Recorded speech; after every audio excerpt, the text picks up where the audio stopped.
negligence, the wickedness, I shall not put on Mohbad before his last breath.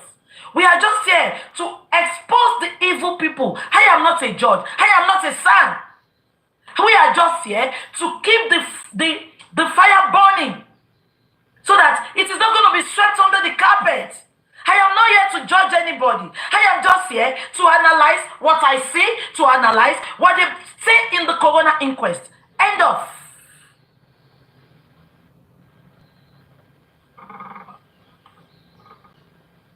And we started.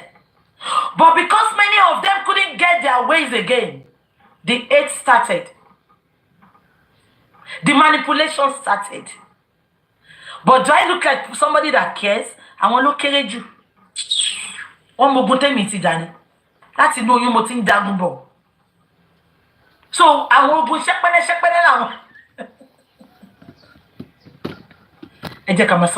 I don't want to bore you with stories. And we started supporting Timba to anything.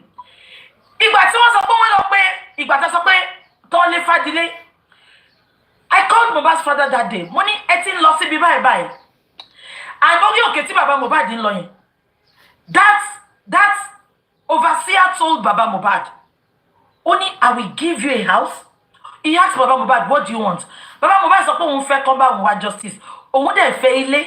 Oh, what they fail my own school. The pastor said, this is just a piece of the iceberg.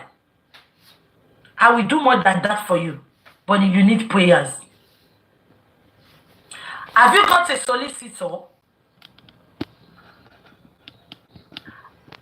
Ashegba e won tin ba Odumosu sọ̀rọ̀. Barrister tí GO yẹn fẹ́ fún bàbá ngba yẹn. Barrister wọn ni, barrister tó ń ṣiṣẹ́ fún GO yẹn. Bá ti gba justice dé ni.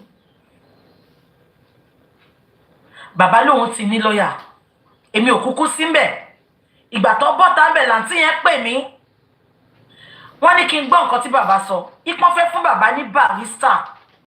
Barrister, bá má ná 10 kobo rárá. Tí mo dẹ̀ bọ́ta wá sọ fún gbogbo yín náà. Ṣé rántí? So lórí burúkú tó máa ṣánkú táyé wọn máa bàjẹ́. Tó bá sọ pé mo mú 10 kobo. Àbí mo ná 10 kobo. Àbí mo mọ bó ṣe ná nínú justice for Mohbad. Kò sí bẹ́ẹ̀ ṣe lè pẹ́ láyé tó. Ọ̀rọ̀ tẹ́ ẹ̀ mọ́wọ́ tẹ́ ẹ̀ mẹsẹ̀. Ọlọ́run á dá lé yín lórí. Unless my intention is not pure. But bí intention mi ṣe pure tó yìí. Kéèyàn kan wá sọ pé gbogbo nǹkan tí ojú mi ti là kọjá. Èmi mú owó. Ẹ mọ̀ mi ṣá. Máa mọ̀ yà ebi ọmọ yà pa mí tán. Owó tí ò lè là mí. Owó òkú ọmọ lọ́mọ. Owó tí ò lè gbé mi débì kankan. Ìyẹn lè máa fi ṣayé ni máa fi ṣayọ̀. Ṣayé yìí fẹ́ bàjẹ́ ni. Ṣé mi jẹ́ tó lézì lójú yín ni? Lójú yín ni ẹ̀yin olórí burúkú ẹ̀yin elébi 30 million èlò ni tí n bá ṣí account mi fún yín sí ẹ rí balance mi ẹ ní kúre èlò ni 30 million tí n bá ṣí account mi fún yín sí kẹ́ rí balance mi kẹ́ ṣe calculation ayé yín máa bàjẹ́ ni ṣé mi jọ elébi bí ti yín ni èmi jọ elébi ni ẹ̀yin olórí burúkú ẹ̀yin tẹ́ lè survive láìsí justice for Mohbad. And we started. Bí bàbá Mohbad ṣe sọ pé òun ní barrister. Mo pé Bọ́dáyọ̀. Bọ́dáyọ̀ kí ló ń ṣẹlẹ̀? Wọ́n fẹ́ fún bàbá Mohbad ní barrister. Ó lóun ní barrister. Ó lóun ní lawyer. Ẹ jọ̀ọ́, who is this lawyer? Bọ́dáyọ̀ ní barrister lòun náà. Bọ́dáyọ̀. Mo ò ní ṣépè fún yín ṣùgbọ́n ẹnu mi ò ní gbófo. You put us in this mess. Mo dẹ̀ yín sọ tí ẹ bá fún wa ní orúkọ ẹni tó introduce Odumosu sí èpè la máa ṣe fún gbogbo yín lójoojúmọ́. Because àsùn àwo àjẹ́. A lot of people ti fail the exam. A lot of people ti lose a lot of things. A lot of people ti lose the war, ti lose a lot of things. Lórí pé wọ́n wá justice fún ẹ̀dá àmọ̀rí. Ẹ wá sọ wá di toy. Ẹ ń ṣe wá yamayama. Is it because it's not your son? Ṣé ń gbọ́ mi? wọ́n náà wọ́n ní lọ́yà. Mo ní sani lọ́yà yẹn ṣé mo lè mọ̀? Mo ní mo fẹ́ mọ̀ wọ́n náà wọ́n. Àwọn ọmọ mi kan ló fún wa. Àwọn ọmọ mi kan ló fún wa. Mo níṣẹ́ ti lórí. Àwọn mọ̀ dáadáa, ó ti ṣiṣẹ́ dáadáa rí. Mo ní ṣé kò ní gbowó ni? Ẹ máa gbọ́ o. Muyiwa, Mr. Muyiwa ni bẹ́ẹ̀ ni. Mr. Muyiwa ni mo sọ. Ṣé ń gbọ́? Mo ní ṣé kò ní gbowó ni because èyí tó fẹ́ fún wa yẹn, tí pastor yẹn fẹ́ fún wa, free ni. Barrister pastor yẹn ni wọn ò ní gbowó. Ó ní eléyìí ò ní gbowó. 150 ló kàn máa gbà tó bá ti lọ sí court. Mo ní bọ̀dá yọ̀. 150 tẹ́rù bówó tó kéré yìí. Mo ní àtúbọ̀tán ẹ̀ ńkọ́, mo ní continuation ńkọ́. Wọn ò tí ì máa dáwó fún bàbá ńgbà yẹn o. Ẹ má gbàgbé o. Wọn ò tí ì máa dáwó, àti ní káwọn èèyàn wá dáwó rárá. Ṣé ń gbọ́ mi? Mo ní continuation ńkọ́. Mo ní because tí mi bá fi 150 lẹ̀ lẹ́ni, tẹ́yìn náà fi 150 lẹ̀. Continuation ńkọ́. Mo ní ẹni tó fún yín lówó lẹ́ni. Ẹ dá mi lẹ́bi tó bá jẹ́ tèmi o. Ẹ má wò ṣe fún mi o. Ẹ ti ka bọ̀ mi lójú tí n bá jẹ̀bi. Má gbà pé mo jẹ̀bi. Anyway, tí bá ti jẹ̀bi, ẹ bá mi yọ síta. Àfi tí Ọlọ́run bá ń gbé ẹ̀bi fọ́láre tó bá ń gbàre fẹ́lẹ́bi. Ní gbogbo ẹ̀yin olórí burúkú. Tẹ́ ẹ̀ mú mi mọ́ owó olórí burúkú, owó tí ò là mí. Tẹ́ ẹ̀ mú mi mọ́ lẹ́ẹ̀ ní ṣòfò ara lẹ́ẹ̀ ní ṣòfò ẹ̀mí. Lọ́lọ́run ò ní bá ti yín jẹ́ ní kọ̀ọ̀kan ẹ̀yin olórí burúkú just because wọn ò gbà yín láyè láti wá manipulate justice. My Bible makes it to understand that gather they will gather. If their gathering is not of God, they will all perish. Ẹ jẹ́ ká máa wo bó ṣe ń lọ. Àfi t'Ọlọ́run ò bá sí lókè, àfi tí mo bá sí Ọlọ́run. Ó lè pẹ́, ṣùgbọ́n gbogbo yín máa jìyà. I swear with my living God. Ó lè pẹ́, ìwọ tó bá ṣòótọ́ nu justice, gbogbo yín máa jìyà. Ẹ máa ráre, ẹ máa ṣẹ̀sín, àyàfi tó bá sọ́lọ́run. That's why I ignore people a lot. That's why I don't talk. When you see me not coming online, it's not because I'm scared of anything. I'm just, Mama meditate a lot. Mama wà náà mi gan. Ọlọ́dẹ máa ń fi nǹkan wọ̀n mi, mo ń ṣe wòlíì. I keep on telling you. Mo ń ṣe wòlíì. But Ọlọ́run máa sọ pé kí n wò báyìí. Ẹ jẹ́ ká máa sọ lọ. Ẹ jẹ́ sọ fún mi pé any barrister. Show yín. Ó wá sọ pé àwọn máa san 150. Mo lówó, mo ní ongoing nǹkan tàbá bẹ̀rẹ̀ sí san 150. Iṣẹ́ ẹgbọ́n mi ṣá àti ìdáwó ń gbà yẹn o. Mo lókè tí bá ní mo support bàbá pẹ̀lú 150 lẹ́yìn àtúpẹ̀ lòbí. Mo tẹ̀ láwọn èèyàn àwọn ọmọ mi táyé wọn bá mi dá tọ́lọ́run máa bá mi lànà fún tọ́lọ́run máa pèsè fún. Mo ní àwọn ọmọ mi kan gbà yẹn tó yẹ pé tí n bá pè wọ́n báyìí, mọ́mì I need 10 million wọ́n máa kó sílẹ̀. Mọ́mì ẹ bá mi fún lágbájá ló. So mo wò pé tí n bá tẹ̀ lọ bá àwọn mọ́mì yẹn gan, ìwọ̀nba ló máa ṣe. Àbí kò tí mo sọ yẹ yín. Wọ́n dẹ̀ ní kí n má wọ́rí pé Ọlọ́run á ṣe. Mo dẹ̀ dákẹ́. Because bí ṣe sọ láàárọ̀ yìí, ẹ lè force ẹṣin lọ sódò, ẹ lè force ẹṣin kó bomi. Àbí kò tí mo sọ yẹ yín. Mo dẹ̀ dákẹ́. A dẹ̀ bẹ̀rẹ̀. So bá ṣe bẹ̀rẹ̀ ṣe rántí. Ìgbà tó lórí burúkú Òdùmọ̀ṣù ọ̀pá tí ní kọ́ni ó kọ̀ ọ́n olóko wọn kọ̀nà lọ́ọ̀yà tẹ́mù tó bọ́ta. So èmi ò tẹ̀ tí ìmọ̀ bó ṣe jẹ́ wọn dárúkọ ẹ̀ fún mi. Wọ́n kàn sọ pé this man is good. Ó ti ṣe léèrí. Ẹ lọ pògì kẹ́ lọ pò tíì. Ọ̀rọ̀ yìí máa gùn gan.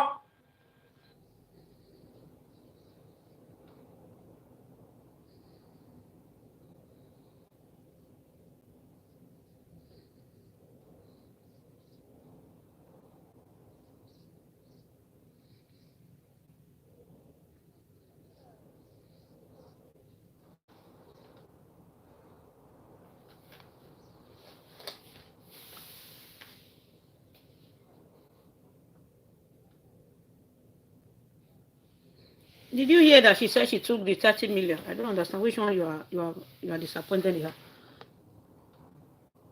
Are you not hearing what she's saying? how can a lawyer that said they collect 16 million naira for toxicology? He said it when Arifa brought him out. Now he's not saying that the toxicology they did it for free. But there's his voice record that he used his mouth to say I have the video. So bó ṣe jẹ́ nìyẹn mú kàn ní pé wọ́n á pé kò ní dá. ọmọ gàdá ṣé olórí búkọ ẹrú Libya náà ti ṣẹ̀mí rí ni ṣèbí pàtàkì ṣe fákàsì ọ̀dọ̀ àwọn other side ló wà òun náà ti bú mi rí sọ ọ̀rọ̀ gbogbo wọn ò jọ mí lójú àbí olórí búkọ ti skindle solòṣì tó bọ́ra tí ò bọ́wọ́ burnt offering olórí búkọ kùdí group because mo mọ̀ wá wọn ò ní integrity wọn wà straightforward. They can be bought at any time. They can manipulate. Mo ti bọ̀ wọ́n ti pẹ́. Ẹ̀yin tẹ́ ṣẹ̀ṣẹ̀ mọ̀ gbogbo wọn lẹ̀ mọ̀ wọ́n. So tí bá sọ fún yín pé mi ṣe group mo ní reason mi gbà yẹn. Ṣé ń gbọ́? Now, ẹ ṣáà má bínú. Ẹ má bínú. Kudi Shin. Hello, nice. Ẹ ti ẹ̀pọ̀n lé Shin lọ́ọ̀lọ́. Ẹ ní tẹ́mù. Olóṣì. Ẹ jẹ́ á máa sọ̀rọ̀ wa lọ. Ṣé ń gbọ́ mi? Èmi ò kúkú tí ìmọ̀ lọ́ọ̀yà ń gbà yẹn. Wèrè tó kọ́lá sóhùn ẹrú Libya. Òun ló pè mí lórí fóònù. Ó ní BJ. Ẹni tó lọ gbà ní lọ́ọ̀yà yìí, Òdùmọ̀ṣù yìí. Ó ní ó tòsí òun ò kódà ó ti yọ kó sóhun rí lórí íńtánẹ́ẹ̀tì lórí fóònù. Kémi lè mọ báwọn ṣe close tó. Ó ní tó sá òun ni. Ó ló máa ń sẹ́ndì nǹkan sóhun láti UK. Bó ṣe sọ fún mi nìyẹn. Èmi ò kúkú mọ̀. Mi mọ̀ bó ṣe jẹ́. Bọ̀dá yọ kàn sọ fún mi pé lọ́ọ̀yà ni ó ṣiṣẹ́ dáadáa. Ṣé ń gbọ́ mi? Bó ṣe sọ nìyẹn. Ó fẹ́ kí n mọ̀ pé àwọn close. Ó ní ó ti yọ kó sóhun dáadáa. Ó ní ó tòsí òun. Ó ló máa ń ra nǹkan fóun máa ń sẹ́ndì sóhun. Ní ibi tó ń wà ń gbà yẹn. Ní Egypt àbí ibo ló wà ń gbà yẹn. Ṣóyè yín. Ó ní sọ àwọn close gan. Ó ní ṣùgbọ́n òun ò ní sọ pé tó láwọn close kóun má sọ òótọ́. Ó ní BJ ẹni tẹ́ lọ gbà yẹn kò lè gbé yín débì kankan. Kí ló tún ṣe Facebook ń sìn yìí? Ṣé Facebook ti gbọ́ ṣé TikTok ti gbọ́ Yorùbá ni?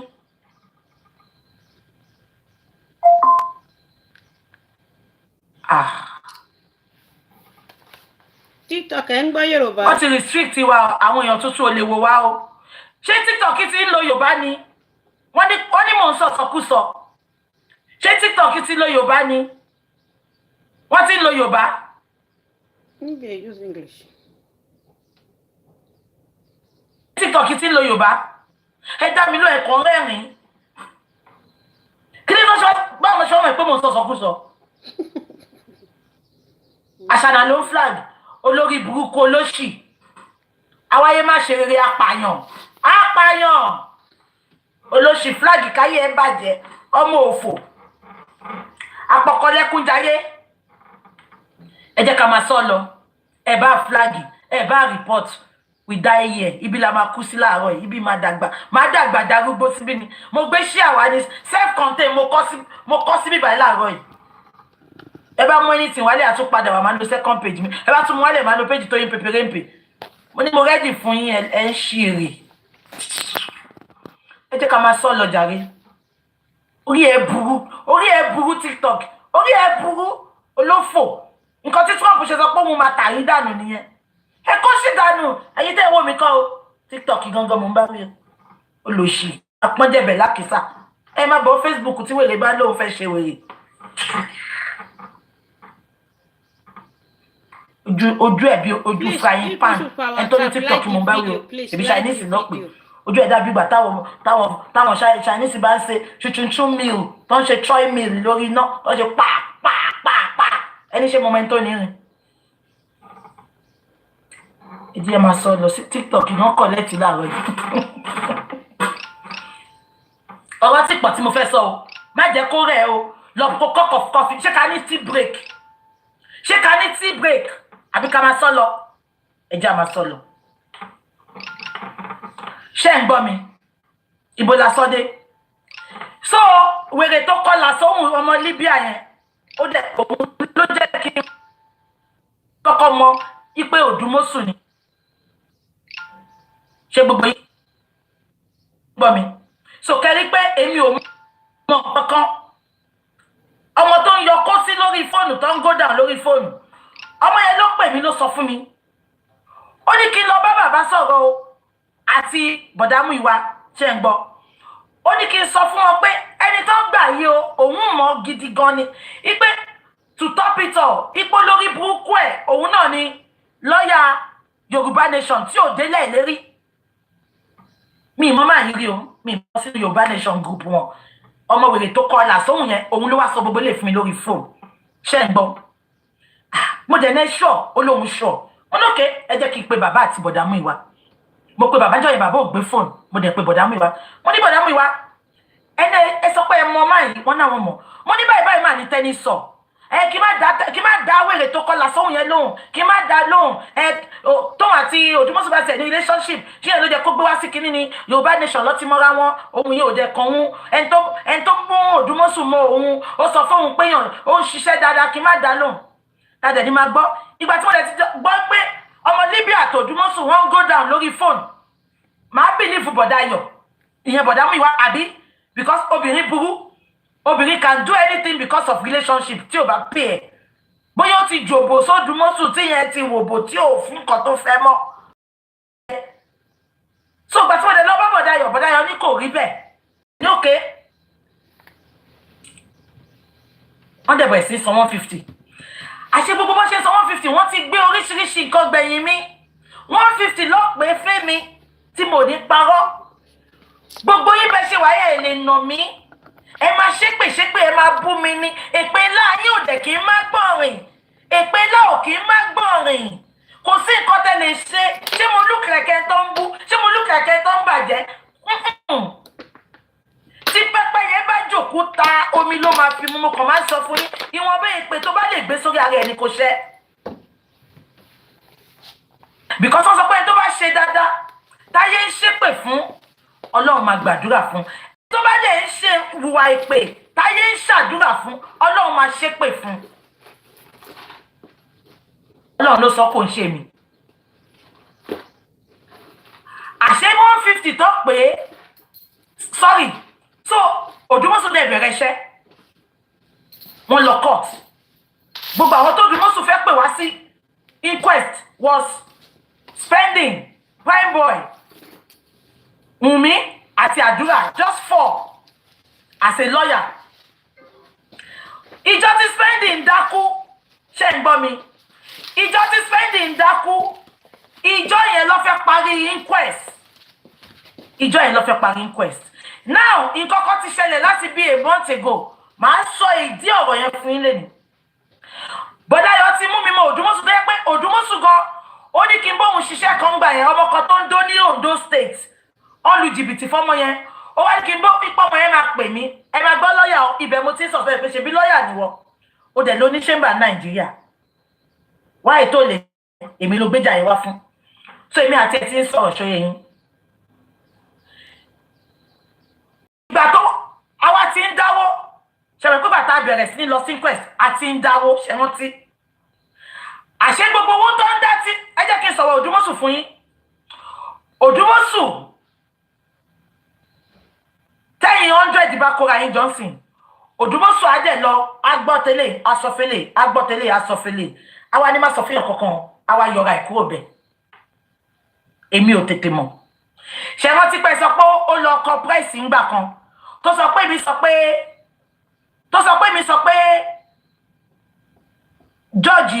George sọ̀rọ̀ fún mi ẹ bá mi ṣe tẹ bá rántí ṣẹrántí mo kọ ignore nǹkan tó sọ yẹn mi fẹ́ fún lésì mo sọ pé jọ́tẹ́sì bá dé màá fún lésì ẹ sọ ṣẹrántí tẹ́jọ́ lọ kọ price tó sọ pé èmi sọ pé George bá mi sọ̀rọ̀ olórí burúkú yìí ló pè mí jọ náà olórí burúkú Òdùmọ̀ṣù gangan ló pè mí olóòrẹ́ òun kan ó gbé òun sórí fóònù ipò George sọ bẹ́ẹ̀ yẹn Òdùmọ̀ṣù gangan ló pè mí Òdùmọ̀ṣù ló sọ fún mi ó ní but kí n má dárúkọ òun mo dẹ̀ wò pé báwo ni màá ṣe sọ o ni mo ṣe sọ pé mi ni mo wà ń bẹ̀ gbogbo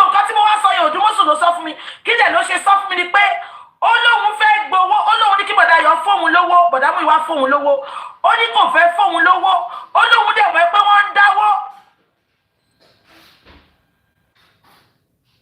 ó ní ẹni tó gbé òun sórí fóònù ó sọ pé jọ́ yẹn lọ́ fẹ́ parí inquest mo ní kẹ́ ṣọ́ra fáwọn èèyàn sẹ́ Ojúmọ́sùn ló sọ fún mi ó ní ẹni yẹn ló mọ jọ́ọ̀jì yẹn gbọ́ ẹni yẹn gbóhùn sórí fóònù ṣe ń gbọ́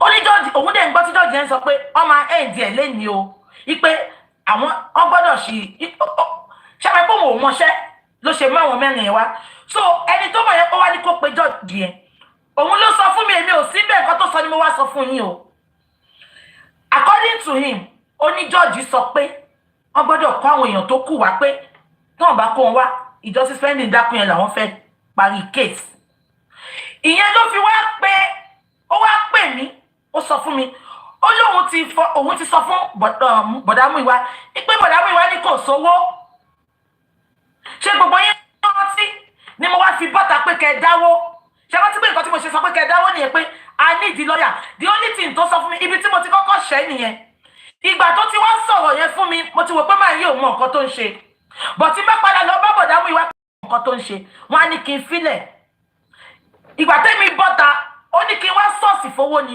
ṣùgbọ́n mi bọ́ta mo wá tẹnu mọ́ pé I need the sand òun kọ́ ló sọ fún mi èmi kàn fi yẹn kún ni because èmi ti rí picture ìgbà tó wá sọ fún mi pé wọ́n sọ pé ká lọ pè èèyàn báyìí wá pé a tún gbọ́dọ̀ invite èèyàn báyìí wọ́n sọ pé mo wá rò sí mi pé ìwọ tó jẹ́ lọ́ọ̀yà ò mẹ́pọ̀ jẹ́ kí ó pé gbogbo àwọn èèyàn yẹn wá but ìgbà tó sọ fún mi mo ní mo ti gbọ́ but ìgbà tẹ́mi bọ́ta tí mo wá sọ fún yín ẹ bá mi kọ̀ọ̀kan ó dàbí kò yé yín ẹ jẹ́ kí n mọ̀ bí ó yé yín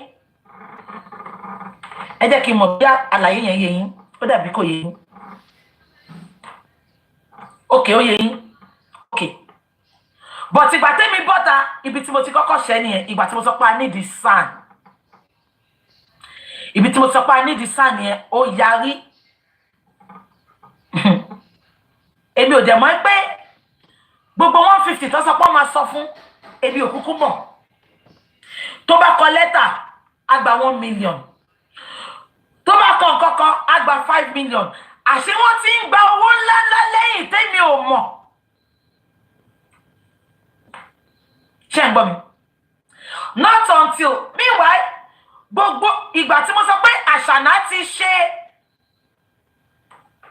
ibi tí mo ti ń fọ ìgbà fún Àṣànà ti lọ ṣe DNA quiet DNA ṣe rántí mo fún olórí burúkú Òdùmọ́sù yìí mi ìkúkú fún Òdùmọ́sù ṣẹ́rí Bọ̀dáyọ̀ ó ti gbàbọ̀dẹ̀ fún wa tipẹ́ Bọ̀dáyọ̀ ni mo pè níjọ́ náà pé Àṣànà ti lọ ṣe DNA secretly o mo ní Àṣànà ti lọ ṣe secret DNA Bọ̀dáyọ̀ ní jẹ́ kí n pe Òdùmọ́sù kí n ṣàlàyé fún mo ní ẹṣọ́ pé bọ̀bọ̀ ìwà òkè ṣá mo ní ẹ̀mí mi I'm not okay with this guy wọ́n ní kí n jẹ́ kí n pé dẹ̀ pé àwọn abẹ́tẹ̀ta wà lórí fóònù mo fún ọ ní every details ibi tí Àṣànà ti lọ ṣe kinní yẹn ìgbà tó Òdùmọ́sù máa padà wá bá mi ó ní kò sí ọ́fíìsì mẹ́ yẹn Òdùmọ́sù ò lọ ó lóun ti rán àwọn ọmọọṣẹ́ òun lọ ó ní kò sí ọ́fíìsì mẹ́ kò sí nǹkan kan tó jọ bẹ̀ mo ní rọlẹ̀ pa ṣàlàyé pé mo sọ fún yín pé ọ́fíìsì lọ́ọ̀yà kan ni Wùnmí lọ ọ̀dọ̀ lọ́ọ̀yà yẹn lọ ti wá ṣe ṣọ́ọ̀bù fún ọmọ ẹ̀ àtìyá Mohbad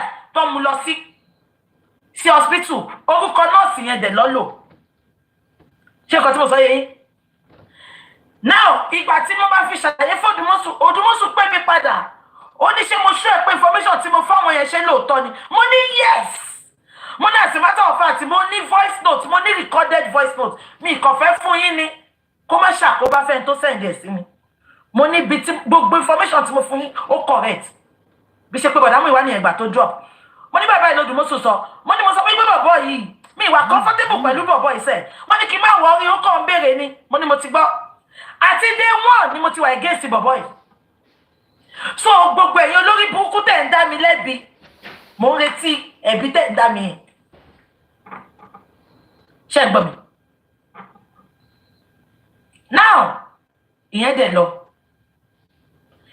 àtìgbà tá ti continue justice ara wa ń ta ìgbà tá gba SAN mo ní kí Bọ̀dáyọ̀ pé SAN ló ju ẹ lọ náà ṣe rí Bọ̀dáyọ̀ I don't me kórìíra yín o, mo dislike yín o. I like you as a person because mo lè try bí ẹlẹ́bíká. But at the end of the day, you are part of our problem in this justice for Mohbad. I will say it as it is.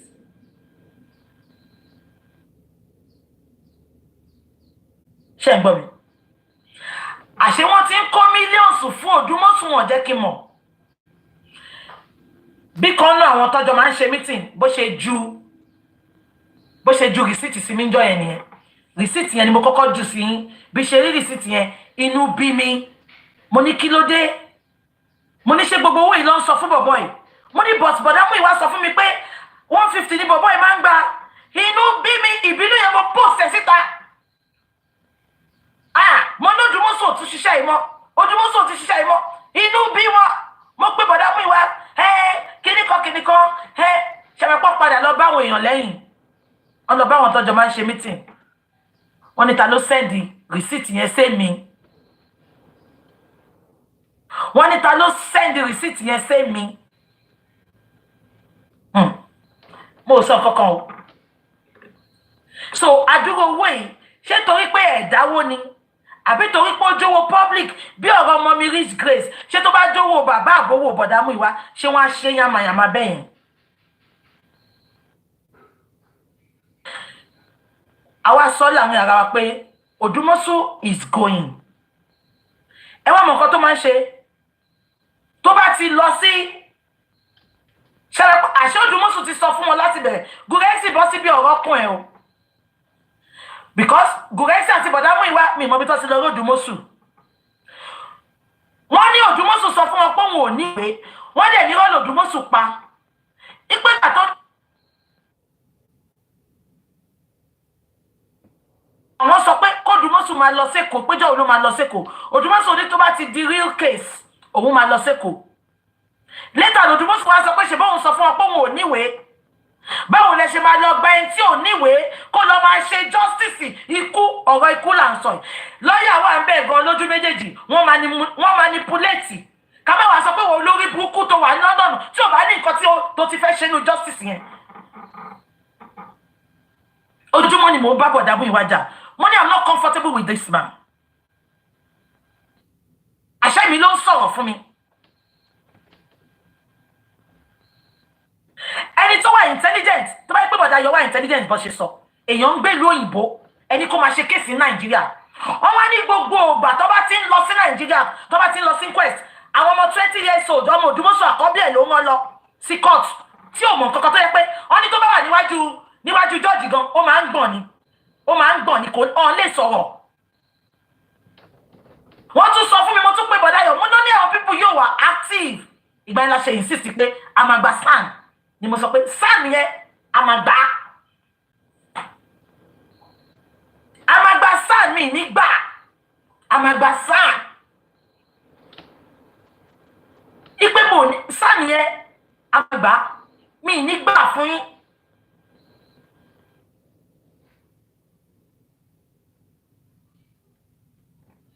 Àbí kò yé yín?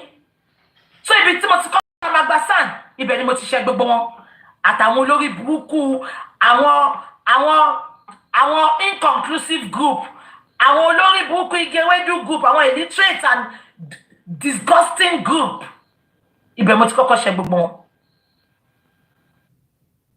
Àdẹ̀gbà SAN ìjọta gba SAN mo sọ fún bọ̀dá yọ mo sọ fún bọ̀dá Muyiwa mo ní àti gba SAN a lè máa náwó lé àyàfi tí gbogbo yín bá fẹ́ jẹ́ tẹ́ bá fẹ́ parọ́ o gbogbo ọ̀rọ̀ yìí mo ti wá sọ fún gbogbo yín rí dáadáa ṣe rántí. Mo ní bọ̀dá yọ a lè máa sanwó fún SAN owó ńlá bẹ́ẹ̀ yẹn ká tún máa sanwó fún Òdùmọ̀ṣù. Bọ̀dá yọ l'Òdùmọ̀ṣù gbowó kankan mọ́ owó autopsy nìkan ni kò àgbéṣẹ́ kankan fún mọ́. Ìgbà tó sọ pé òun ló máa ṣe autopsy mo máa dé bí ọ̀rọ̀ autopsy nsìn.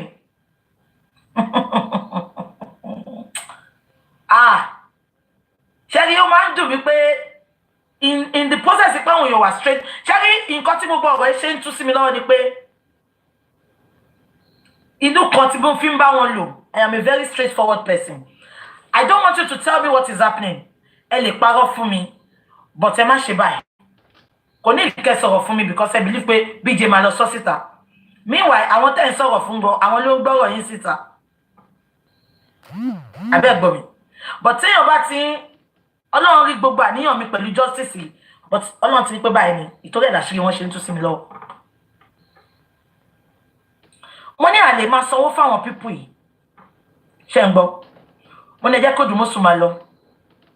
Ẹ wá mọ̀ kan tí Bọ̀dáyọ̀ ṣe ìgbà tó tagba sàn. Bọ̀dáyọ̀ wá pínṣẹ́ fún wọn. Most of iṣẹ́ nínú justice Odùmọ̀sù lọ gbé fún. Gbogbo yín tẹ̀ ń bú sàn ń gbà yẹn ṣe wọ́n ti fọ́ mo bọ́ta pé ẹ má bú sàn. Àwọn nǹkan wọ́n wá fi sàn sẹ́yìn wọ́n wá pínṣẹ́ iṣẹ́ tí ò tẹ́ nǹkan kan wọ́n wá gbélé sàn lọ́wọ́. Ṣebí nǹkan tẹ́ bá dẹ̀ rán sàn ló máa ṣe. Nǹkan tẹ́ bá rán sàn ló máa ṣe. Ó gbé gbogbo agbára yẹn lójúmọ́sù lọ́wọ́. Even bàtà lé Odùmọ̀sù. Táyọ̀ yìí fẹ́ máa pápá Odùmọ̀sù. God bless that girl in America. Ọmọ yẹn ló stand ground ẹ pé stop it. Stop it. Odùmọ̀sù needs to F off. Because it's of no use. So gbogbo yín tẹ̀ ń bú sànù máa ń pé sànù òṣèlè nǹkan tó gbé fún sànù lọ ní mo ṣe. Because mo wọ́n ti pé mo pe bọ̀dá Muyiwa gan. Mo ní kí ni àwọn ọmọ Odùmọ̀sù sì ń lọ sí kóòtù fún. Barrister ò nídìí láti lọ court ìyẹn sàn. Corona is just fact finding. Mo wá sọ fún wọn pé corona is fact finding. Mẹ́pẹ́ tó bá ti rí evidence gidi ní corona, a lè lọ sí high court ni. Money, you have to reduce all this nonsense. Ti sanwó lọ fún sàn. Ẹ wá pínṣẹ́. Ṣé kò Odùmọ̀sù bá lè kó kúkú finish gbogbo justice ni? Ẹ ṣe ń jẹ máa sọ lọ. Adẹ̀ ń ṣe lọ. Àbí kò yé yín? Ó dẹ̀ di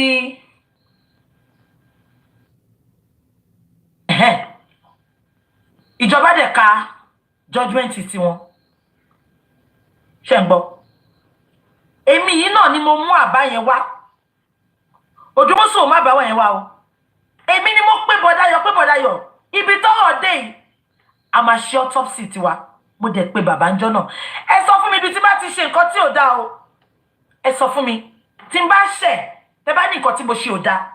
Àní máa bẹ̀bẹ̀ lẹ́sìkìsì máa bí ẹ gbogbo yín. Ṣé ń gan? Ẹ má bínú. Ẹ lọ ṣé ká ní tea break.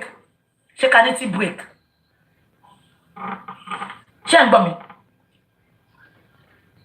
Ìgbà tó wá di pé ìgbà tí ìjọba ka ti wọn, mo pe bàbá ńjọ́ yẹn, mo pe bọ̀dá Muyiwa. Mo ní ṣe trust nǹkan tí ìjọba ka ẹ̀. Wọ́n náà wò trust ẹ o. Mo ní ẹ jẹ́ ká ṣe tiwa. Wọ́n lówó ńkọ́. Mo ní màá bọ́ta. Màá lọ source fowó. Ṣé gbogbo yín rántí? Ẹ bá mi confirm. Ẹ ṣe hi. Ẹ bá rántí pé mo bọ́ta wá source fowó. Ipa fẹ́ ṣe tiwa. Ẹ ṣe hi. Ẹ ṣe hi. Ẹ ṣe. Ṣé gbogbo yín rántí?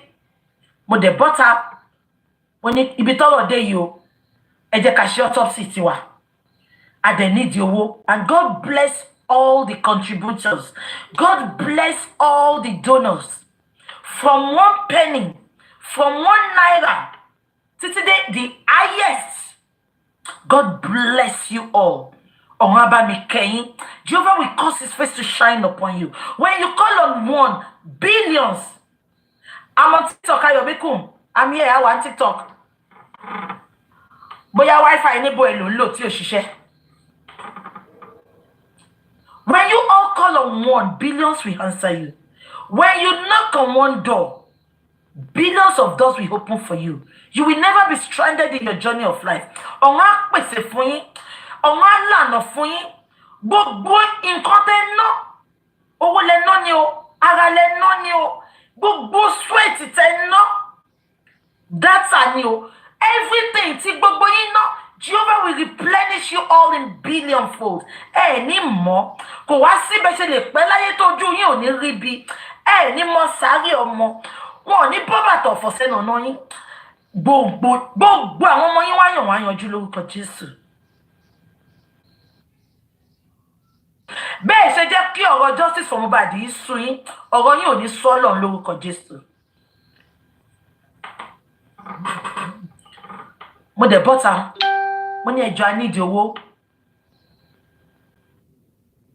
ẹ̀gbọ́n mo ní ẹjọ́ anídìí owó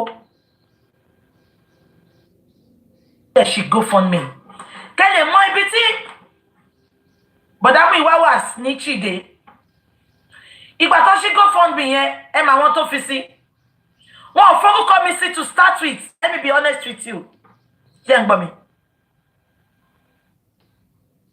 wọ́n fi light off sí àṣẹ light off ò ń ṣe mí òun gbà mí ni àṣẹ gbogbo wọn ò fẹ́ justice àṣẹ gbogbo wọn supporter àṣànà ni wọ́n tọkọ̀ wá mo máa ka ẹnìkan comment sí bíbá sí post tí mo fẹ́ only many people will come as helpers but they are against justice. Nǹkan tó ṣe fún bọ̀dá Muyiwa nìyẹn. Many of them came as helpers. Many of them came as supporters. Many of them came like we are genuinely seeking for justice. But unfortunately, they are giving feedback to Ashana. One of them is Odumosu. Shengbo. Ìgbà tó máa ṣí GoFundMe pé okay o. A máa need owó. Wọ́n ṣí GoFundMe. Wọ́n ò fi orúkọ mi sí initially. Torí ẹ̀yin olórí burúkú tẹ́ sọ pé wọ́n ti jọ kówó GoFundMe jẹ. Wọ́n ò forúkọ mi sí, ó forúkọ light off sí. Wọ́n forúkọ tí wọ́n sí. Mi tún mọ orúkọ àwọn tó fi sí. Bọ̀dá Muyiwa ṣáà ló mọ àwọn tó fi sí. Àti light off. Light off nìkan mo mọ̀ bẹ́ẹ̀. Mi ìdẹ̀mọ́ náà. Wọ́n ti kóra wọn síbẹ̀. Wọ́n wá rí pé àwọn èèyàn sọ pé àwọn ò ní dáwọ́ because àwọn ò mọ àwọn people yẹn. Ipa wọn ò trust wọn, ṣé gbogbo yín rántí? Ipa wọn ò trust wọn. Ẹ bá mi kọ̀ǹkọ̀ tẹ́ bá rántí. Ṣé rántí ìgbà tí gbogbo yín lọ ń wo GoFundMe yẹn? Ẹ sọ pé àwọn orúkọ tó wà bẹ́ẹ̀ pé ẹ trust wọn pé ẹ fẹ́ ẹ ní dáwọ́ ṣé gbogbo yín rántí? Wọ́n dẹ̀ pè mí, bọ̀dá Muyiwa pè mí ńjọ́ náà. Wọ́n ní BJ, we need your favour. Mo ní kí ni favour náà? Wọ́n ní ẹjọ́ mo máa forúkọ yín sí GoFundMe. Àwọn èèyàn sọ pé àwọn ò ní dáwọ́ pé torí àwọn ò trust àwọn tó kó síbẹ̀ pé but if you are there they will contribute ṣé gbogbo yín rántí. Mo dẹ̀ ní no problem níwájú Ọlọ́run àti ènìyàn mi ìmọ̀ bí GoFundMe ṣe rí ìgbà tí mo fowó síbẹ̀ nìkan ni mo mọ bó ṣe rí mi ìmọ̀ àwọn tó wà bẹ́ẹ̀ bọ̀dá Muyiwa gan ló sọ fún mi ìgbà tí mo fẹ́ fi owó sí ni mo kàn lọ́bẹ̀ mi ìmọ̀ pé mo kàn bí wọ́n ní pé bọ̀dá Muyiwa ṣáwọn tẹ fi síbẹ̀ ṣáwọn tó máa bàyàn lórúkọ jẹ́ orúkọ mi important sí mi gan o wọ́n dẹ̀ ní kí n má wọ́rì pé kí n káwọn kọ̀ forúkọ mi sí ni òun ló ṣe jẹ́ pé ìgbà tó ń sọ̀rọ̀ GoFundMe yẹn ẹ̀mẹ́ pa àwọn gangan sọ wọ́n ní BJ ò mọ̀ nǹkan kan pa mi ń bá wọn dá sí mo kàn má bi wọ́n pé ṣọ́ ń dáwó ṣáwọn èèyàn dáwó ṣẹ́ àti ríṣi owó ta fẹ́ mi mọ̀ mi débẹ̀ mi bá wọn ṣe meeting GoFundMe mo kàn máa ń pè wọ́n ni pé báwo ni ṣáwọn èèyàn dáwó so kẹ́lẹ̀ mọ́ pé mi ṣé kí nǹkan tó bá máa ti kànyàn lábùkù mo máa ń sá fún so nǹkan tó orúkọ mi ṣe wà ń bẹ̀ nìyẹn kò ń ṣe pé jẹ̀mílì gan wọ́n fẹ́ fi orúkọ mi sí bọ̀dá Muyiwa ti kóra wọn tó fẹ́ fi orúkọ ara wọn sí so ẹ̀yin olórí burúkú tẹ sọ pé BJ bá wọn náwó GoFundMe ṣé ń gbọ́ mi wọ́n dẹ̀ forúkọ mi sí àwọn èèyàn dẹ̀ bẹ̀rẹ̀ sí ní dáwó yẹn massively ó dẹ̀ di pé wọ́n fẹ́ gba mo ti ń débi tí mo lọ ẹ farabalẹ̀ à ń rí káàpù látàárọ̀ wọ́n dẹ̀ fẹ́ gba pathologist ìgbà tá ti decide pé a máa ṣe mí tí gbogbo yín náà dẹ̀ ti sọ pé ká ṣe mí.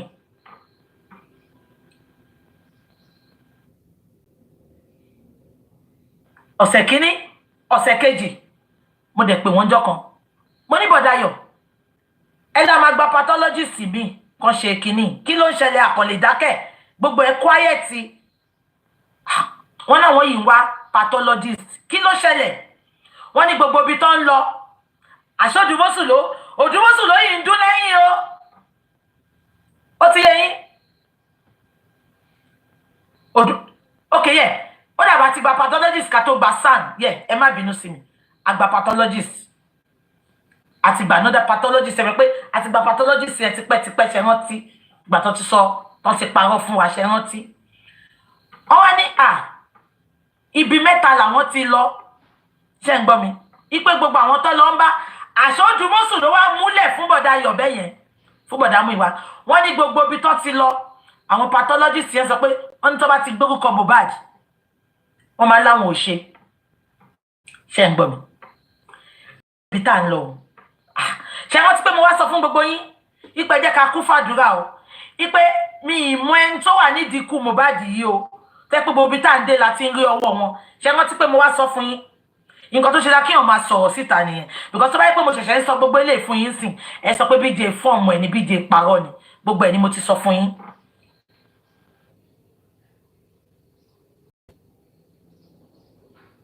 mo bọ́ta mo wá sọ fún yín pé wọ́n ní pathologist nǹkan o gbogbo ibi tó ń dé wọn ò rí pathologist o ẹ máa gbọ́ o. bọ̀dá Muyiwa wá sọ pé Odùmọ̀ṣù ní èèyàn kan ní Ìbàdàn ṣé ń gbọ́ mi. Odùmọ̀ṣù ní èèyàn kan nìbàdàn tó ti bá sọ̀rọ̀ tó lè ṣe fún wa bó ṣe dárúkọ Odùmọ̀ṣù mo ní nóò mo ní mi ò fẹ́ Odùmọ̀ṣù kí n má sọ bẹ́ẹ̀ kò ṣáà ń ṣóhun ló máa ṣe mo ní mi ìfẹ́ àfẹ́ Odùmọ̀ṣù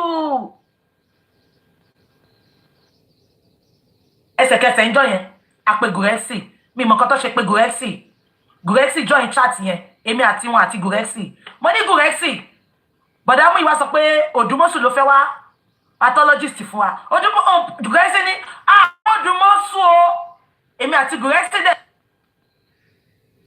sọ fún bọ̀dá Yọ̀ pé àfẹ́ Odùmọ̀ṣù bọ̀dá Muyiwa dẹ̀ sọ pé wọ́n ti gbọ́ ìgbà tí bọ̀dá Muyiwa máa padà wá wọ́n náà wọ́n ti rí ẹni tó máa ṣe pathology àwọn ti rí pathologist mo ní ta ni ṣ'Odùmọ̀ṣù ló fún yín wọ́n ní kò ṣ'Odùmọ̀ṣù mo ní ta ni nọ́bà dá ọkọ̀ lórí búkú bàbá Ìgbò tó gbé wọn afro sórí yẹn mo ní ṣẹ́wọ̀ ló ti ṣe rí ẹ mọ Orofoni kí lórúkọ ọmọ yẹn Orofoni awágò òfúra ni wọ́n náà wọn ló ṣiṣẹ́ bọ̀bọ̀ yẹn òun ni private autopsy tí bàbá ẹ̀ lò ẹ má gbàgbé pé private autopsy tí bàbá ọmọ yẹn náà lò pàbó ló já sí nǹkan tí state government sọ náà pa Sylvester thank you princess God bless you ṣé wọ́n ti Sylvester Orofoni àṣẹ bọ̀bọ̀ yẹn àṣẹ pathologist ni private pathologist tó lò náà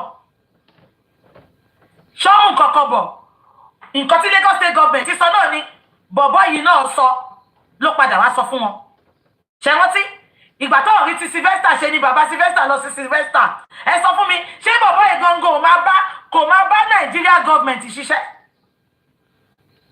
ìgbà tó ti ẹ̀dárúkọ bọ̀bọ̀ yẹn ń jọ́nà ọmọ Sylvester yẹn mi ìkúkú mọ́ ìtorí mi ò rí ní Oromoni ẹ ṣe Sylvester Oromoni ìgbà tó níbi bọ̀dá Muyiwa pé iṣẹ́ wo lẹ́ni ti ṣe rí òun ló ṣiṣẹ́ Oromoni mo ní bo lẹ ti rí wọn lórí íńtánẹ́ẹ̀tì làwọn ti rí ṣùgbọ́n rí mi ò pé mi ìfura bọ̀dá Muyiwa tó ń gbé l'Amẹ́ríkà ó kàn rí èèyàn lórí íńtánẹ́ẹ̀tì ó dẹ̀ lọ mú ṣó possible tá à ń sọ̀rọ̀ òkú tá à ń sọ̀rọ̀ ikú tó pa ọmọ wọn náà wọ́n rí lórí íńtánẹ́ẹ̀tì ebi dẹ̀rẹ́ mi kí n really doubt èèyàn sòfà tí ò ti ń ṣ'Odùmọ̀ṣù ṣùgbọ́n nínú mi ìfẹ́ dárúkọ ń sìn èèyàn kan sọ fún mi pé kí n má dábọ̀ dayọ̀ lóhùn ó l'Odùmọ̀ṣù ló fún wọn mo ní ẹṣọ́ ó l'Odùmọ̀ṣù ló fún wọn ipò kan parọ́ òun mu lórí íńtánẹ́ẹ̀tì ni ẹ máa gbọ́ o mo nókè autopsy and toxicology ni mo ń sọ lọ́wọ́lọ́wọ́ ẹ̀ bẹ́ẹ̀ ni wọ́n dẹ̀ ní because àwọn ò kí ń ṣe professional ibi tára ti wá fún mi nìyẹn wọ́n ní Odùmọ̀ṣù làwọn máa ní kó bá sọ̀rọ̀ èmi ò mọ ìmùlẹ̀ tí bọ̀dá Muyiwa àti Odùmọ̀ṣù mú o èmi ò mọ ìmùlẹ̀ tó mú o ṣùgbọ́n èmi mọ̀ pé ọ̀kan ìwà ẹni tó introduce Odùmọ̀ṣù sí bọ̀dá Muyiwa ó dàbí bọ̀dá Muyiwa ò fẹ́ ṣẹ́ nìyẹn ìtorí ẹ̀ láṣẹ yìí ń ṣe kò ń gẹ́ ibi báyìí o ìtorí ẹ̀ láṣẹ yìí ń wà nù wàhálà báyìí o ìsídà kí bàbá Mohbad ń sìn àti gba sáànù fún he doesn't really need a family he should talk with his lawyer bàbá Mohbad lè jẹ́ carpenter but bàbá Mohbad is intelligent as a matter of fact he's very very intelligent tí bàbá yẹn bá lọ sí school díẹ̀ ni ó máa skyrocket gan Baba Mohbad can be a carpenter, but he is very, very, very, very intelligent. Ó dàbí bí ta bọ́rọ̀ dé kí bọ̀dá Muyiwa gan fún baba Mohbad láyè. Kó jẹ́ kí baba Mohbad kó máa deal pẹ̀lú Sam. Baba Mohbad ló wà lÉkòó. Ṣebí mi náà ti sọ rí pé family ẹni but ibi tọ́rọ̀ dé yìí kí baba Mohbad lọ bá Sam deal. Tí baba Mohbad bá lè gbà bọ̀dẹ̀ fún ẹrẹ̀, àwọn ìpó gbà bọ̀dẹ̀. Ẹ jẹ́ kí máa sọ lọ. Baba Mohbad dẹ̀ sọ pé sorry, bọ̀dá Muyiwa ní because àwọn ò ṣe professional. Ipò Dùmọ́sù lóyìn máa bá sọ̀rọ̀. Ọwọ́ mi tún bọ́ mbẹ̀. Ẹ má gbàgbé pé àti ìgbà and the son loves baba Mohbad. Son tàgbà yẹn. Ẹ mọ gbogbo nǹkan tó ti fi lọ son yẹn ni. Ó lóun máa ṣiṣẹ́ iṣẹ́ kò sí nǹkan tẹ́ lè ṣe fóun. So the son is really genuine and is ready to support baba. Ẹ wá mọ nǹkan tẹ́mi sọ mí ìpàṣẹ fún yín o. Mommy Rich Grace. We all trust her so much. Gbogbo wa ti rí gbogbo akitiyan tó ṣe nínú justice. Bí yá káwọn àti bàbá kọjọ máa lọ rí Sam. Mo kàn sọ ni o. Mi ìpaláṣẹ o. Ẹni lọ gbàárò. Mommy Rich Grace has been there láti ìgbà tí justice ti bẹ̀rẹ̀. And she will say it as it is. She will do it the way it's supposed to do it. Bóyá kí Mommy Rich Grace kàn lọ bá bàbá because bàbá ní Mommy Rich Grace kò tiẹ̀ sọ̀rọ̀ síta gan. She's so secretive. She's intelligent. She's worded. She's educated. So gbogbo etí Bọ̀dá Muyiwa wà ní America tó kàn máa pàṣẹ lórí phone tó dẹ̀ mess wa up yẹn. I think by now Bọ̀dá Muyiwa should just àmọ́ pé family baba Mohbad ni wọn o. But kọ́kọ́ fún baba Mohbad. Baba Mohbad ẹ máa gbọ́ o. Baba Mohbad ò ní gbọ́ o. Èmi sọ fún yín sìn o. Baba Mohbad ò ní gbọ́. But ó dàbí bí ta bá dé yìí. Èmi ò tí baba Mohbad sọ o. Because èmi ò kí ń tú ẹbí o. Èmi ò baba Mohbad sọ. Bí n ṣe ń sọ èmo ṣe wá ń bá yín sọ ń bí báyìí.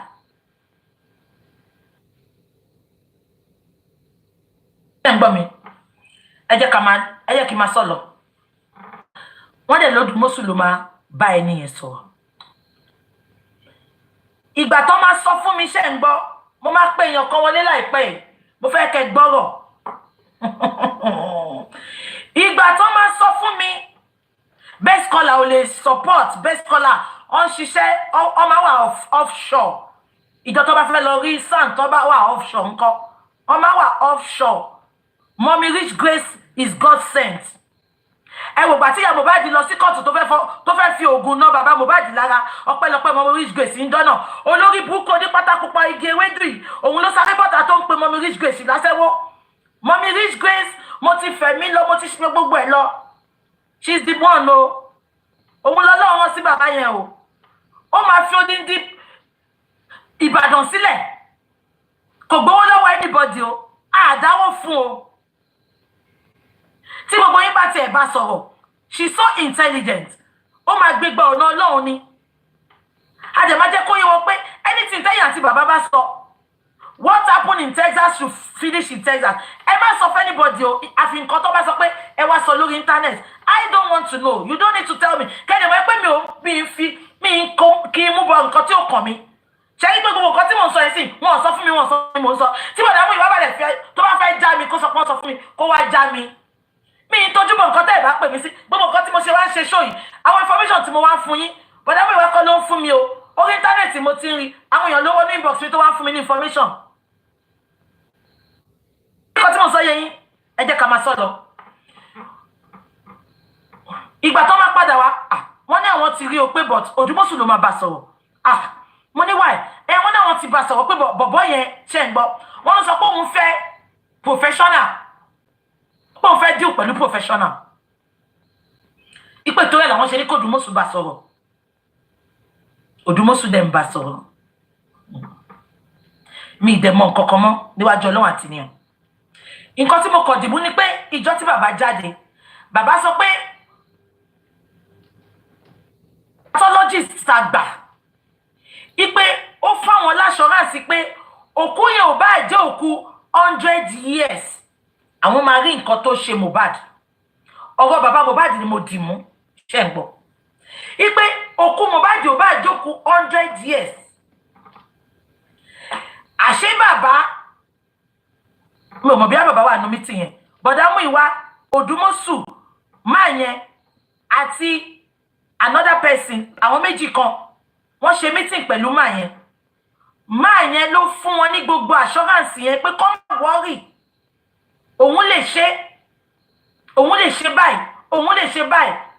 Ọ̀rọ̀ mo ní Sylvester, òun lòun ṣe olórí burúkú tí ò ṣàṣeyọrí. Ọ̀rọ̀ mo ní Sylvester náà. Information tí ìjọba sọ, tí Lagos State Government ti sọ́ngbà yẹn, kí bàbá ọ̀rọ̀ mo ní tó sọ pé òun fẹ́ lọ ṣe private one tó fi lọ bá wèrè. The same nǹkan tí ìjọba sọ ló pé padà wá. Kò rí tọ̀rọ̀ mo ní náà ṣe. Ẹjọ́ ta ni Uwonu Okoli ta ló ń ṣiṣẹ́ fún pathologist yẹn. Ẹ jẹ́ ká máa sọ̀rọ̀. Ṣé níbi tí mo ti ní problem pẹ̀lú bọ̀dá Muyiwa? Wọ́n ti ṣe meeting, wọ́n ti sọ gbogbo nǹkan tó máa ṣe, nǹkan tó máa mú lára Mohbad. Èmi ò sí meeting yẹn o, kò dẹ̀ sẹ́ni tó sọ fún mi. But later, nìkan náà àwọn tó jọ ṣe meeting yẹn pè mí tó fẹjọ́ sùn mí. Ìjọ tí bọ̀dá Muyiwa máa lọ sórí platform kan, mi mọ̀ platform náà. Bọ̀dá Muyiwa lọ sọ gbogbo nǹkan tó fẹ́ yọ lára Mohbad. Wọ́n ní wọ́n máa yọ tissue kan, ṣé gbogbo yín rántí èmi ò sí lórí platform. Lady yẹn ló pè mí tó fẹjọ́ sùn mí pé kí ló mú bọ̀dá Muyiwa tó lọ ń ṣe gbogbo àlàyé yẹn lórí platform. Ìjọ tí bọ̀dá Muyiwa ṣe àlàyé yẹn tán, ìjọ kejì làṣàná bẹ̀rẹ̀ sí ní ṣe interview kiri. Ẹ lọ wò. Èmi ò kúkú sí ńbẹ̀. Lady yẹn fìbínú pè mí. Ó ní tí Muyiwa bá tiẹ̀ fẹ́ lọ ṣe explanation, ó ní ṣó jẹ́ kán sọ̀rọ̀ tán ni. Wọ́n sọ gbogbo ibi tó ti máa mú tissue, wọ́n sọ gbogbo ẹ̀. Ẹ jọ gbogbo nǹkan tí bọ̀dá Muyiwa sọ yẹn. Ṣé kò tó kọ́ padà lọ síbi tó sí Mohbad sí kán lọ ṣoríṣiríṣi? Kò sẹ́ni tí ò ní price, mo máa ń sọ, èmi ò ní price o. But there is nobody that has no price. When it comes to saying the truth, I have no price. Gbogbo nǹkan tó fẹ́ ṣe lára Mohbad, bọ̀dá Muyiwa sọ síta lórí platform. Lady yẹn pè mí ìgbà tó tán, ó bínú, ó ní kí ló dé tó lọ sọ̀rọ̀ tó yẹ, ó ní ṣé kò mẹ́pọ̀ ti fáwọn àṣànà láìdí àní nǹkan tó máa ṣe. Mo ṣàbẹ̀ lady yẹn. Dèní ìbò bá bọ̀dá Muyiwa sọ, àfi bí ṣe sọ́nsìn. Mo ní kò rí bẹ́ẹ̀ kó má wọ́rí pé gbogbo ẹ̀ wà intact. Ipe ṣe bí wọ́n lọ sọ pé gbogbo ilẹ̀ bá toxic pathologist sọ̀rọ̀ ẹ sọ pé professional ni. Ṣé ń gbọ́ mi? Adẹ̀bẹ̀rẹ̀ ẹjọ́ nìyẹn. Mi ìbí wọ́n pé báwo ni o, kíní kan ni o. Mi ìbí wọ́n. Mo kàn máa sọ pé báwo ni ṣán ti ṣe, ṣán ti gbé lọ. Mi ìmọ̀ gbà tó gbé lọ gan, mo kàn bí wọ́n ní pé ṣán ti gbé lọ because ojoojúmọ́ ti máa ń ṣe ṣó gbogbo yín máa ń bi mí pé ṣe rántí gbogbo yín máa ń bi mí pé báwo ni BJ Alpha máa ní ẹ má wọ́rì àbí mo fọwọ́ gbáyà gan fún yín, ẹ má bínú o, mo finú wénú mo jẹ́wọ́ ní o, ẹ jẹ́ ká ṣe charge, ẹ má bínú kí nìyẹn ti ń lọlẹ̀. Ẹ má bínú pé BJ dẹ̀ sọ pé ká má wọ́rì o, ẹ má bínú o, mo finú wénú ní o, bínú mi ṣe rí ni mo ṣe wò ó pé àwọn family yìí wá justice o, mi mọ̀ pé nǹkan mi dẹ̀ lè mi ń rò. Ẹ má bínú o because gbogbo yín sọ pé ṣebí BJ sọ pé ká má wọ́rì ni, ẹ má bínú o. Mi ní kẹ́ má wọ́rì lóòótọ́ but kò ń ṣẹjọ́ mi o, mo ń fún yín ní hope because nǹkan tó ń sọ fún mi ni. Mo dẹ̀ wò pé tí ìyá Mohbad ò bá fẹ́ justice, tí àdúrà ò fẹ́ justice, tí blessing ò fẹ́ justice, bọ̀dá Muyiwa náà ṣáà lè má fẹ́ justice. But I don't know. Ẹ jẹ́ kí n máa sọ lọ. Èèyàn kan sọ pé you vouch for who you don't know. Because bàbá ló sọ pé èèyàn kan ṣoṣo tóun trust nínú ẹbí òun nìyẹn. If you love me, you love my dog. Money. Tí bá ní mo nífẹ̀ẹ́ bàbá Mohbad, gbogbo nǹkan tó so mọ́ lára mo gbọ́dọ̀ nífẹ̀ẹ́. Bádùúrà àti màmá ẹ̀ ṣe wà yẹn, mo kàn bínú sí wọn ni pé wọn support bàbá yẹn ni. Bá àdúrà lọ́la tàdúrà bá sọ pé òun fẹ́ travel lọ́la bí ìyá Mohbad máa support wọn. Ìtorí ìfẹ́ tí mo ní sí bàbá mo yìí mi ní sọ pé mo nífẹ̀ẹ́ bàbá kí n máa kórìíra nǹkan tó tara bàbá jáde. Mọ̀ ṣá bí ṣe ń bínú sàdúrà àti ìyá ètò yẹn ẹni pé mo yìí máa ní soft spot fún ìyá Mohbad tí máa ń sọ̀rọ̀ ẹ̀.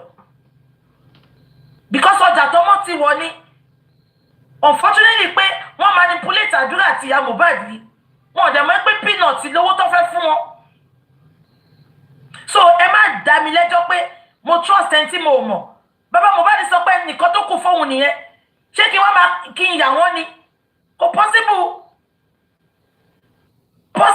Ẹ má máa judge pé torí ẹ̀yin kọ́ lẹ wà ní shoes yẹn.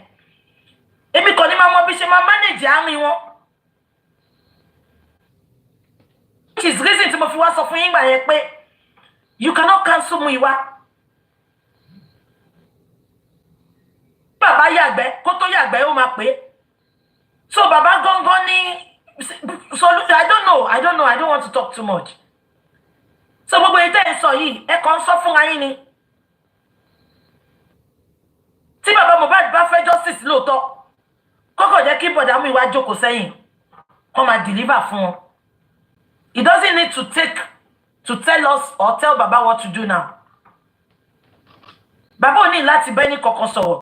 Ìtorí ẹ̀ la ṣe sanwó fún San. Baba should go and talk to San. Mommy reach great mass in one law. I think that is the best. We don't want Guresi beside Baba. We don't want anybody. We only want Mommy Rich Grace to go with Baba. Niki Baba ba ebi wọn jà. But with all these things, Timothy soy. Bon kotan soy. On padà sórí bọ̀dá Muyiwa. Because when pé ìgbà Timothy sọ̀rọ̀ ńgbà yẹn ni, Odumosu will not be in the picture. Àti ṣàṣeyọrí lọ kọjá. But ojoojúmọ́ là ń padà sẹ́yìn. Jẹ́ kí n máa sọ lọ. So the only thing tí mo kàn bí wọ́n ni pé Alpha. Ṣé ń gbọ́ mi? Ṣé níbi tí mo ti ń fura ìgbà tó sọ pé olórí Bukky pathology sọ pé òun ò ní fún ẹnì kankan result. Mo ní fún ẹni tó sanwó. Ṣé ń gbọ́? Mo ní fún ẹni tó sanwó. Bàbá ló sanwó ẹ̀ báwo ni kò ṣe ní gba result. Even San go ní gba adẹ̀ ti gba San ńgbà yẹn. Mo ní even San go ní gba result. Wọ́n ní policy and procedure ẹ̀ nìyẹn o. Àwọn Lagos State ló máa mú fún.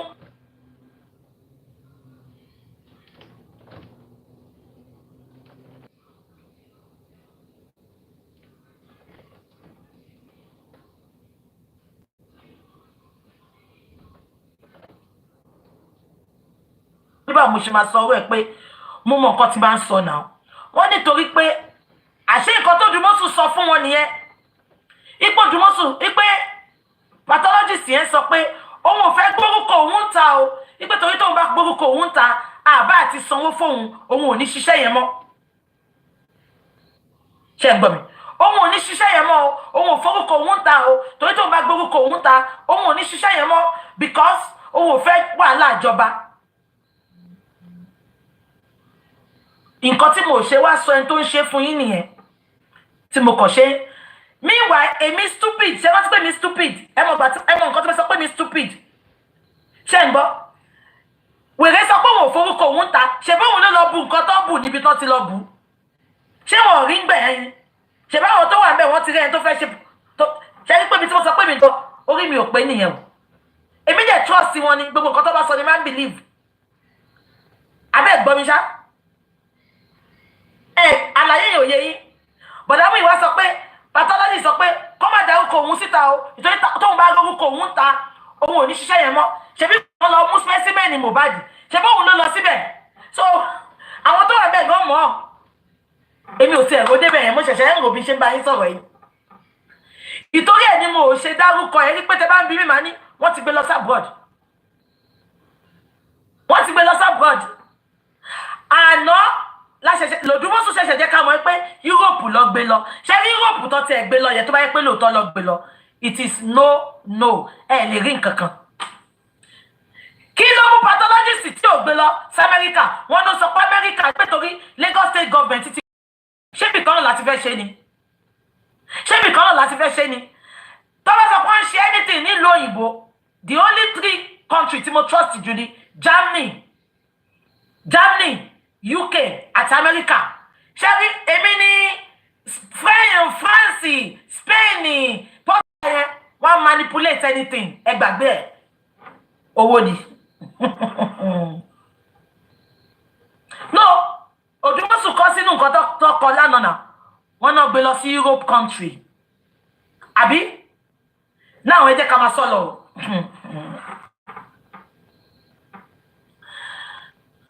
ó ga ọ ìgbà tó wá sọ pé àṣà ń dúró ṣe ń gbọ́ wọ́n ní kò gbọ́dọ̀ gbórúkọ ẹ̀ ń ta o meanwhile wọ́n ti san 16 million fún wọ́n challenge pathologist yẹn tó bá ní wọ́n sanwó fóun kó bọ́ta ikú owó ló máa kú pẹ̀lú Odùmọ̀ṣù wọ́n san 16 million fún wọ́n gba hòtẹ́ẹ̀lì fún gbogbo nǹkan tó ṣe ní Èkó wọ́n sanwó ẹ̀ cash fún nínú 16 million yẹn kò sanwó hòtẹ́ẹ̀lì o nínú owó bàbá nínú owó lọ́tún ti gba 5-star hotel fún gbogbo feeding gbogbo àwọn tó kó wá wọ́n sanwó wọn 16 million ló kó fún ẹ bá gbọ́ o wọ́n kọ́kọ́ fún ní part of the money ipe kó máa báṣẹ́ lọ Odùmọ̀ṣù tí wàá pè ó ní pathologist yẹn ni wọ́n gbọ́dọ̀ san gbogbo owó o ipe tó bá san gbogbo owó wọn ò ní ṣiṣẹ́ Odùmọ̀ṣù ló pè nǹkan tí 16 million ṣe pé sí lọ́wọ́ nìyẹn Odùmọ̀ṣù ló pè àṣé Odùmọ̀ṣù fẹ́ pín owó ni Odùmọ̀ṣù ní èèyàn kan ní BJ white ṣe nìyí á sí ẹ lọ́yàn ó ti olórí burúkú ara ambassador ara ó tójọ́ mẹ́ta olóṣì olè apanilẹ́kúnjayé ó ti mọ́ọ̀bù sọ pé ṣé ní sí mi lọ́yàn ó gbọ́dọ̀ ìtorí wọn bá lọ́yàn ń tóbi mọ́ 10 million lọ́kọ́kọ́ kó fún pathologist yẹn Odùmọ̀ṣù pé ó ní pathologist sọ pé òun máa gbowó yẹn pé tó wọ́n meanwhile ó ti lọ bẹ̀rẹ̀ ìjọ tó jẹ́ kó lọ bẹ̀rẹ̀ iṣẹ́ ni o ó ti lọ ó wá jẹ́ kó send ẹ̀ according to them mi mọ́ o ó ní tó bá sanwó yẹn kò ní ṣe nǹkan kan o kò dẹ̀ ní refund èyí tó kù Odùmọ̀ṣù ló pè ẹni tó bọ́ta kó gbé ẹ́ lála ibi tá a dé yìí sìn a máa pe ẹ́ lála ká máa fi ẹ́ lála ṣépè olórí burúkú tó fẹ́ exonerate ara ẹ̀ lánàá àpapín lọ ṣe ẹ̀jẹ̀ máa sọ lọ mo ti kọ orúkọ ẹ̀ mi rántí orúkọ ẹ̀ orúkọ Ìgbò ni ẹ lọ wo lórí péjì mi orúkọ ẹ̀ wà ń bẹ̀ mo gbé orúkọ ẹ̀ síbẹ̀ wọ́n ka orúkọ ẹ̀ nínú kóòtù náà orúkọ Ìgbò ni mi rántí orúkọ ẹ̀ orúkọ wèrè gùn bójú ẹ̀ ṣe rí lórúkọ ẹ̀ ṣe rí ẹ jẹ́ ká máa sọ lọ ìgbà tó Odùmọ̀ṣù dẹ̀ pé wọ́n dẹ̀ san gbogbo owó yẹn ṣé ń gbọ́ wọ́n dẹ̀ náà ti gbé lọ mi kúkú mọjọ́ tó gbé lọ èmi kàn máa ń bi wọ́n ní update kò yé yín ká kàn máa relax because mo notice kankan pa bọ̀dá Muyiwa tẹ́ ẹ̀ bá push ẹ̀ ó fi ọwọ́ yẹpẹrẹ mú justice for Mohbad let me be honest tí o bá ń ṣe gbogbo àwa genuine supporters justice for Mohbad á ti lọ down the drain wọ́n ti dá sẹ́gbẹ̀ kan I'm telling you the facts now Muyiwa mú kinní yẹn bíi pé adìyẹ ló kú nonchalantly ó mú kinní yẹn bíi pé ajá ló kú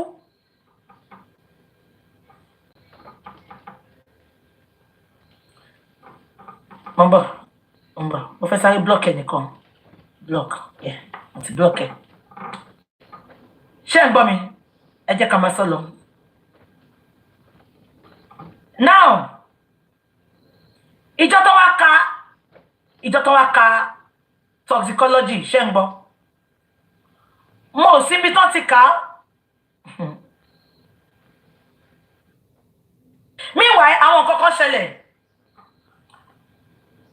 ṣé gbogbo yín rántí pé olórí burúkú lọ́ọ̀yà Tẹ́mù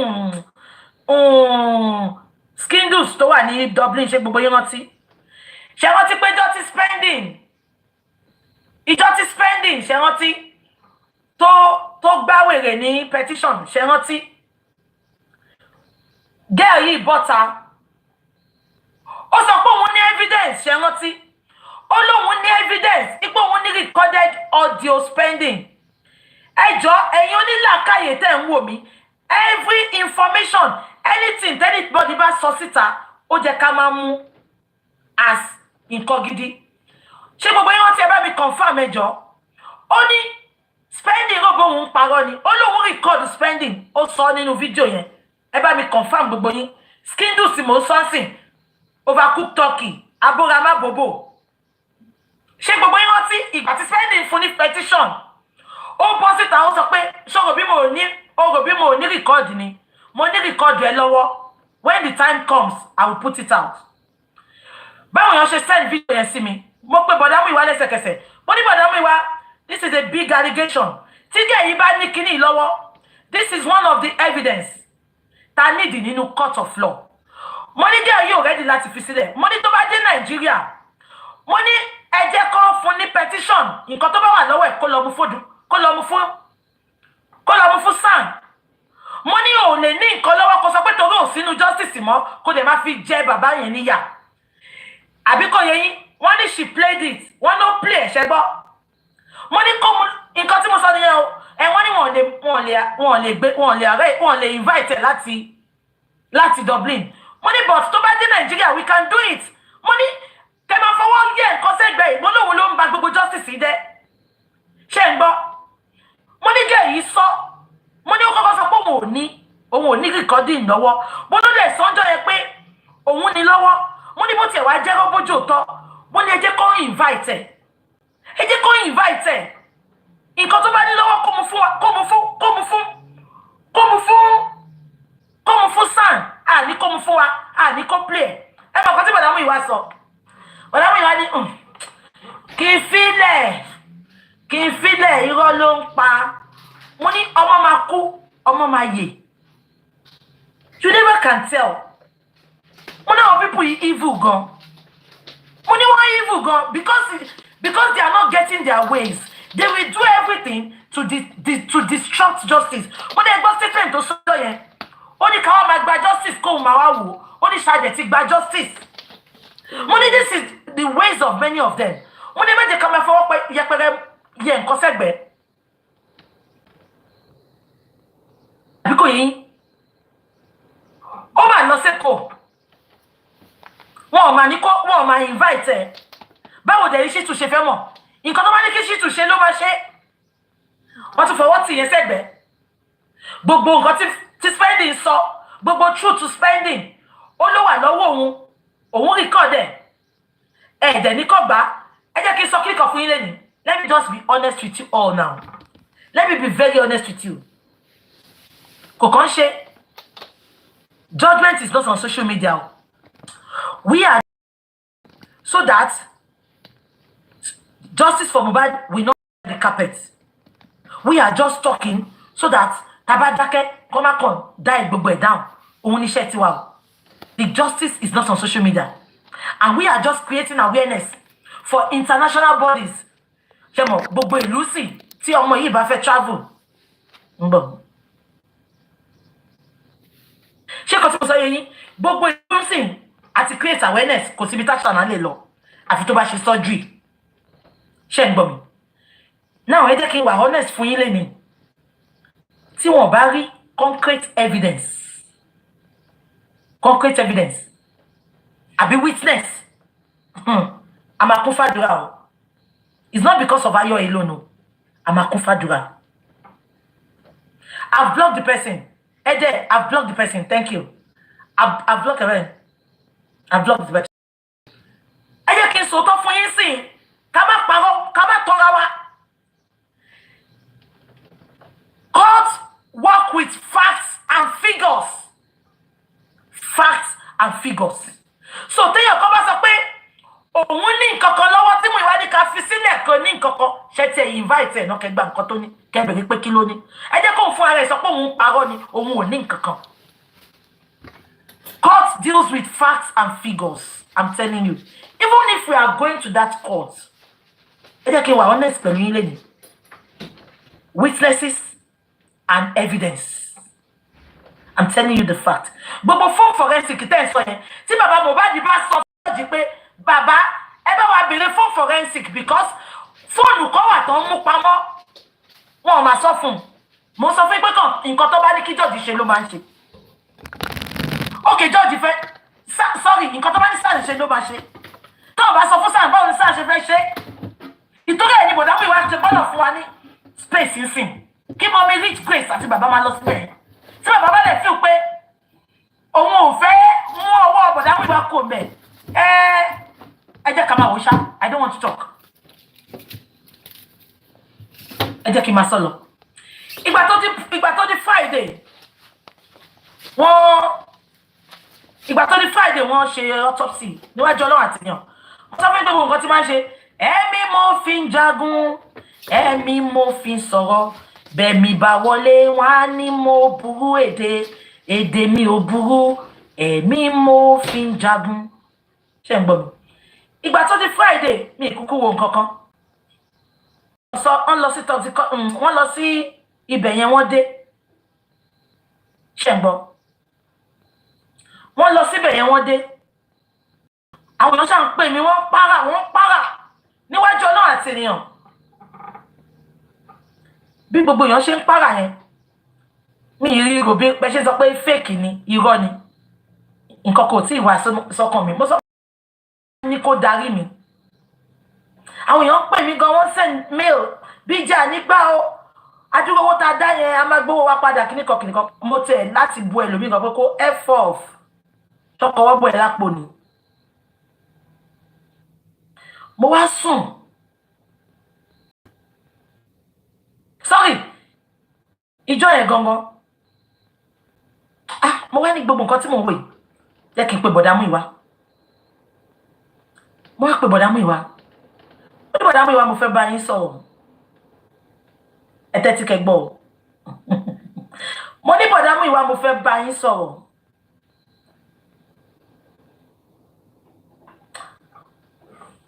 Mo ní result tó jáde yẹn. Mo ní kí lẹ rí sí. Bọ̀dá Muyiwa mi kanlẹ̀. Ṣé rí màá sọ nǹkan kan fún yín ẹ lè sọ pé mò ń gbèjà bọ̀dá Muyiwa. But I think being ṣe rodeo I think he was also manipulated. I think opinion tèmi ni màá dẹ̀ sọ reason fún yín. Mo ní kí lẹ rí sí nǹkan tó ṣẹlẹ̀ yìí. Result tó jáde yẹn. Wọ́n mi kanlẹ̀. Wọ́n ní táwọn bá ní kò ṣọ́ọ̀kì àwọn parọ́ ni. Wọ́n ní but kí ní sùúrù kí kọ́pì nǹkan tí pathologist yẹn wá káwọn gbà sọ́wọ́ ipá wọn ní àwọn findings kan táwọn fẹ́ ṣe. Gbọ́ mi.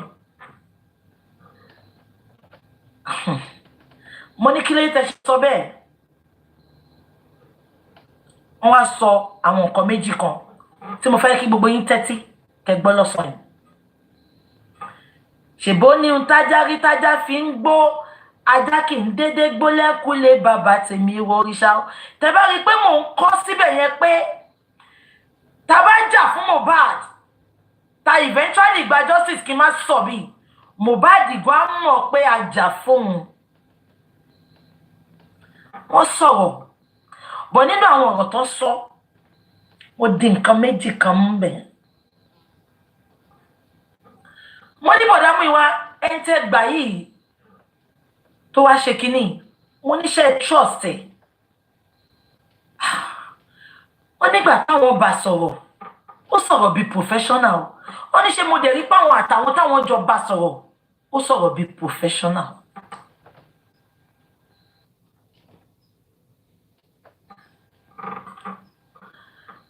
Okay. Ó ní bọ̀tí kankan làwọn fẹ́ jẹ́ kí n mọ̀. Wọ́n ní nǹkan táwọn feel pé ó ṣẹlẹ̀. Àwọn feel ni o. Wọ́n ní ṣe mọ̀ pé ní Nàìjíríà, even everywhere in the world, wọ́n máa ń lo èèyàn kan fún sacrifice ìlú ni.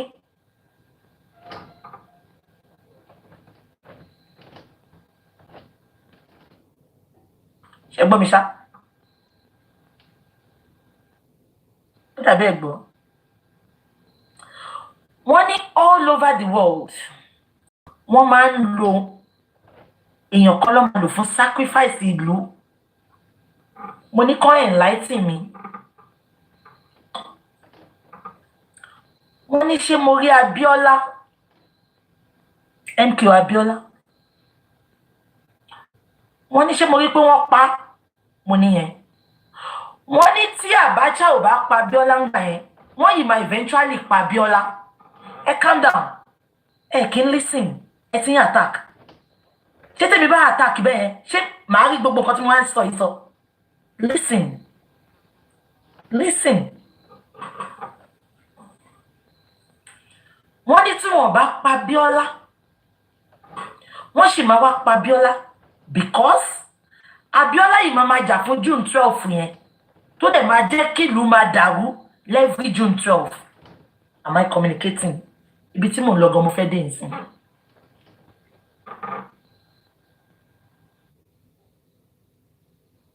Wọ́n ní sọ tí Lagos State government bá rí pé the true autopsy, that is if they did one, tó bá máa fa wàhálà ní Èkó, they will manipulate.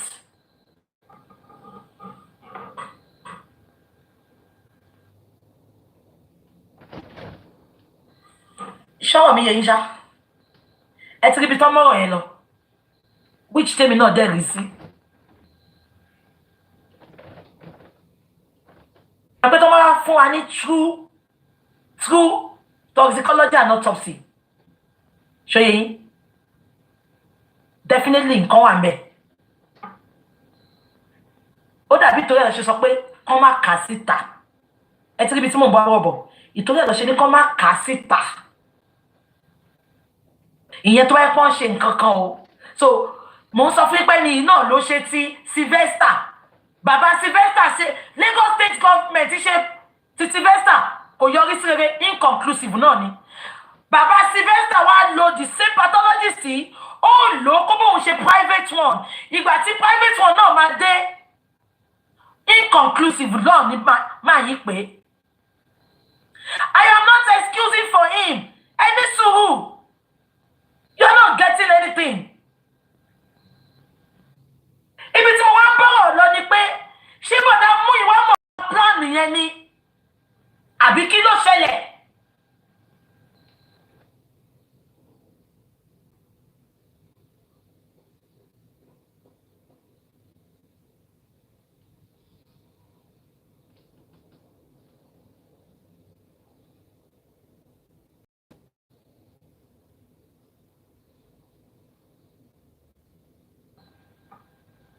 Ẹ ti gẹ̀tì ni. Èmi bí yín ni ṣó mọ̀ pa plan yẹn ni tó fi sáré fún mi ní examples yẹn.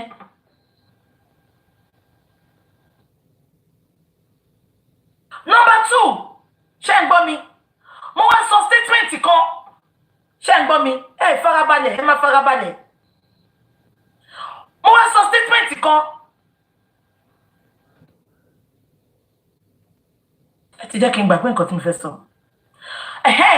Àwọn èèyàn dẹ̀ ti sọ fún mi pé Dáwókú nation, olórí burúkú tí ò níṣẹ́ tó máa la ẹkùn àtokó mọ́lẹ̀ tó máa ní kó máa ṣáàdáwó kó máa dáwó.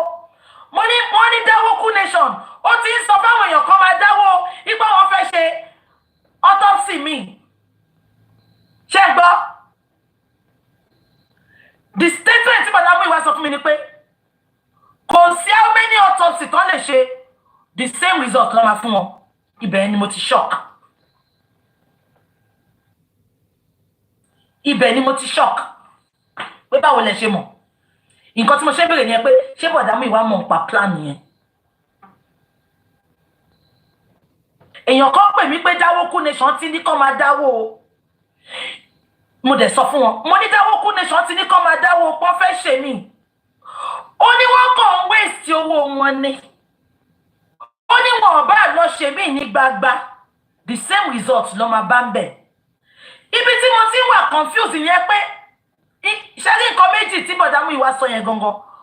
Òun ló wá fún mi ní deep insight. Tí mo wá wò pé something is wrong somewhere. Why will he give me such answer? Mo wá ní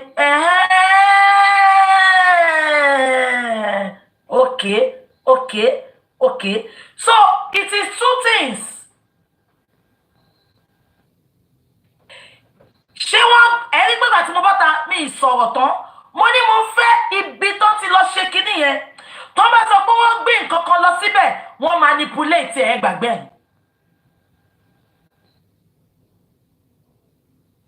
Tó bá lè sọ pé wọ́n gbé nǹkan kan lọ, nǹkan méjì ni. Wọ́n ní olórí burúkú ènìyàn ṣòro Òdùmọ̀ṣù. Ó sọ lánàá pé wọn ò gbowó níbi tó gbé nǹkan lọ. Ó ní wọn ò gbowó. Tí wọn ò bá gbowó, á jẹ́ pé packages tó gbé lọ síbẹ̀ ó ti wà damage. Wọn ò dẹ̀ ṣe nǹkan kan, wọ́n dẹ̀ dá padà fún wọn. So láàárín wọn wọ́n manipulate the result fún wa. Because tẹ́ bá ẹ jẹ́ kí n pè yàn kan. Àṣé gbogbo nǹkan tí pathologist lọ mú lára Mohbad kò tẹ́ ṣe nǹkan tó jẹ́ kán lò nìyẹn. Eyín àti egungun ló jẹ́ kán lò fún nǹkan tó ń wá yẹn. Pathologist dẹ̀ lọ mú tissue tó dẹ̀ mọ̀ pé tissue ò lè ṣiṣẹ́. Ẹni tó ń ṣiṣẹ́ ní pathologist department tó ti ṣàwọn ṣẹ́ rí máa pè wọ́n sí wọ́n á enlighten wa.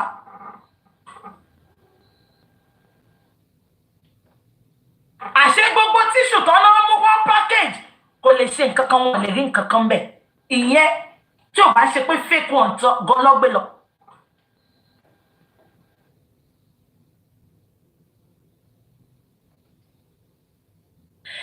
Now wọ́n ẹ̀dọ́gbọ́ ibi tí èmi máa ń think mo máa ń ronú gan. Wọ́n ní olórí burúkú Òdùmọ̀ṣù sọ lánàá pé ìtọ́jú àwọn ọmọ ẹni yẹn wípé pathologist mọ̀ wọ́n níbẹ̀ yẹn ni wọ́n ṣe gbowó lọ́wọ́ ẹ̀. Ṣètìrí pàwọ̀ tí ń jọra wọn. Pathologist mọ̀ wọ́n níbẹ̀ yẹn lọ ṣe gbowó lọ́wọ́ ẹ̀. Ṣètìrí pàwọ̀ tí ń jọra wọn.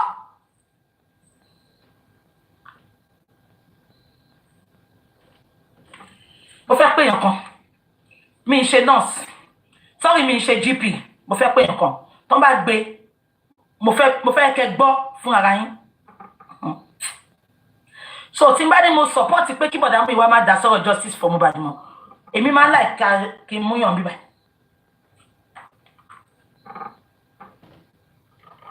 Ń bọ̀. Mo fẹ́ pè yàn kan.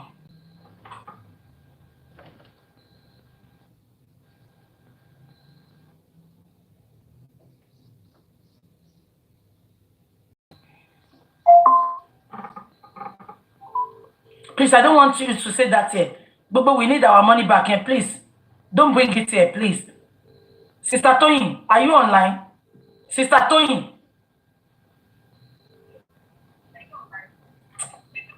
Hello, ma. Toyin Peperepe, are you online? Can you block all these bastards? Hello.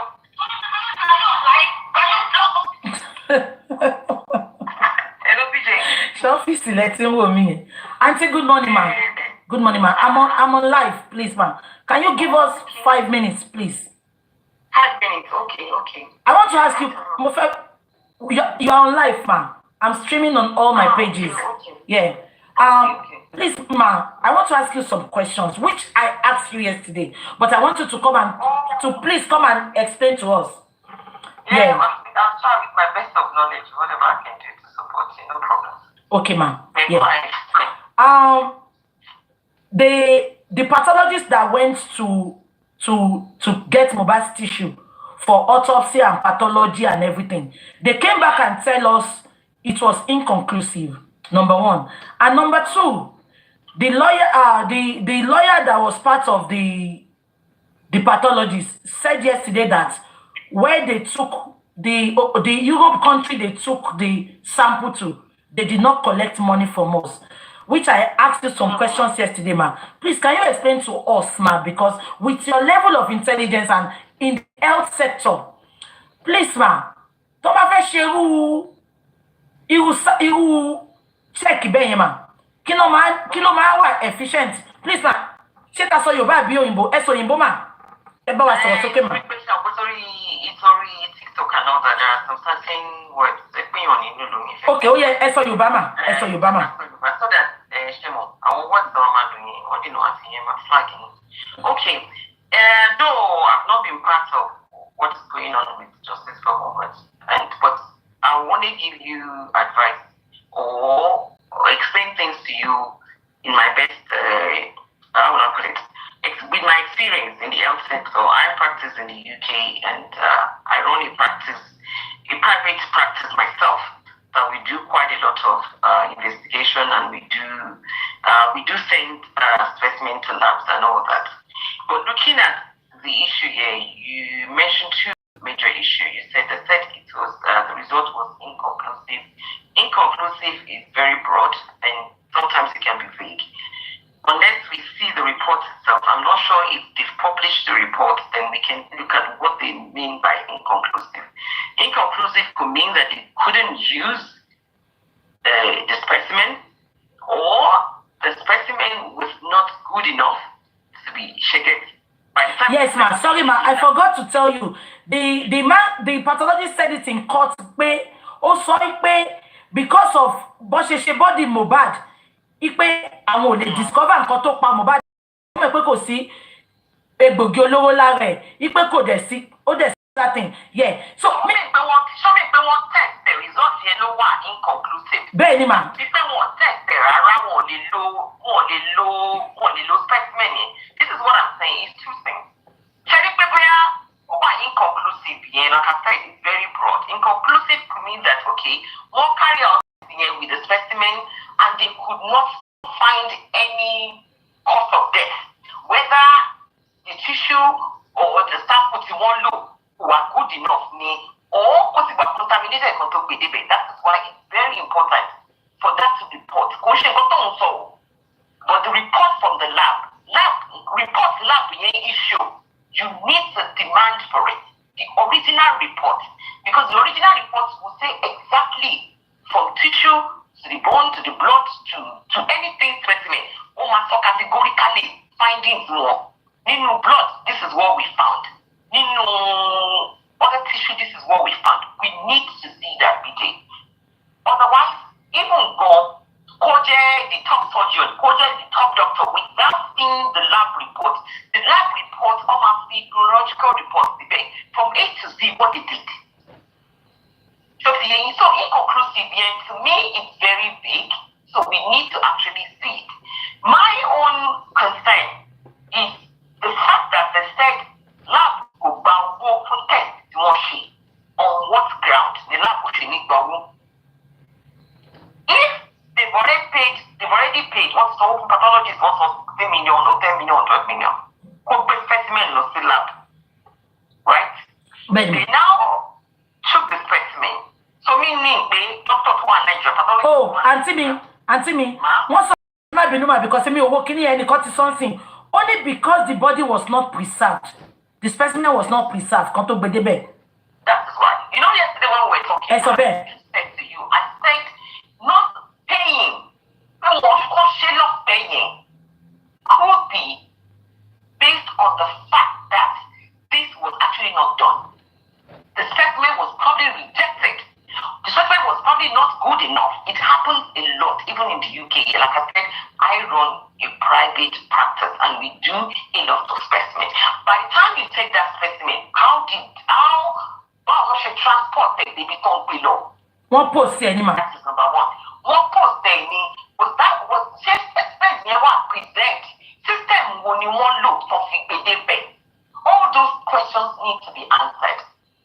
She won't freeze any. Was it then just PHL look below ni, ṣé frozen pack náà lò ní, ṣé wọ́n preserve ẹ̀ pẹ̀lú chemical ni tó fi gbé débẹ̀. All those things matter depending on what are we trying to achieve, what specimen are we sending. They said it's tissue, fair enough. We need to see that. Then nígbà tó dé lab, was that specimen actually rejected? There's a point to say, this specimen was rejected in the lab because they couldn't use it. Then the lab would probably not have charged them. So there is a lot of misrepresentation of words saying we won't charge and we'll not say how come. Can you actually the pathologist pẹ̀lú Nigeria, pẹ̀lú lab tó wà ní UK or US or Romania or wherever talking of base specimen law? Why would they not charge? You know, I asked that question. I said, why have they not charged for a service they were supposed to provide? It is not a cheap service. So what? There's probability, please, I'm using probability here because I know we're live and a lot of people are watching, that specimen was probably rejected. So therefore, there was nothing carried on. So they will not charge. You were saying that probably UK, yes, we could. So we need the name of that lab where that specimen was sent to, right? Then we need to know how was this specimen transported from Nigeria to the lab. Kí ni requirements of fún wọn? Ṣé ní tó protection meet the requirements yẹn? How long ló take lọ náà? Nígbà tó débẹ̀, report tó fún wa dà. Tí specimen bá wà rejected, they will never say it was inconclusive. They will not use that word. Right? The specimen yẹn, tó bá ti dé lab yẹn, tó bá yẹ pé ó ti wà contaminated because it was not preserved properly. Right? Listen to what I'm saying. There's probability that they did not carry out anything with that specimen. Say they will not charge. So I think Nigeria not below. I might be saying, okay, maybe not. Any lab to any license will not do that. Even here, specimen gets rejected a lot of time and they will tell you the reason. They might get into the lab and they might then realize that they're not going to get anything out of it because the specimen itself is not viable. They won't use it. And why would they charge? So somebody's saying that how? What is the relationship between the lab and the pathologist? Share only take me more she just get. Surely take business you want to say for all of it. Surely take Benny. Or was that specimen actually rejected? Or was the specimen actually not good enough to be used? Then the report will say the original report from the lab will actually highlight what happened to that specimen. It's very easy. The original report, not the one the pathologist don't base it out. I'm talking about the original report that was actually issued, which can be verified. Romania, Europe, it is very easy to find out. Do you understand what I'm saying? It's very easy because that's how I have the license to protect. It's like the way I'm working. I have my license to protect. I cannot falsify documents, and we have the right to ask. We have the right to ask for the original report. Because it's okay, one by specimen, one by blood, one by tissue. The report for the blood is different from the report that you get from every aspect, every specimen, not by manual report. Then they will tell us what happened to that report. By the time they received it, if they say they received it and they rejected that specimen, they will tell us the reason why it was rejected, which is probability 90% probability that it was probably not used. That was why they did not charge, rather than saying, oh, Fenoche, how? In Europe? Tell me something I do not know. Tell me something I do not know. Understand? Maybe we can even call somebody, I know a lot of pathologists here that work in the lab, that they can come and tell you what happened when specimen arrived, what they do, how they manage specimen, how specimen is supposed to be transported. You know that this is Nigeria we're talking about. It will take about maybe a week before it gets to where it's going. How does DHL go? How does DHL do it? Do you get it? Under a DNA test, you can verify how they transport DNA test from Nigeria to UK to test. Because Michigan does it a lot. That they will take specimen from Nigeria. There's a certain way you do it. So these pathologists need to tell the public. It's public fund, right? They need to tell us. How did you do it? Which lab did you use? How did you transport it? How come they're saying that the lab did not charge? What is your relationship with the lab? Do you have a stake? Has someone paid the lab on behalf of the public? That is that's why they're not charging, because I've never had it anywhere in Europe where they will do something for no. So we need to find out. So there are lots of questions that we need to ask, and I know you can champion that. You need to start asking questions. Don't leave any stone unturned. The question starts from this pathologist person. Now we know his name. We need to verify clinical and where does it work. When he went to take the specimen, how was this specimen transported from Nigeria to the lab? What is the name of the lab? What is the relationship with that lab? How come the lab said they are not charged? Where is the original report from the lab?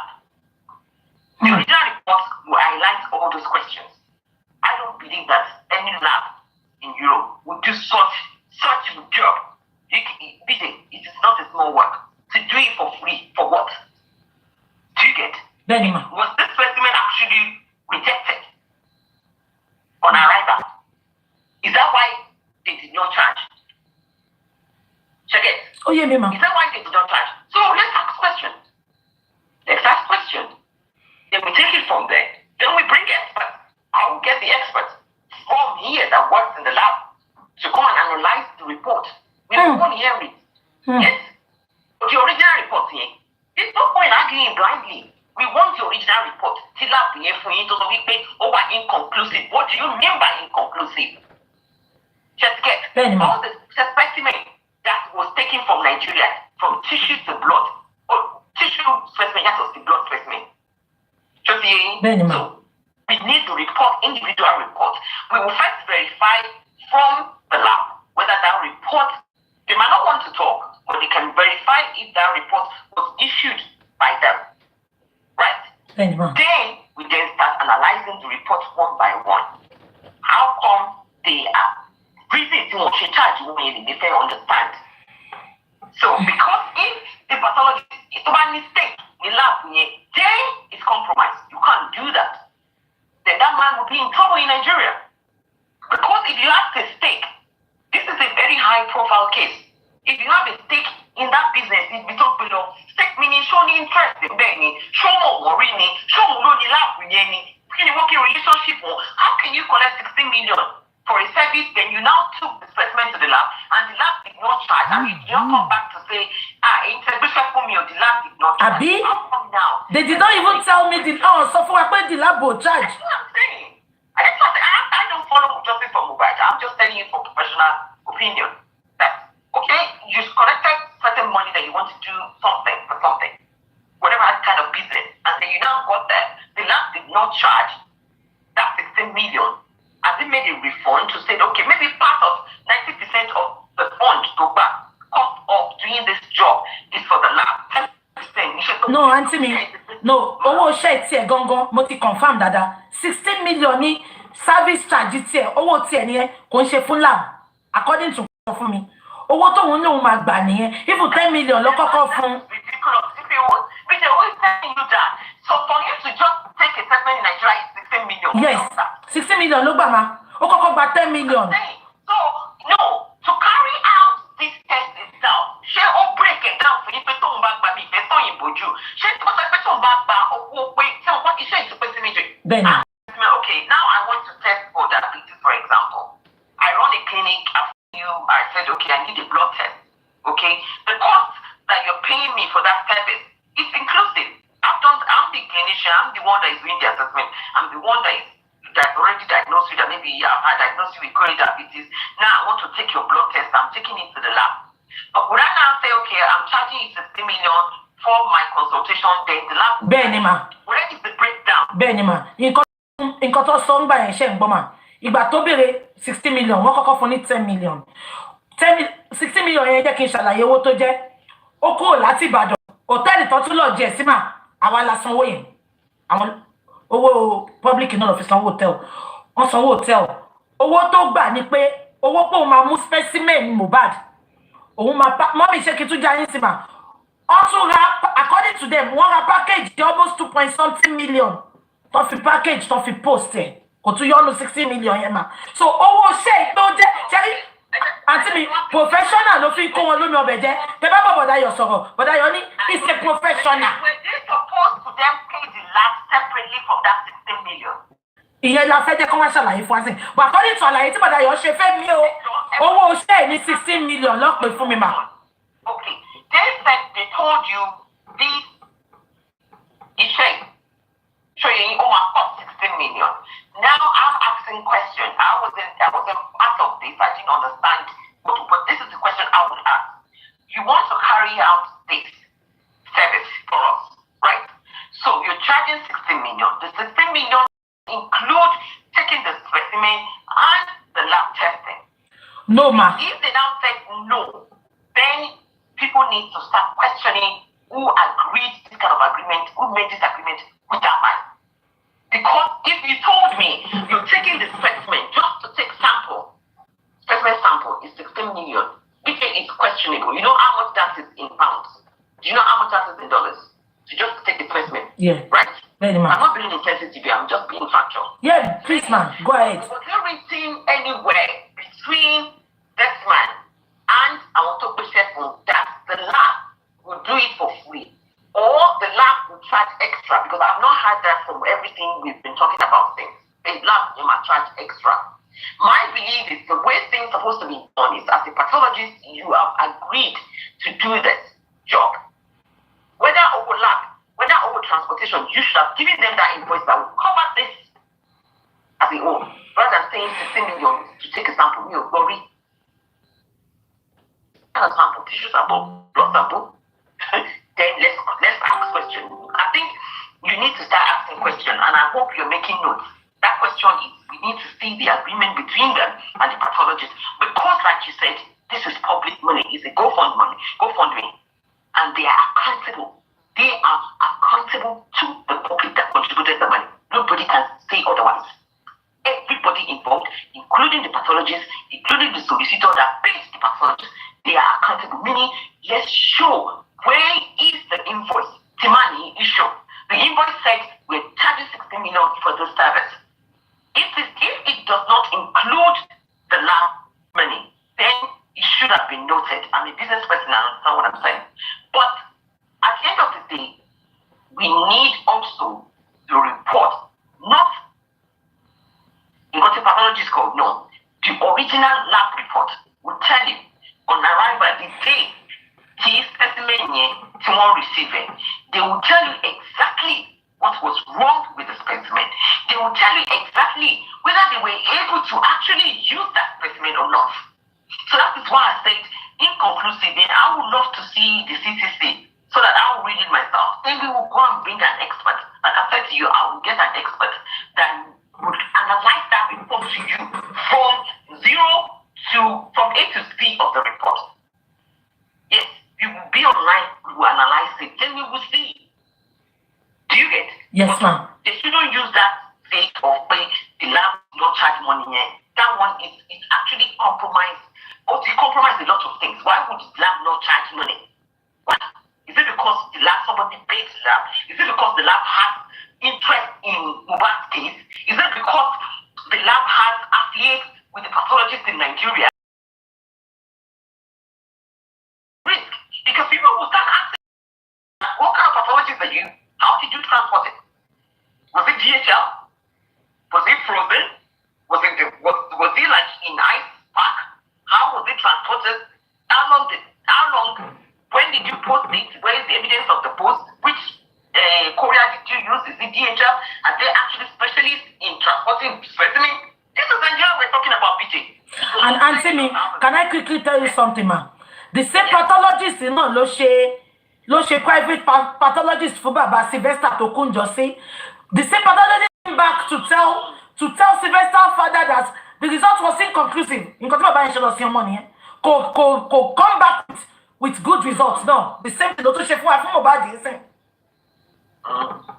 I don't want to condemn that pathologist. I don't know him, but we can look into him. Once we've got the name now, we will look at what is done. We will ask questions. Like I said, professionals will talk to him. Because we will ask questions and said, okay, where was this happen? How was it transported? Korea you used? How did they do it? How have they done it? Are they specialists in transporting specimen?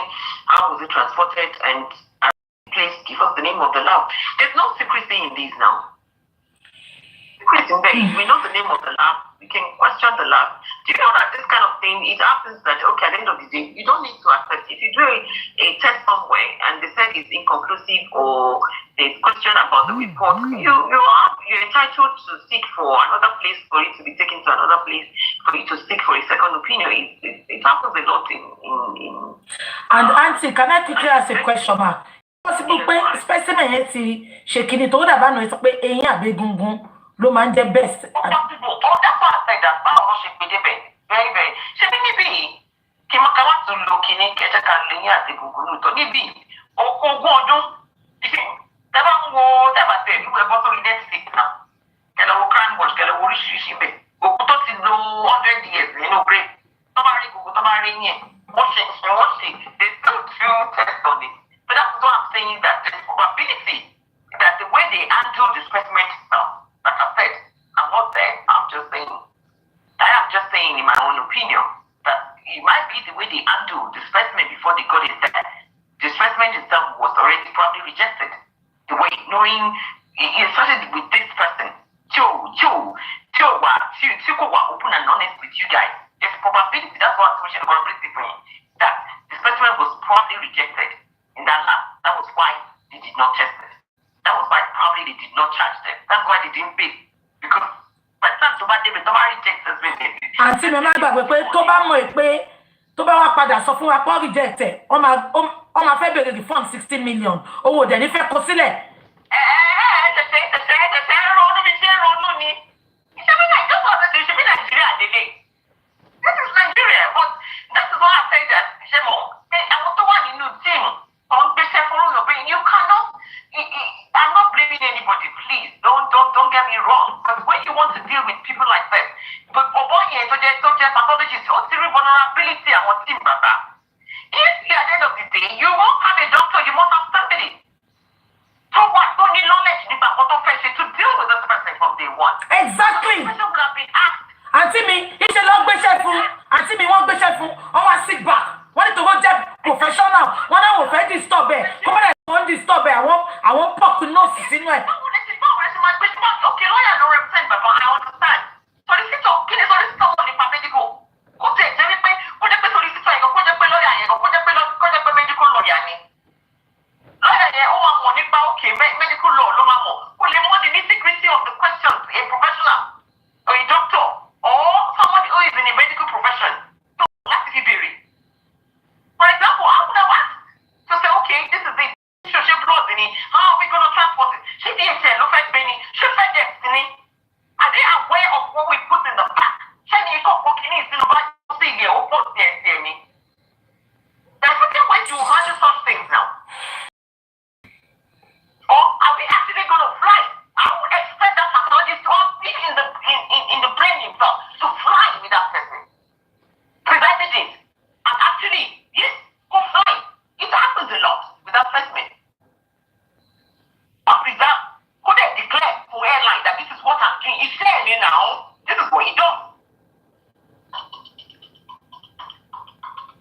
And then, really sad that, what I suppose say, but at the end of the day, if things are not done properly, this is what you will get. If things, honestly, I'm sorry to say, if things are not done properly, you will get them. And it's just a shame that, if that's the one in Nigeria, that's one, a lot of common sharing anymore. That person can actually be only change within that people. How do they don't want to change it? Again, that's because it's a person. So I have people obey, go to the airport, discipline, things. How was my exchange and before he gets there? And they lab, dollar behind the rejected.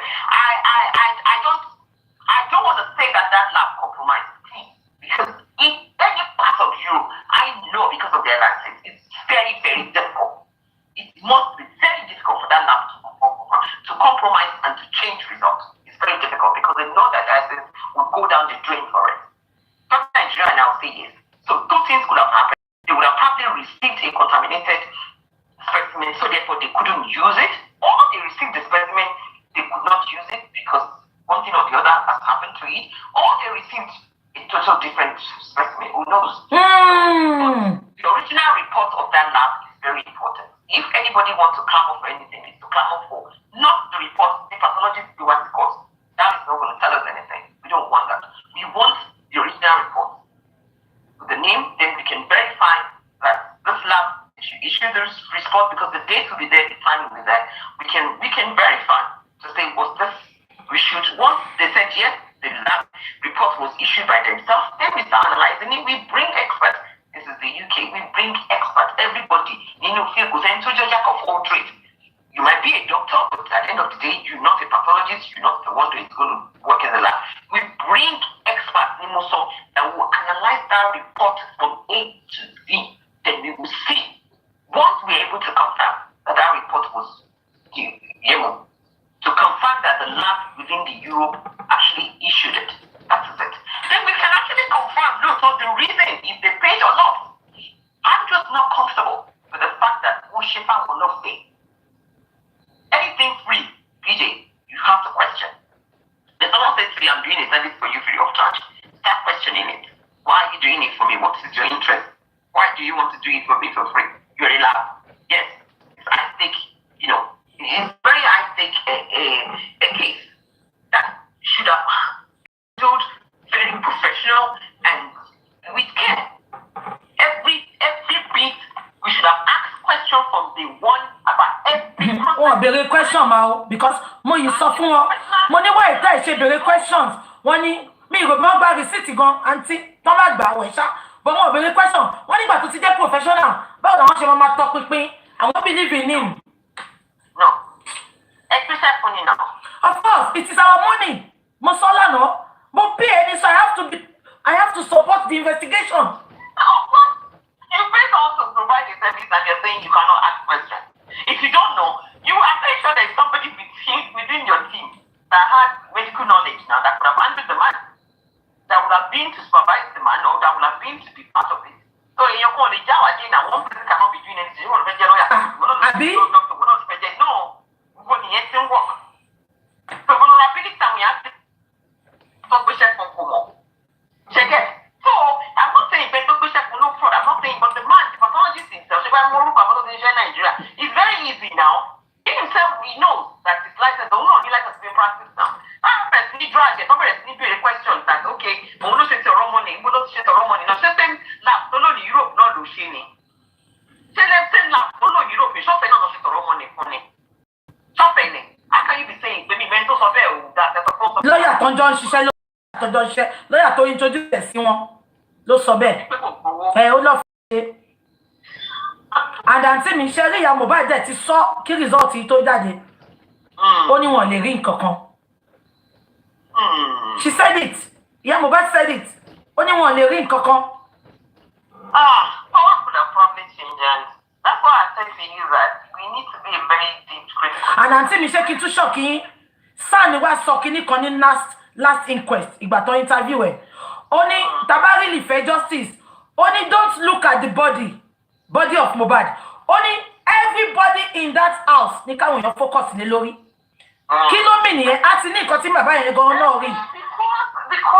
Because that kind of lawyer, so they understand what's the more system to one on the ground in Nigeria. That's why I said to you, a lot of things could have happened to that person. Trust me, BJ, when I said to you, a lot. Because the specimen play a key role in the report you're going to get.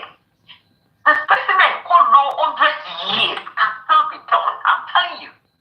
But in the case of Nigeria, a lot could have happened. From when that specimen was taken to from the origin of the specimen to the final destination. And obviously it will have gone through different hands before it's going to get to where it's going.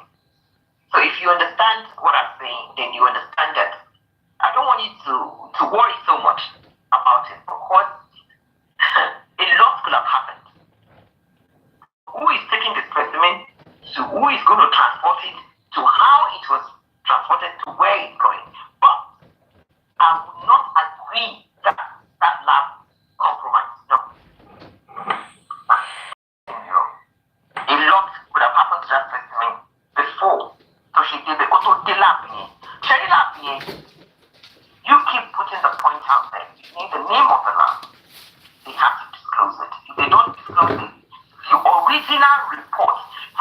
There's a lot to this mobile case, eh? A lot. Right? Because it's any problem, but also man, justice for mobile. Everybody is fighting everybody work for. They're not focusing on the main issue. Public money, let me say in it. Then, when the public have the right to demand for the original report, why are we getting what is all this about? No, now, and we don't know focus. Someone that you paid to do a service, you came out, you asked people to contribute money. Everybody contributed money. We now put that money and we gave it to somebody and said, she said it for her. Then we're questioning the report, telling everyone, don't you think our focus should be on this pathologist and say, where did you take it to? How did you do it? When did you do it? Where is the original report? What is the name? And we have the life legally to do so. So, what is the point of not focusing on the main issue to get the answer that we needed? Let us focus. I'm saying, let us focus. We have to focus. Focus is if the question is there, and I hope people are taking notes. Yeah, yes, ma'am. The question is there. The main question is this pathologist we want to know the process of the specimen, the process of transporting it, the name of the lab, then the original report from the lab. Our report is number issue reports. So the commercial you feel no shape of one report. So report originally not the from one presenting report. Very much. The matter focus. I'm not saying you can't imagine with justice from the word. But everybody I think at a Aunty or clear motive, at a Aunty good motive. I'm not part of your team. But at the end of the day, I can only give my expertise on what I know. And when it comes to medical issues, like I said, I run a private practice here and I do lots of private tests and I do lots of specimen, I do lots of to lab, I deal with lots of different labs within UK itself that are private, and I've worked in NHS, and I can tell you for free that something does not make sense when somebody just come out and say they couldn't conclude, they can't find what after how many years.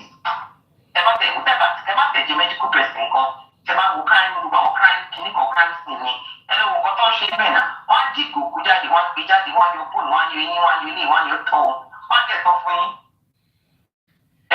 Then, to come back and tell you.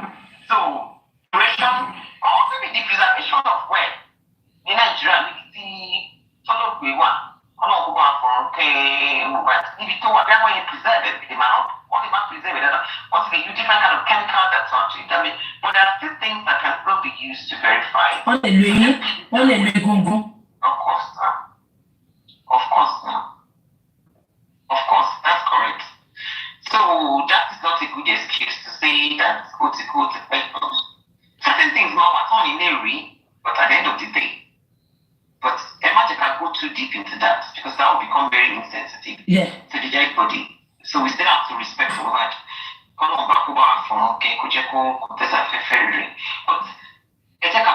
focus, imagine can deviate. So those questions we need to ask. Okay. I understand. Yes. I know you're doing your best. Once we're able to get the original report, we will come back with an expert, like I said, expert from the UK, with myself, that will look at that and we will analyze it one by one. I foresee where then we'll go through it, we'll tell you what the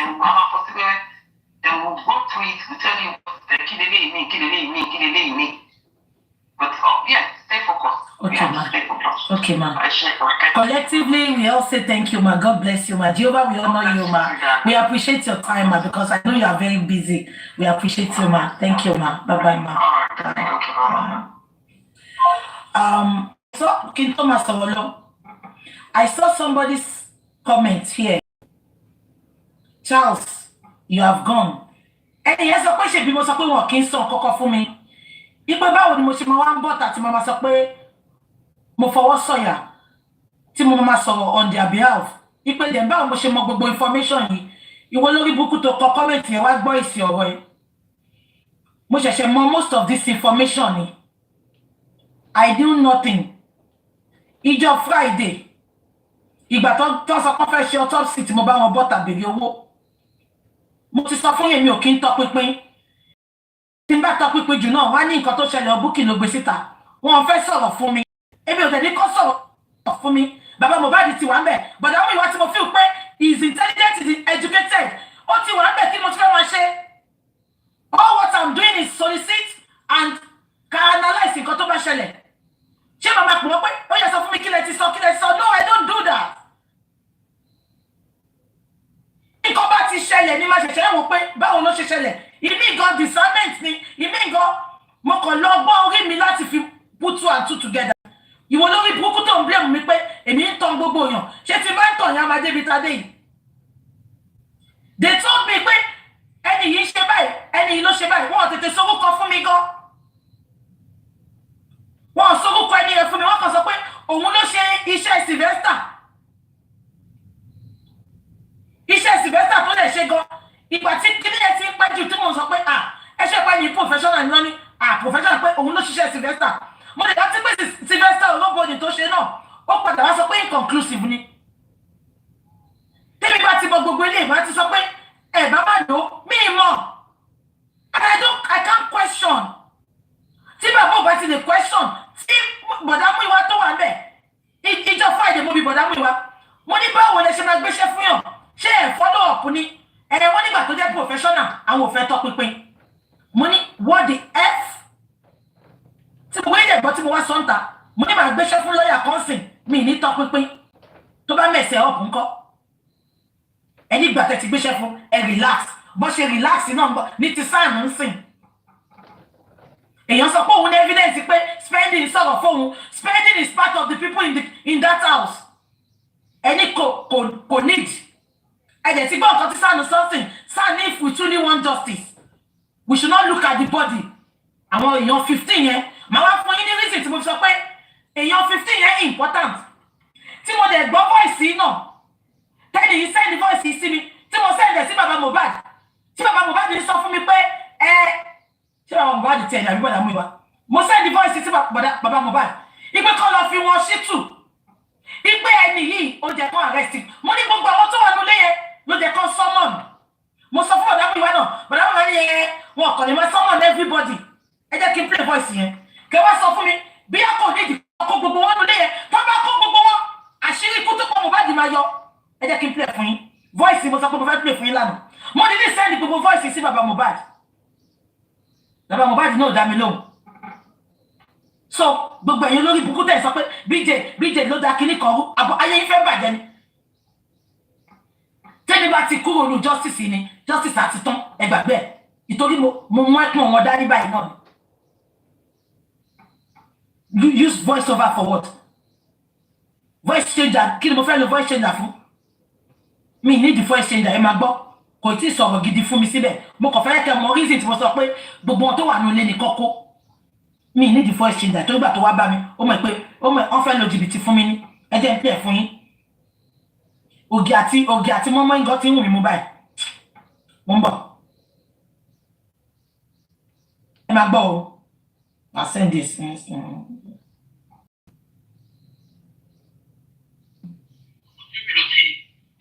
Okay, ó ti há lélẹ̀ ó ti há kọ́ ni mo fẹ́ ara dúró ó ti há kọ́ mo fẹ́ ó ti há kọ́ mo fẹ́.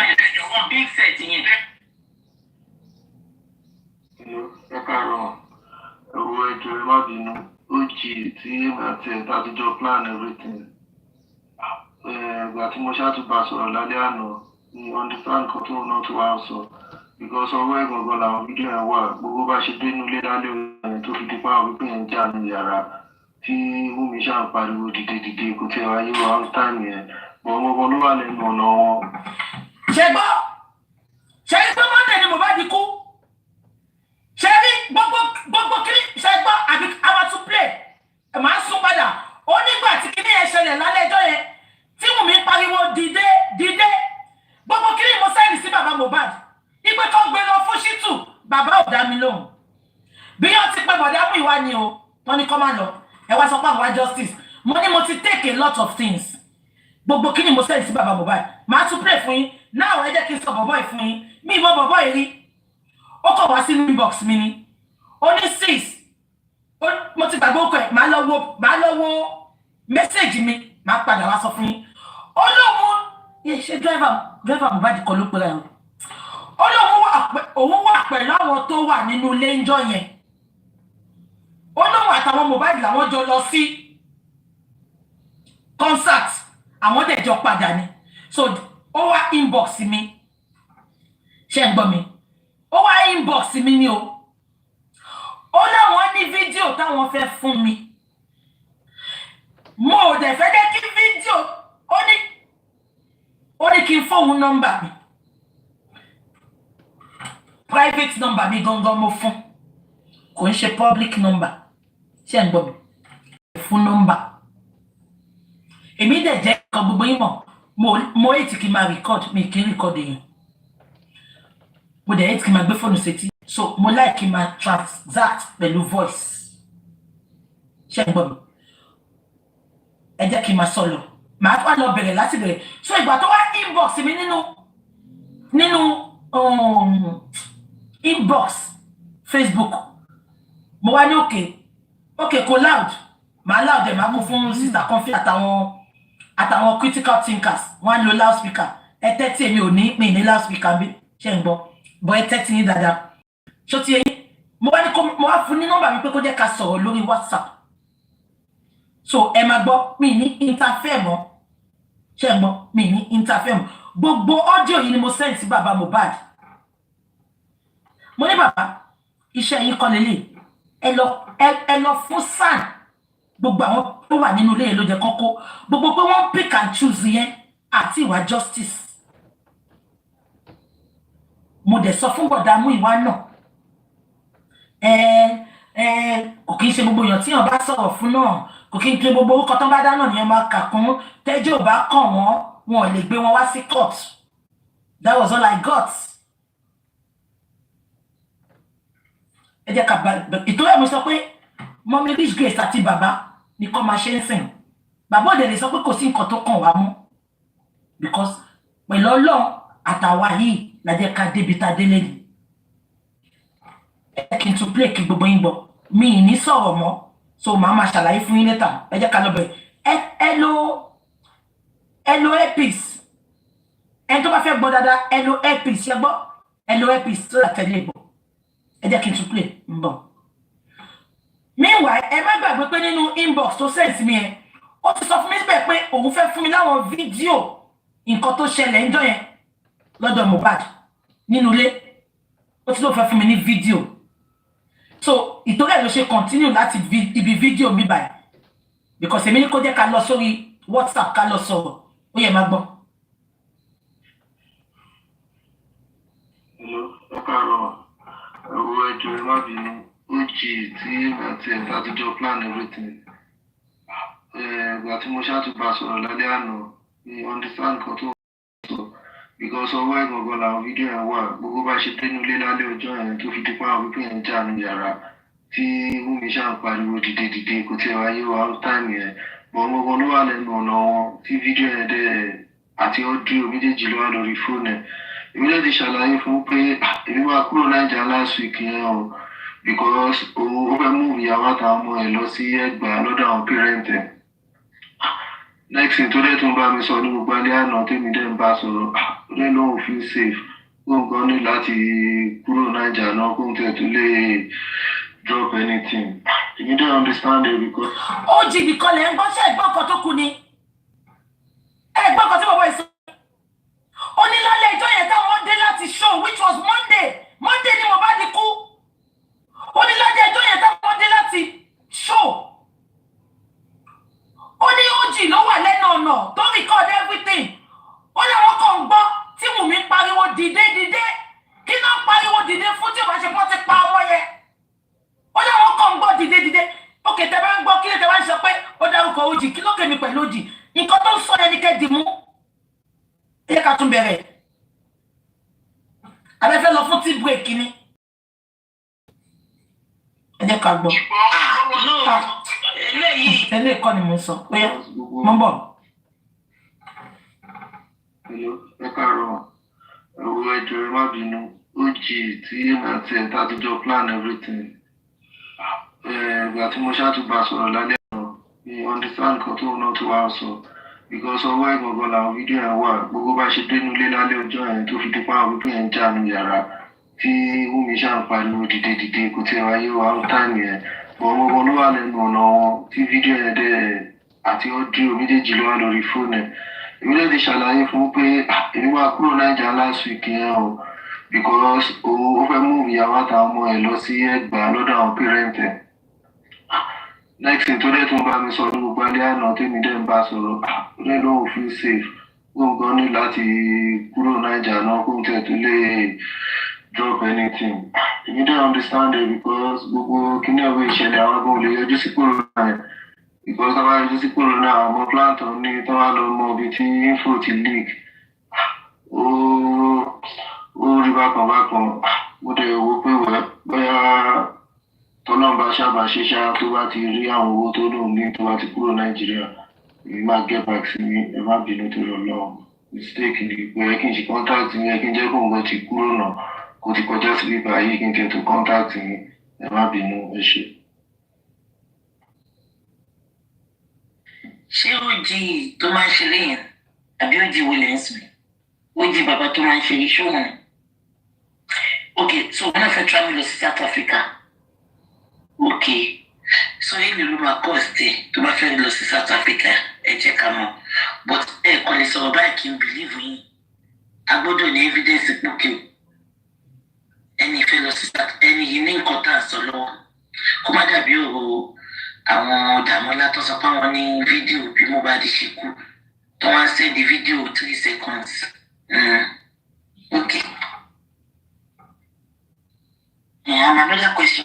Ṣé yín wà ń bẹ gbogbo nígbà tí ní ìṣẹ̀lẹ̀ ní ṣé yín wà ń bẹ mo mọ̀ pé ìbá sì ń bẹ́gbà tí Wùnmí pa Mohbad sínú ilé o sínú yàrá yẹn bó ti ṣé yín wà ń bẹ ẹ wà nínú ilé ń jọ yẹn ṣé yín wà nínú ilé ẹ wà ní àwọn tó sọ pé 15 tó wà nínú ilé yẹn ṣé wà tó wà bẹ.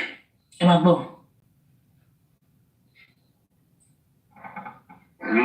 Bẹ́ẹ̀ ni mo wà nílé gbogbo aláwa nílé lálẹ́ ọjọ́ yẹn ẹni òru èmi spending OG lifestyle gbogbo aláwa nílé èèyàn kan àwọn méjì nìkan tán sí ń bẹ̀ òun náà ni Darusha òru ọjọ́ yẹn lòun kúrò nílé bá ṣe ń dé kò tẹ́ bá wọlé gan Darusha lọlé prime boy yẹn kò bá wa délé rárá ń tiẹ̀ so ìsàlẹ̀ tí àwa sùn sí pẹ̀lú àdúrà everybody èmi gbọ́ ariwo but normal everybody náà ṣe mọ̀ pé ó normal because wọ́n kò sígbà tó kì í ní issue few times tí mi bá wà ń bẹ̀ most times tí mi bá wà ń bẹ̀ time tí show bá wà because ó máa fún everybody lówó tí gbogbo àbá ti wà ní show yẹn everybody àtàrí tó ti ṣe anything everybody máa gbowó so gbọ́dọ̀ àwọn bẹ́ẹ̀ so ọjọ́ ìbá ṣe dé ẹ̀mọ́ ti rẹ everybody immediate everybody soon but ó jí yẹn kò ń sùn tiẹ̀ because ó máa ń smoke so bóyá ibi tó ti ń fa igbó ló ti gbọ́ gbogbo ariwo yẹn ṣá tóun ti lọ síbẹ̀ almost everybody tó wà tó máa ń gbé ń bẹ̀ ọ̀la pé mi ò ń gbé ń bẹ̀ steady báyẹn almost everybody tó máa ń gbé nínú ilé yẹn náà ní 1 or 2 ní orí phone the same thing tí àwọn àdúrà àti Dàmọ́lá.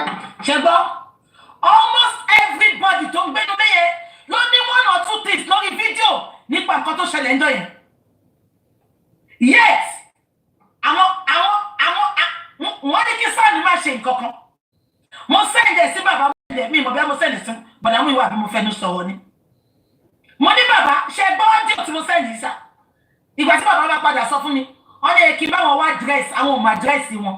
Mo ní mi, bàbá mi tí mo gbé UK. Tẹ̀bá mo ní ṣèbó ní ìgbà tẹ́ ẹ̀rọ àdírẹ́sì àwọn kan. Mo ní ṣèbó ní bẹ́ẹ̀ ṣe sọ pé wọ́n ń tẹ̀dì tán mú gbogbo wọn jáde. Mo ní báwo lẹ ṣe ń pick and choose àwọn tẹ̀ ń kó wá sí quest. Mo ní ṣe mọ̀ pé tó àbá ti rí facts and figures gbogbo kí ni màá lọ ọlọ́run má jẹ́ kí wàhálà wájà sọ̀sán. Mo ní gbogbo àwọn tó wà ní ilé yẹn ló yẹ kọ́kọ́ àwọn tó wà ní mọ́tò tó ní Mohbad is dead kí ló ṣẹlẹ̀ ẹ fi ẹ̀tẹ́ lẹ̀ à ń pa làpálàpà ìtọ́jú ẹ̀ mo ṣe ń kọ́ láti ìjẹta pé tá a bá rí justice Mohbad náà mọ̀ ipa try best wa kò ṣe pé mo fẹ́ give up kò ṣe pé ó sú mi gbogbo nǹkan tó ń ṣẹlẹ̀ tí mo lè sọ ni. ẹ jẹ́ kí n sún sẹ́yìn kẹtùgbọ́. So gbọ́dọ̀ àwọn bẹ́ẹ̀ so ọjọ́ ìbá ṣe dé ẹmu ti rẹ everybody minute everybody soon but ó jì yẹn kò ń sùn tiẹ̀ because ó máa ń smoke so bóyá ibi tó ti ń fa igbó ló ti gbọ́ gbogbo aṣá tó ń ti lọ síbẹ̀ almost everybody tó wà tó máa ń gbé ń bẹ̀ wọ́n láì pé mi ò ń gbé ń bẹ̀ steady báyẹn almost everybody tó máa ń gbé nínú ilé yẹn lọ ní 1 or 2 ní orí phone the same thing tí àwọn àdúrà àti ìdàmọ́lá ẹ̀ náà gbogbo ẹ̀ náà la gbọ́ sí so gbogbo nǹkan tó ń jẹ́ kí ẹrù máa bá ojì náà nìyẹn tó fi ní ask somehow but mo ṣáà wà ń bẹ́ ṣá ní alẹ́ ọjọ́ yẹn àárọ̀ ọjọ́ kejì èmi ò fojú kan tèmi fi kúrò ń bẹ̀ o èmi ò fojú kan rárá because èmi náà ní àwọn nǹkan tí mo fẹ́ lọ ṣe mo dẹ̀ kúrò ń bẹ̀ ní àárọ̀ ọjọ́ yẹn àfìgbà tí àdèmá gbọ́ orí íńtánẹ́ẹ̀tì mi gan ti rí kí ìgbà tí màá rè pé ó jì ó dẹ̀ ní gbé ìṣẹ̀lẹ̀ nìyẹn pa àwọn wà ń bẹ̀ ó tó di pé mi náà dẹ̀ ti wá padà wá síbi ibẹ̀. ṣé ẹgbẹ́ nǹkan tó sọ ó lé mi ò fojú kan o ṣe rántí ó lé mi ò fojú kan ṣẹlẹ̀ rántí pé àdúrà náà sọ ó ní kò sẹ́ni tó Mohbad lọ́jọ́ Monday ipa tó wá sọ pé òun rí Mohbad lọ́jọ́ Monday irọ́ ló pa wọ́n dẹ̀ fi gbogbo àwọn 15 yẹn sílẹ̀ prime boy tí ò sí inú bẹ̀yẹ òun lè lọ mú make it make sense ẹ jẹ́ ká máa gbọ́ lọ. Bàbá mi ló ti yé mi sìn ṣé ó jí yẹn ni ó jí bàbá tó máa ń ṣeré yẹn tó máa ń ṣe ẹ ti mọ̀ kó tí mo sọ tó máa ń ṣe content yìí ṣé ó jí bàbá yẹn náà là ń sọ yìí ẹ jẹ́ kí n mọ̀.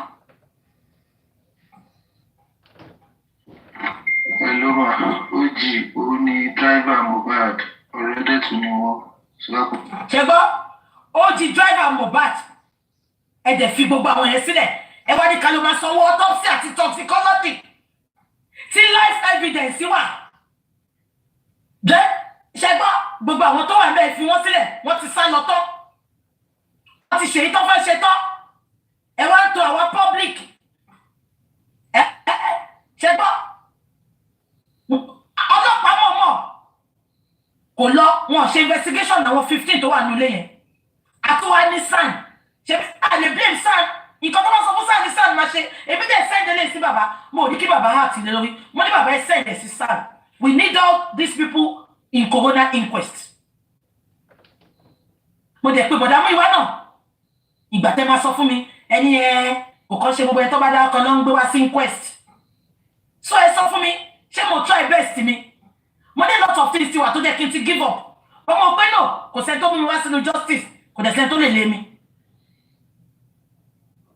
gbogbo evidence wà nílẹ̀ ẹ̀dẹ̀ sọ pé bó tẹ̀ jẹ́ pé ṣẹ̀ṣẹ̀ wá bá mi sọ fún mi ní common sense ni SAN náà dẹ̀ ti sọ bí yá SAN nìkan ti ń sọ tán sọ pé kí tán dá sí ní SAN ṣe kúkú sọ́ndọ̀ yẹn SAN sọ ní last inquest ó ní if we truly want justice we should not look at the body ó ní gbogbo èèyàn 15 tó wà nínú ilé yẹn ní kọ́kọ́ ṣé kò máa jọra wọn báyìí ọlọ́run á bi gbogbo ẹni tó mọ̀ pa justice tó fẹ́ tọwọ́ justice bolẹ̀ gbogbo ẹni tó ní nǹkan kan lọ́wọ́ àbí tó fẹ́ bà gbogbo justice yìí jẹ́ fáwọn true justice seekers gbogbo ayé ẹ̀ máa bàjẹ́ ni kò ní ràánú gbà lọ́wọ́ ọlọ́run àtẹ̀yàn.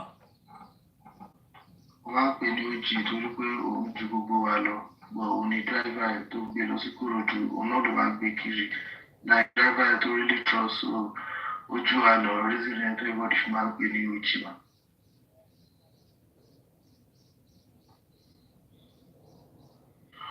so gbogbo ìgbà tó fi lọ sí pàtí yẹn tó fi ń bọ̀ tí tó fi bẹ̀rẹ̀ sí ní ṣe yẹn gbogbo ìgbà yẹn lòun ṣáà ti bẹ̀rẹ̀ sí ní record. ṣẹgbọ́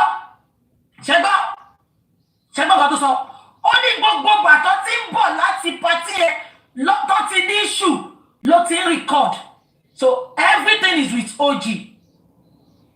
OG ibi tó bá wà tó bá ń gbọ́ mi tó bá fẹ́ kó gbogbo family ẹ̀ wá sí ìlú òyìnbó tí wọ́n bá ti ready fún wa ní nǹkan tó fún wa yẹn wàá wọ̀ lóyìnbó tó ní nọ́tẹ́ kọ́bọ̀ sórí South Africa tó fẹ́ lọ yẹn tiẹ̀ kéré tó bá sọ pé nǹkan tó ń sọ yóò wà lọ́wọ́ ẹ̀ OG sọmọ pé mo ti sọ láìmọye ìgbà àbí kò yẹ ṣẹgbọ́n nǹkan tó sọ ọ̀nà tí ń record láti ìgbà tí problem yẹn ti ṣẹlẹ̀ láti ìgbà tán ti bẹ̀rẹ̀ wàhálà.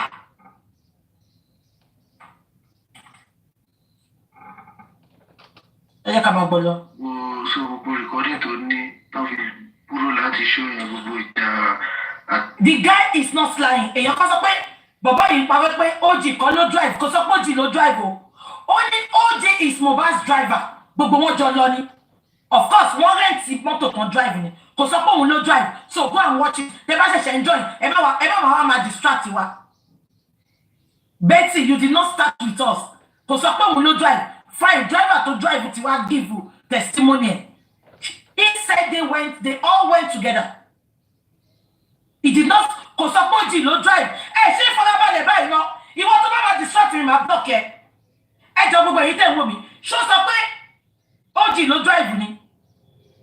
Mo ní ta ni OG? Ó ní driver Mohbad. Ipe gbogbo àwọn làwọn jọ lọ. Kò sọ pé OG ló drive. Why tẹ́ fẹ́ máa manipulate ọ̀rọ̀ sí?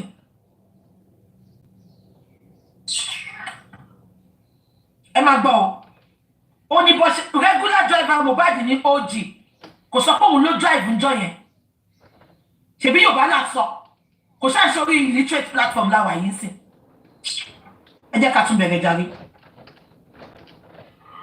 So gbogbo ìgbà tán fi lọ sí pàtí yẹn tán fi ń bọ̀ tí tán fi bẹ̀rẹ̀ sí ní ṣì yẹn gbogbo ìgbà yẹn lòun ṣáà ti bẹ̀rẹ̀ sí ń record gbogbo recording tó ní tán fi kúrò láti show yẹn gbogbo ìjà àti argument yẹn àti tó ní sínú ilé yẹn gbogbo yẹn ni àti ẹ̀gbà táwọn jọ wà ló wá ṣe wà gbẹmí débẹ̀ tó yẹ pé everything wà ní mo ṣe wà rí lórí fóònù all those things.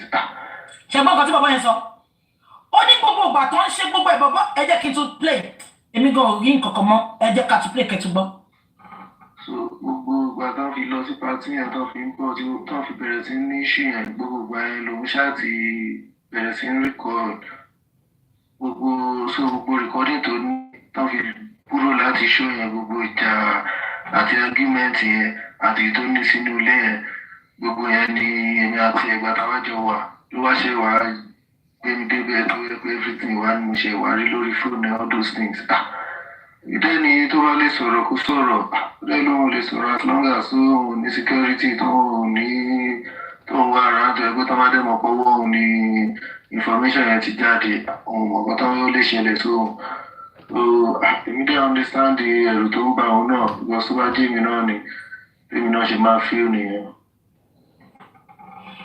Ṣé ti gbọ́ yẹn?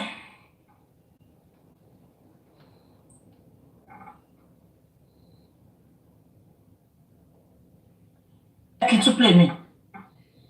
Ṣé òun ló drive jíìpù yẹn ni àbúkọ̀ wà pẹ̀lú wọn? Number 1 question.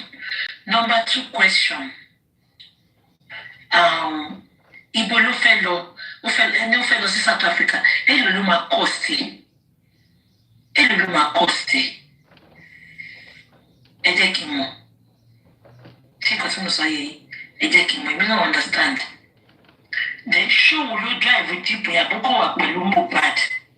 Then kí mo fẹ́ bèrè ẹ sọ tòótọ́ fún mi láàrin èmi àti yín ṣé ìjà ṣẹlẹ̀ ní Kòròdú nǹkan tó lè mú yín wá bá mi ẹ mọ̀ pé mi máa sọ bí pọ́n sọ fún mi sọ́rí máa sọ bí pé mi kò ṣe pé màá ní ẹ sọ báyìí bí mo dárúkọ yín ṣé ìjà ṣẹlẹ̀ ní Kòròdú àbọ̀kọ̀ fi yẹn cover up ni.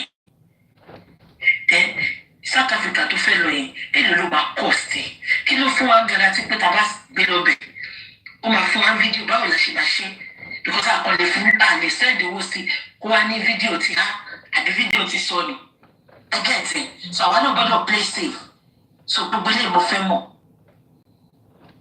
Mo láwọn èèyàn tó sọ pé OG okay I will tell you the reason for playing this video. Mi tẹ̀ ní sọ fún yín ẹ máa gbọ́n bíbá ẹ̀ mo fẹ́ play video yìí síta tẹ́lẹ̀ ṣe ń gbọ́ but I had to play it for 2 reasons. Mo send ẹ̀ sí bàbá ò ṣe nǹkan kan sí. Then mo wá rí pé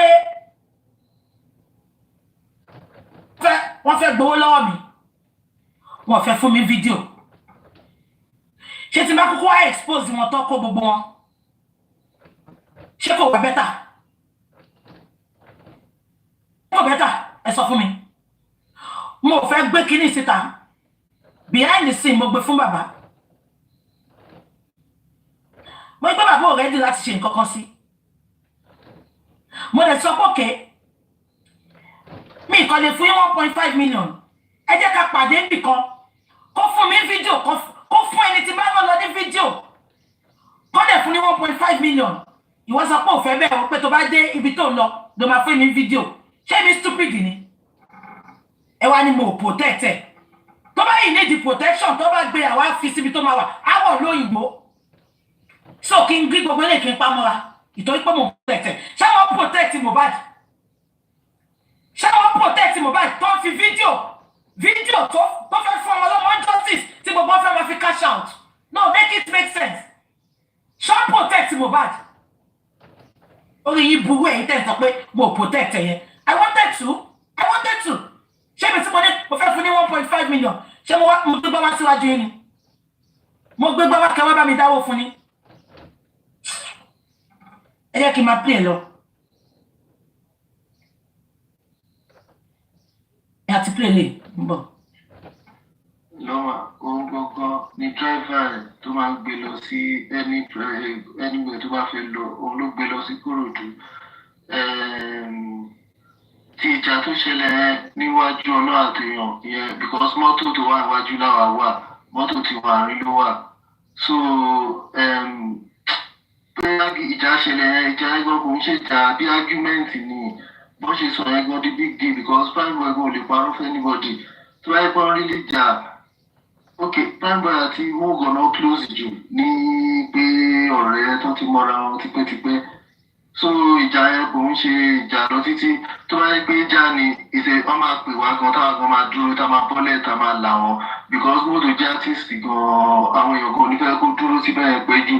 So ti ìjà yẹn ń ṣe big deal but ó jí confirm ẹ̀ pé gbogbo bó ṣe ń jà nu mọ́tò òun mi gangan ni ẹ̀sìn tí òun gangan ni wọn àti Mojo ní ìṣújù. So bó ṣe jà láti bẹ̀rẹ̀ títí tán fi dé ilé nìyẹn tán dé ti dé sílé àwọn aṣáájú wọn dé sílé ìgbà táwọn dé náà ṣe wá sí géètì fáwọn àtàwọn wọlé bọ́ kò sí kìlọ̀ ọ̀tà wa ìgbà táwọn dé tí gbogbo wa wà nulẹ̀ kò dẹ̀ pẹ́ ní everybody ṣá lọ sùn ṣá because ó ti rẹ everybody but ti pé wọ́n jà Kòròdú yẹn kò ń ṣe ìjà kan òun náà ṣe exonerate prime boy gan náà kò ń ṣe ìjà kan tó anybody lè pè níjà tó ṣe kankan báyìí bọ̀ pé kó máa send kínní yẹn ó máa send gbogbo ẹ̀ ó tiẹ̀ because ó ti sóhun gan gbogbo kínní yẹn everybody ní ọkàn wọn bàjẹ́ títí kan àdúrà tó jábúrò ẹ̀ gan inú ẹ̀ ò dùn bọ̀ Ọlọ́run nìkan ló mọ̀ kan tó promise àdúrà because gbogbo kínní yẹn ṣẹlẹ̀ gbogbo á ti kúrò ń bẹ̀ bọ̀ kan tó promise àdúrà òun nìkan ló mọ̀ but ó jìṣà gbogbo nǹkan tó ní lọ́wọ́ ló ready láti send but safety tiẹ̀ gangan ló wà after. Mo ṣẹ̀ṣẹ̀ believe pé many people ìgbà tí Mohbad kú wọ́n lọ bá ọlọ́pàá ní kó máa lọ pa àwọn ò tí ready láti attend sí wọn. Ṣẹ́rí pé there is more to ikú Mohbad. Ṣẹ́rí ẹ jẹ́ ká máa gbọ́ lọ. Ṣé gbọ́ nǹkan tó sọ? Ó nínú àdúrà gan òdùn. Ṣé wọ́n ti pé mo sọ fún pé níbẹ̀rẹ̀ ọgọ́rùn-ún níjọ́ yẹn wọ́n gba kí lọ́wọ́ Àṣànà. Àdúrà gba kí lọ́wọ́ ẹ̀ tó le jùmọ̀ gan. Òun l'Àṣànà fi wá yí story yẹn tó sọ pé wọ́n fẹ́ gba ọmọ lọ́wọ́ òun gbé ọmọ sínú nylon bag. Títí tó fi lọ sí Mohbad. Àdúrà was angry with Àṣànà because wọ́n mọ nǹkan tó ṣẹlẹ̀. Ẹgbẹ́ ọ̀kan tí mo fẹ́ sọ. Ó nínú àdúrà òdùn ó dáwọn ò mọ nǹkan tó promise àdúrà tó fi wá change. Ẹ ká máa gbọ́ lọ. Lọ́wọ́ ohun gangan ni dírẹ́fà rẹ̀ tó máa ń gbé lọ sí anywhere tó bá fẹ́ lọ òun ló gbé lọ sí Kòròdú. Èèyàn kan sọ pé ó ti ṣe mistake. Ó ní ẹni dírẹ́fà tó máa ń gbé Mohbad káàkiri lọ síbi tó fẹ́ lọ. Èmi ò mẹ́ni náà. Ó lóun ló gbé lọ sí Kòròdú. Ó lè má mọ ẹni tó gbé lọ because ṣe rántí pé ó lóun ò sínú mọ́tò pẹ̀lú wọn. Ṣe rántí pé ó sọ lẹ́ẹ̀kan pé àwọn ti ṣáájú wọn dé. So ó di wà nínú mọ́tò pẹ̀lú wọn. Ṣé nǹkan tí mo sọ yìí? Ó di wà nínú mọ́tò pẹ̀lú wọn tó ṣe gbogbo recording. So ó di ló ṣàlàyé fóun.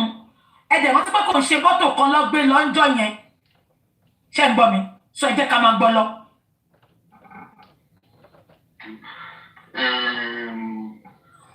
ìjà tó ṣẹlẹ̀ níwájú ọlọ́ àtẹ̀yàn yẹn because mọ́tò tó wà níwájú láwa wà mọ́tò tí wọ́n àárín ló wà so. ṣètìgbọ́ ti ṣàlàyé sí. pé ìjà ṣẹlẹ̀ ìjà ẹgbẹ́ kò ń ṣèjà bí argument ni wọ́n ṣe sọ ẹgbẹ́ di big deal because prime boy kò lè parọ́ fún anybody tó ẹ pọ́n rí lè jà ok prime boy àti mogo náà close jù ní pé ọ̀rẹ́ tó ti mọ́ra wọn tipẹ́tipẹ́ so ìjà yẹn kò ń ṣe ìjà lọ títí tó bá yẹ pé ìjà ni ìṣe wọ́n máa pè wá gan táwọn gan máa dúró tá a máa bọ́lẹ̀ tá a máa là wọ́n because moto jẹ́ artist gan àwọn èèyàn kan ò ní fẹ́ kó dúró síbẹ̀ yẹn pẹ́ jù so ti ìjà yẹn ń ṣe big deal but ó jí confam ẹ̀ pé gbogbo bọ́n ṣe ń jà nu mọ́tò Wùnmí gangan ni Cynthia òun gangan ni wọ́n àti mọ́jọ ní ṣíjù so bọ́n ṣe jà láti bẹ̀rẹ̀ títí tán fi dé ilé nìyẹn tán dé sì dé sílé àwọn aṣáájú wọn dé sílé ìgbà táwọn dé náà ṣe wá sí géètì fáwọn àtàwọn wọlé gọ́tù sí kìlọ̀ wọ́n tàwa ìgbà táwọn dé tí gbogbo àwọn ànulé kò dẹ̀ pẹ́ ní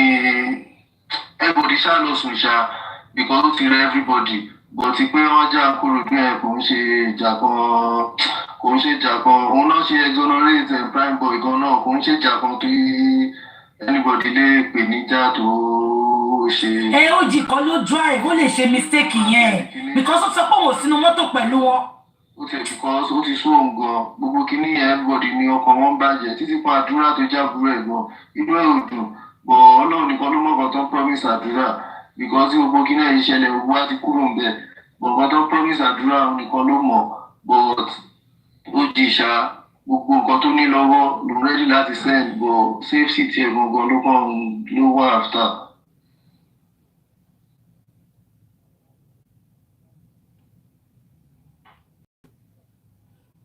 mo ń bọ̀ ẹ jẹ́ ká máa gbọ́ lọ ń bọ̀.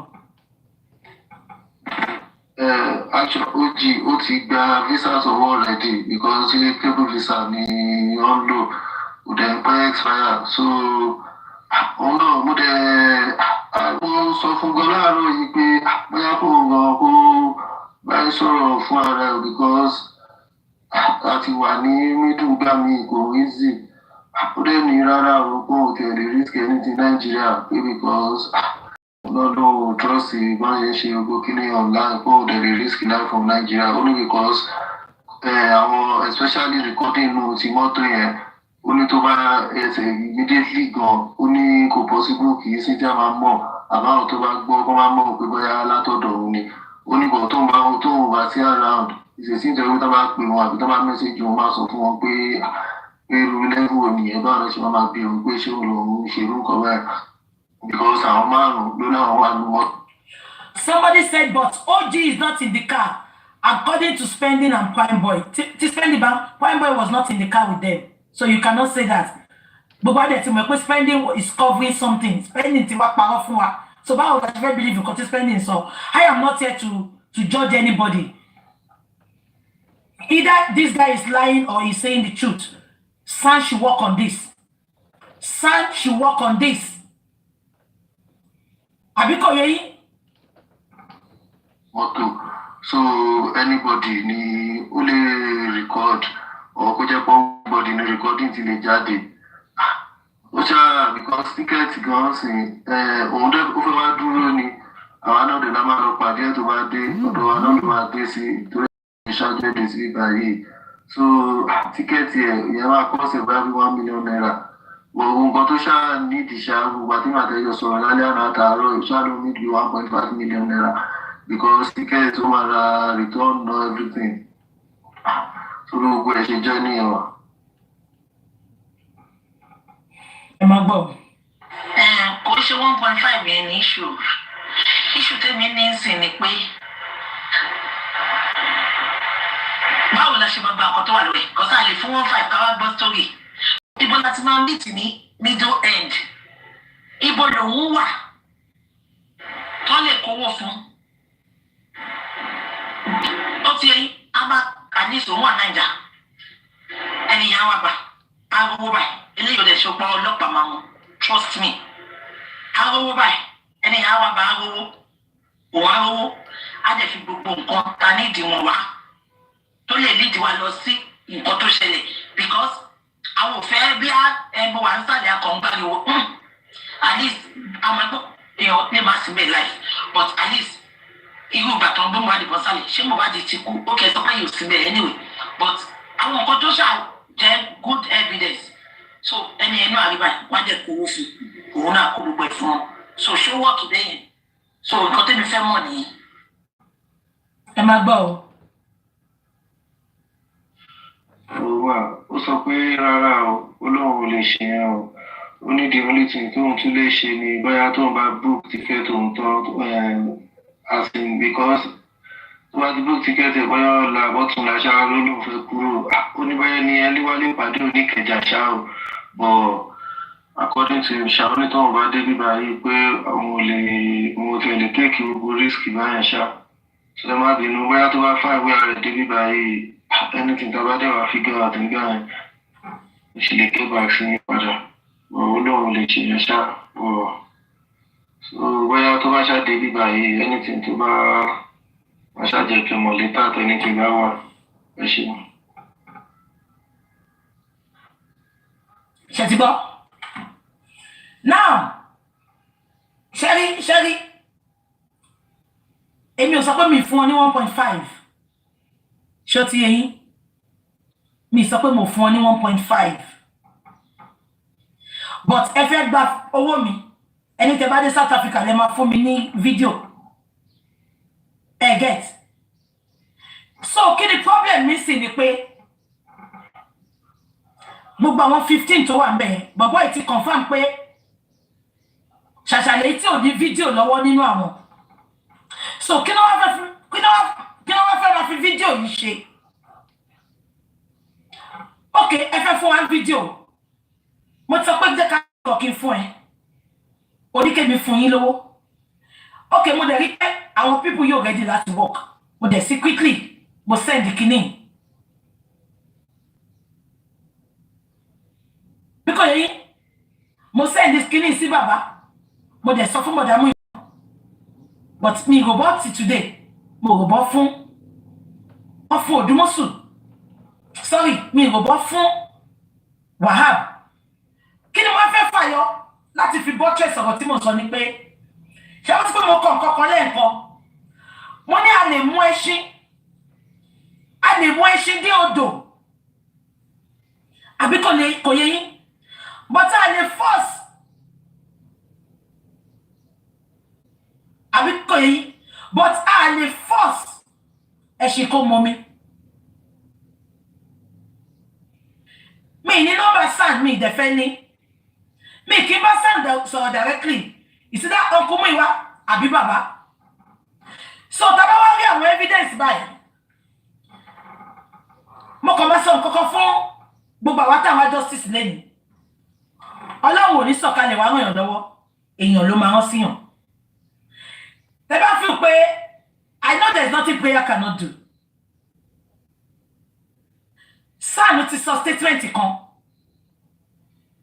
ó ní body kan ló máa fún wa ní justice ó ní tá bá fẹ́ true justice ó ní kọ́kọ́ gbogbo àwọn 15 tó wà nílé ẹ̀dẹ̀ má gbàgbé pé kan náà àwọn boys tó wà nílé yẹn ti sọ́rí Manika àti kan fi bá mi wá fídíò yẹn ṣé ń gbọ́ mi bọ̀bọ́ yẹn sọ́njọ́ yẹn pé kọ́kọ́ gbogbo àwọn táwọn wà nílé ẹ bá mi dìyẹn mú number 2 ẹ̀rọ tí gbígbà tó interview Naira Marley ìgbà tó ṣe video interview nínú court the last thing tí she to be ni pé kí ni wọ́n feel pé ó pa Mohbad ó lóun ò mọ nǹkan tó pa Mohbad o ipe but tó bá fẹ́ mọ nǹkan tó pa Mohbad kọ́kọ́ gbogbo àwọn tó wà nílé so why ta ṣe pick and choose àwọn tá à ń pè wá sí corona why ta ṣe pick and choose àwọn tá fẹ́ kó sọ̀rọ̀ why can't they pack all those 15 ṣó dìgbà tó bá lọ tán ṣe fẹ́ gbọ́ ká lè sọ nípa tèmi pé mo ṣe ìwọ̀n tí mo lè ṣe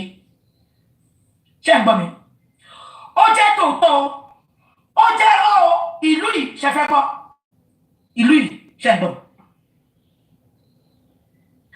àìmọye fake calls táwọn èèyàn máa ń pe ọlọ́pàá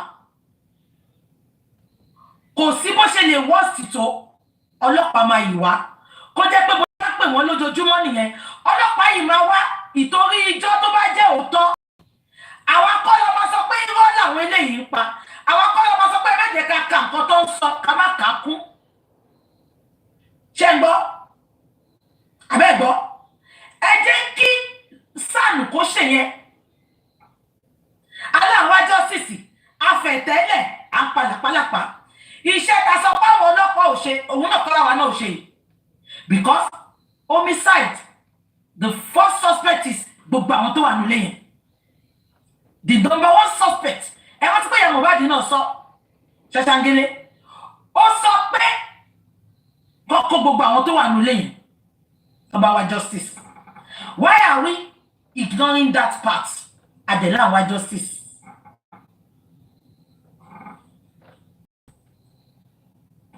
no ẹ sọ fún mi mo ṣẹ̀ṣẹ̀ gba audio ni o 2 weeks ago àbí last week ni mo gba audio yìí tí n bá lọ wọnú mẹ́sẹ̀gì mi kí olórí burúkú yín má sọ pé mo ti tọ́jú audio sọ́wọ́ ti pẹ́ bí ṣe gba audio yẹn máa fi wọ̀nyí ẹsẹ̀kẹsẹ̀ mo forward sí bàbá Mohbad ó dẹ̀ mo forward sí bọ̀dà Muyiwa náà máa check mo forward sáwọn méjì because I don't want to put it out ipe kan lọ ṣe investigation lé lórí mo ti sọ débi pé bọ̀bọ̀ yẹn a máa fún ní protection èmi rẹ̀ tó sọ pé tàdúrà tí Mohbad bá rẹ́dì lẹ́yìn òun á work visa and everything wọn ní sọ penny tó dẹ̀ máa níwèé bó jẹ́ London ló fẹ́ lọ bó jẹ́ America yes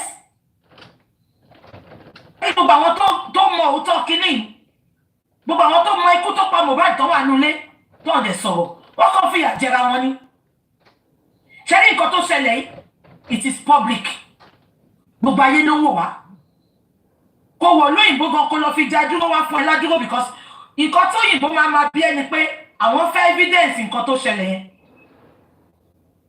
evidence paper evidence newspaper nǹkan tó nídìí nìyẹn tọmọtọmọ tẹbítẹbí ló máa fún ẹ ládúró ẹ lẹ́niwẹ̀ tó bá lọ in the world because wọ́n mọ bí Nàìjíríà ṣe ń work ẹ wá ń tọrọ peanut kiri abẹ́ ẹ̀gbọ́n ẹ̀ get me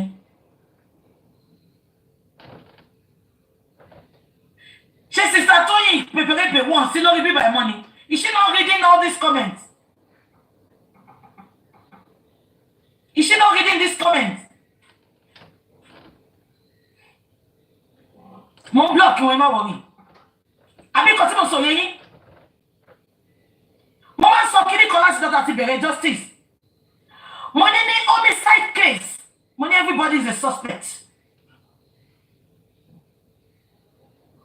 wọ́n fẹ́ yàgbẹ́ you want to use the toilet ẹ fẹ́ yàgbẹ́ ẹ yàgbẹ́ náà sì ó bá dàbí wọ́n ṣí latrine sílẹ̀ ni fáìngẹ̀ tó yàgbẹ́ tó mú àbí nǹkan tí mo sọ yẹn yín ní kéèsì péyàn kú gbogbo everybody ní suspect everybody gbogbo everything lásán upside down gbogbo mi tẹ́ ẹ̀ ń gbọ́ ni ọ ní àwárí lóbìnrin máa wà lóṣù ẹ̀ àtẹ̀tí ò síbẹ̀ gan a máa investigate ẹ jẹ́ fún ìsìnàyò èèyàn kan fún mi ìgbà ọ̀rọ̀ Mohbad náà lẹ́nu yẹn pè mí ló fún mi ní ìsìnàyò yẹn ó lọ́ọ̀rẹ́ òun kan kú ní Birmingham bọ̀dá yìí ń gbé ní London ó ti pẹ́ tó ti rí ọ̀rẹ́ yẹn ó ti pẹ́ tó ti rí ọ̀rẹ́ yẹn ṣóyẹ yín ìgbà tó ọ̀rẹ́ yẹn kú ìtàlẹ́ ẹ̀ lọ sọ pé ó kú sí ìgbà tó máa ṣe investigation Birmingham lẹ́ni ikú sí o wọ́n rí fídíò pé ọ̀rẹ́ ẹ̀ mọ̀ ń pa ẹ̀ o but wọ́n yìí lọ bá ọ̀rẹ́ ẹ̀ tó wà London tó ti ríra over 10 years wọ́n yìí lọ bèrè lọ́wọ́ ẹ̀ pé ìgbà wo ló rí gbẹ̀yìn kí ni mò ń drive at ni pé ní investigation homicide àti èyí tó kàn wá àti èyí tí ó kàn wá òun la máa investigate nǹkan tó ṣe gba SAN nìyẹn but ìgbà tí bọ̀dá Muyiwa máa pínṣẹ́ ó pín 90% of iṣẹ́ yẹn ó pín fódùmọ́sù ó pín ní 2 ó pín fún SAN dẹ̀ ti gba gbogbo ṣẹ́ǹsìn ṣebí nǹkan tí SAN bá mọ̀ ló máa investigate mo ṣe pé wọn lè gbé voice yìí dọ́dọ̀ SAN kí SAN má act on it ibi tí mo ti ní problem yẹn.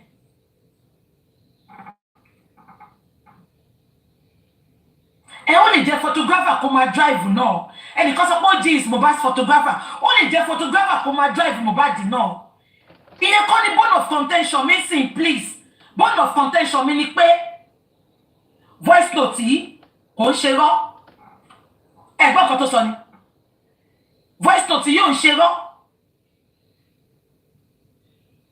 tí bàbá bá dẹ̀ lóhùn ò gbàṣá bóyá Gùrẹ́sì àti mọ́mí Rich Grace máa sẹ́ǹdẹ̀ sí mọ́mí Rich Grace wọ́n bá wa mú lọ fún ṣítù fún ara ẹ̀.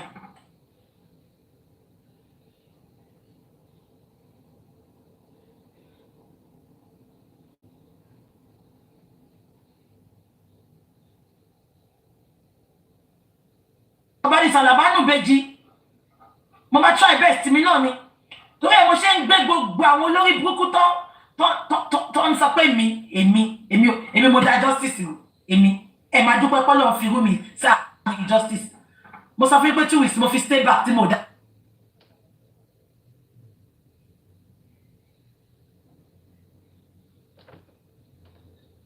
àwọn tó ń control yín tẹ́lẹ̀ light off àtọ̀rẹ́ ìyá Mohbad ọ̀rẹ́ ìyá Àṣànà satan own ìwèrè tó sọ pọ́lọ́pàá lòun àti ìyá Wùnmí ní Nàìjíríà yẹn àwọn ní bọ̀dá mú ìwà ń gbọ́rọ̀ sílẹ̀ àwọn ló sọ ọ̀kọ́ tó máa ṣe òun ló mú bàbá tó blọ́ọ̀kì Omíyalé ìgbà tí mo wá sọ̀rọ̀ yẹn ta God's own ó pe Òdúmọ̀sù pé kó lọ pe bàbá kó hàn blọ́ọ̀kì Omíyalé ẹ̀ tí nípa ti finish ẹ̀ tí nípa ti tán gbà yẹn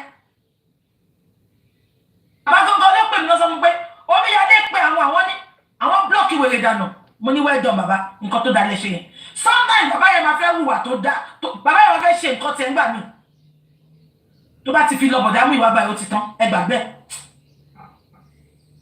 bàbá is trying his best kí gbogbo wa tó wà ń bẹ̀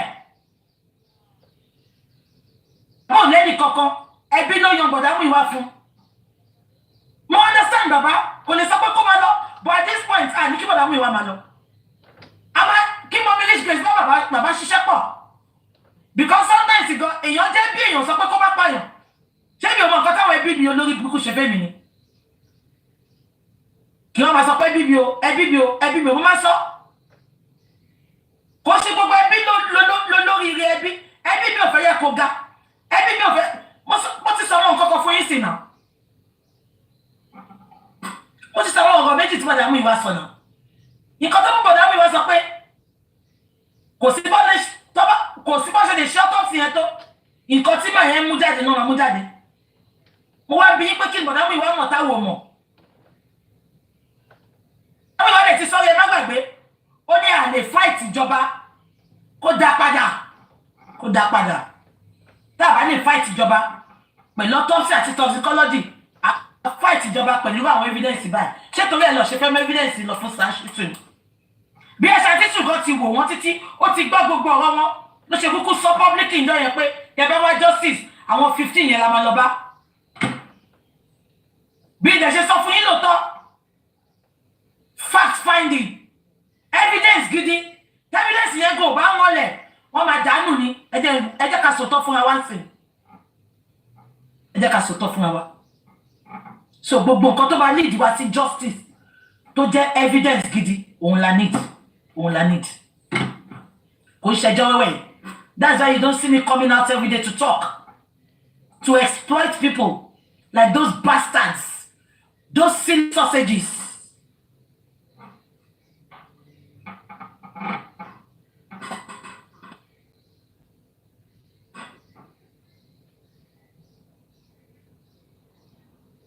adìyẹ làágùn irun ara ẹ̀ ní òjá mọ̀ psychologically ẹgbọ́n nǹkan táwọn ti sọ lẹ́ǹkan wọ́n ní bíjà inú yọ àrùn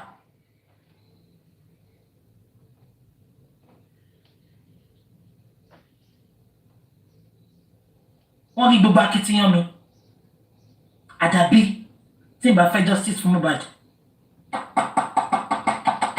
àdàbí kọ́lọ́ ń ṣe mí yamayama kó fìyà jẹ mí láì pé genuinely mo fẹ́ justice fún Mohbad ẹ mọ̀ nǹkan tí mò ń go through ni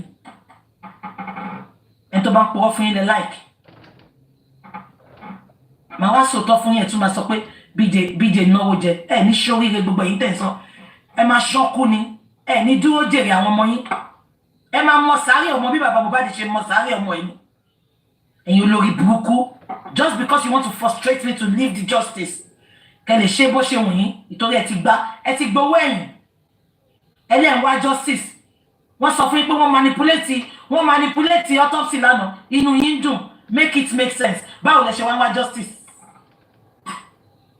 kò di dandan kájọ ṣiṣẹ́ pọ̀ èmi expect many of you kẹ́ question ni pé báwo ló ṣe ṣẹlẹ̀ kò di dandan kẹ́ bá mi ṣiṣẹ́ pọ̀ ẹ lè wà ní platform yìí kẹ́ máa jàjà yẹn but inú yín dùn ipe wọn ò rí nǹkan kan ẹ̀dẹ̀ náà wá justice àwọn olórí burúkú bíi tí ìwọ ló ń wò yìí ná àwọn ní followers yìí ná ẹ gbọ́ ọmọ sí tẹ́ ẹ bá jáwọ́ ẹ gbé ọmọ sí kò sẹ́ni tó pẹ́ anybody kò sẹ́ni tó pẹ́ àgbàdà sí tó bá wá fi pé torí òun parọ́ ó fẹ́ máa gbowó lọ́wọ́ public àwọn èèyàn dẹ̀ ń járọ yìí ẹ wá fi pé fẹ́ manipulate ẹ fẹ́ máa pàjá lọ́bọ̀ fáwọn tí ò mọ̀ nǹkan kan ẹ gbé ọmọ sí bí bàbá ṣe gbé ọmọ sí ẹ̀yin lórí burúkú ta ló mọ̀ yálà yà yín tẹ́lẹ̀ ta ló mọ̀ yálà yà yín kò sẹ́ni tó mọ̀ yín náà mo challenge yìí tẹ́ bá dáná dá content ẹ ṣe náà oríṣiríṣi nǹkan lèmi ṣe lórí social media yìí náà sometimes mi tẹ̀ ní sọ̀rọ̀ Mohbad for 2 weeks nǹkan mi ni mo máa ṣe àwọn èèyàn ló máa comment pé BJ you are not talking about justice again mo ti máa ṣe wá sọ̀rọ̀ Mohbad tó bá ṣọ̀ fún ya yín tẹ́ feed lórí justice for Mohbad ẹ ṣe nǹkan mi náà ẹ lè ṣe ẹ ní níbà ẹ ṣé ìtẹ́ lè ṣoṣo fún 1 hour ẹ ti gbá àwọn èèyàn sókè kan máa sọ̀rọ̀ ọ bí ya yín dáná ẹ lè ṣe náà mo ti ṣọdí ní 1 month tí mo ń ṣe tí mo ń fún yín lóríṣiríṣi content tí mo sọ̀rọ̀ justice ẹ gbà fún ìyá yín náà èmi lè fẹ́ máa fi compare ara yín èèyàn máa fi kọ́ mọ́ játa ọbẹ̀ ẹ̀yin non-entities wọ́n dàbí bí ọ̀rọ̀ Lizzy wọ́n dàbí ọjọ́ kejì tí yàn máa lábùkún sí they cannot do content alone wọ́n ti gbé yàn sókè yẹ jẹ́ ká máa sọ̀rọ̀ lọ because they have no they are not intelligent they are skulls sawdust ló wà lọ́pọlọ wọn they think through their hands they think through their backside they are non-intelligent bunch of lunatics bunch of morons bunch of animals calling themselves bloggers ṣá ti ṣetán àbí ká máa lọ. Any critical thinkers, kudos to you. I give it to all of you. I will send you the voice notes. So about meeting, I don't want to involve myself. I will only support you because you guys are doing a great job. Baba Mohbad, nǹkan tẹ́ bá fẹ́ ṣe. Why don't Baba? Why you involve Bodayo? We will try our best. Right, ti ṣe débi tó yẹ ká ṣe dé. We give them space. Kán lọ máa ṣe lọ. Àbí? Because but it's so obvious now that Muyiwa is not helping any issue here. He's not helping us. He's not helping us. If you're calling, everything pa mi ni ogi àti mama mi tí wọ́n mi jẹ. Okay, then fún ẹ jẹ́ kí n pe number yẹn fún yín kẹ́ sáré calling. Mi nígbà ju 5 calls lọ. Best caller wà ní offshore, so wọ́n lè mi lè pè wọ́n. Ṣé gbọ́? Nbo.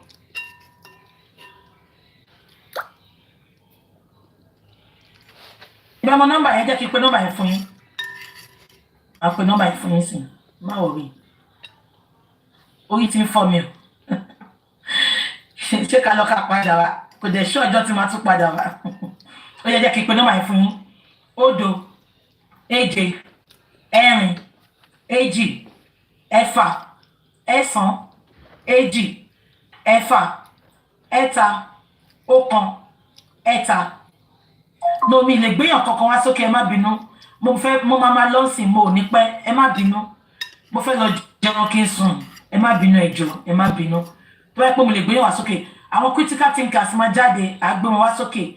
Mi lè ẹ má bínú. Ẹ má bínú ẹ jọ̀ọ́. Ebi ń pa mi gan mi tí jẹun àárọ̀.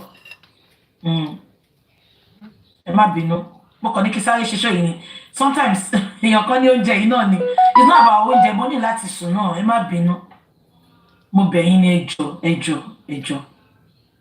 ẹ má bínú ìtọ̀ gan gbọ̀n mi torí tí mi lè dìde lọ́tọ̀ ẹ má bínú ẹjọ́ ẹ jẹ́ ká máa kọ́ fẹ́ràn bí 2 mẹ́ta kan pè wọlé gẹ̀ẹ́ni ẹ jẹ́ kí n tún nọ́mbà yẹn pé 0 7 4 2 ẹ̀fà ẹ̀sán 2 ẹ̀fà ẹ̀ta ọ̀kan ẹ̀ta. Now kí ni mo fẹ́ sọ? Ẹ ṣàgbọ́n nǹkan tí àǹtí mi sọ wọ́n ní báwo la ṣe máa gbéṣẹ́ fún yàn láà ní bójútó professional ló pè ẹ jẹ́ kí n gbé fóònù ẹ ló kọ́là. ẹ̀yọ́ káàárọ̀. ẹ káàárọ̀. sísá bíjì lọ́la kọ̀ọ̀kan lọ́ṣẹ̀ rí màá kí yín fún gbogbo àdúrótì yín gbogbo akitiyan yín lórí justice for Mohbad. I really appreciate it. And then again màá tún kí àwọn èèyàn náà fún ìdìde tí gbogbo wa dìde lórí ikú Mohbad. Gbogbo wa ló dùn gẹ́gẹ́ bí abiyamọ a dẹ̀ dúpẹ́ pé a dìde sí i ṣùgbọ́n ìbànújẹ́ ló jẹ́ fún gbogbo wa pé ọ̀rọ̀ rí báyìí. ṣùgbọ́n sísá Bukky afẹ́bẹ̀rẹ̀ yẹn jọ tẹ́ bá lè bá wa bí bàbá àbí àtàwọn fámìlì wọn ní ìbéèrè kan torí a nífẹ̀ẹ́ bàbá gan torí bẹ́ẹ̀ náà la ṣe dúró tí wọ́n di wákàtí ọ̀wọ́ yìí.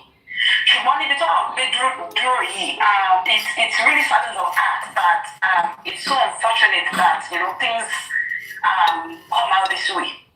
But still, we still love Baba and we're still there for him.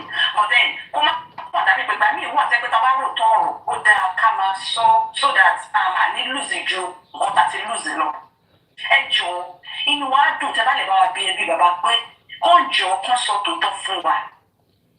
She wants to settle with the government. All I take out your share one because immediately I'm coming into you. Look your nobody, Sister BJ, money blood pressure. I swear to Almighty God. And it still hurts, especially when you hear this song. There's no how you will cry as a mother. So to my friend, everybody move on. Lórí ọ̀rọ̀ Mohbad, àti ṣe tiwa, àti ṣe fọ́lọ́run, àti ṣe tiwa gẹ́gẹ́ bí ẹlẹ́ran ara. Ṣùgbọ́n kó má tàn àwọn èèyàn mọ́. Aunty, hold on. Mo ti ṣẹ̀ṣẹ̀ rántí nǹkankan ni. Mo rántí ìgbà tí bàdá yẹn ń sọ̀rọ̀ ń gbà yẹn pé tíṣù, wọ́n mú tíṣù lọ. Wọ́n ní lára tíṣù yẹn náà lọ fẹ́ fi ṣe DNA. Ṣáyé pathologist yìí ò fẹ́ bàjẹ́ tí bá rí DNA wájú ẹ̀ abá ti sọ fún bàbá kan lọ bá SAN bàbá ẹ bá wò mí sí kẹmà gbọ́ ẹ lọ bá SAN ní kó wáyé tó máa ṣe DNA fún wa because that SAN is really ready to give us justice àti Ọlọ́run because ọsọ mọ̀ ẹ pé lára tíṣù tó mú yẹn òun náà ló fẹ́ fi ṣe DNA tẹ bá ti fún lówó DNA ẹ jẹ́ kó máa mú lọ ló fún DNA because ó ti ṣọ́ọ̀jù ṣe báwo lọ sọ fún mi yẹn pé tó bá test kí ni ẹ kò sí kí gbogbo kan tún mi ṣe ẹ̀rí pé tó yẹ mo ṣe bọ́ta sọ fún gbogbo yín kò ní ìdíkà ṣe mí let's move on because of nǹkan tí mo gbọ́ lẹ́nu bọ̀dá yẹn ni ó ní bọ́ bá tún mi ṣe the same thing lọ́mọ máa rí ń bẹ̀ collectively we don't want that olórí buku pathologist kò ṣe DNA tó yẹ bó ṣe máa sọ pé wà inconclusive náà ni bí oko oge ewédú bí oko pátápupa bó ṣe máa wà inconclusive náà ní bí ẹpọn wọn ẹ máa sọ lọ kọlà. sísà mi ẹ ṣe mo dúpẹ́ ẹ jù ẹ bá wa bí wọn àwọn fámìlì tí wọn bá tó wáyé pé wọn ti wọn lè settle underground ká má mọ̀ ọkọ máa play along ṣùgbọ́n kò wá dáa bẹ́ẹ̀ wọ́n sọ tòótọ́ fún wa ìyẹn ò ní tó gbogbo ẹ̀yin ọmọ Nàìjíríà tí all over the world sẹ́yìn gbọ́ bẹ́ẹ̀ jọ́ nítorí Ọlọ́run fi Ọlọ́run bẹ̀yìn tó bá nípa wọn ti settle ẹ jọ jẹ́ ká bá wọn gbà bẹ́ẹ̀ jẹ́ ká respect bàbá because àti níṣòro bẹ́ẹ̀ni náà settle ó ti tó ẹ jẹ́ ká gbà bẹ́ẹ̀. ní bínú sí bẹ́ẹ̀ni. ẹjọ́ ọmọbìnrin ni ẹ bá wa find out ìyẹn gan ni most important thing fún wa láti mọ̀ tó bá ti settle ẹ jẹ́ ká gbà bẹ́ẹ̀ kẹ́ni kálukú move on. àbí. ó ti wá tó ní di help by the help ẹjọ́ nítorí Ọlọ́run tó bá dẹ̀ ṣe ní pé ó kí o wà kò rí bẹ́ẹ̀ o sísá Bukky mi ní tàn níṣẹ́ rí ẹni tó yẹ kí bàbá fẹ̀yìntì wọ́n ti mẹ́gùn dání mo sọ́ọ̀rì ó dùn mí pé nǹkan táwọn arí ń ta ẹ̀yìn orí sísá méje. kí ni nǹkan náà. It's so sad. Ẹ má jẹ́ ẹ̀yìn Mr. Muyiwa mo lè fi gbogbo ẹnu mi sọ it has always been compromised right from the beginning. I'm telling you the truth. That is just it.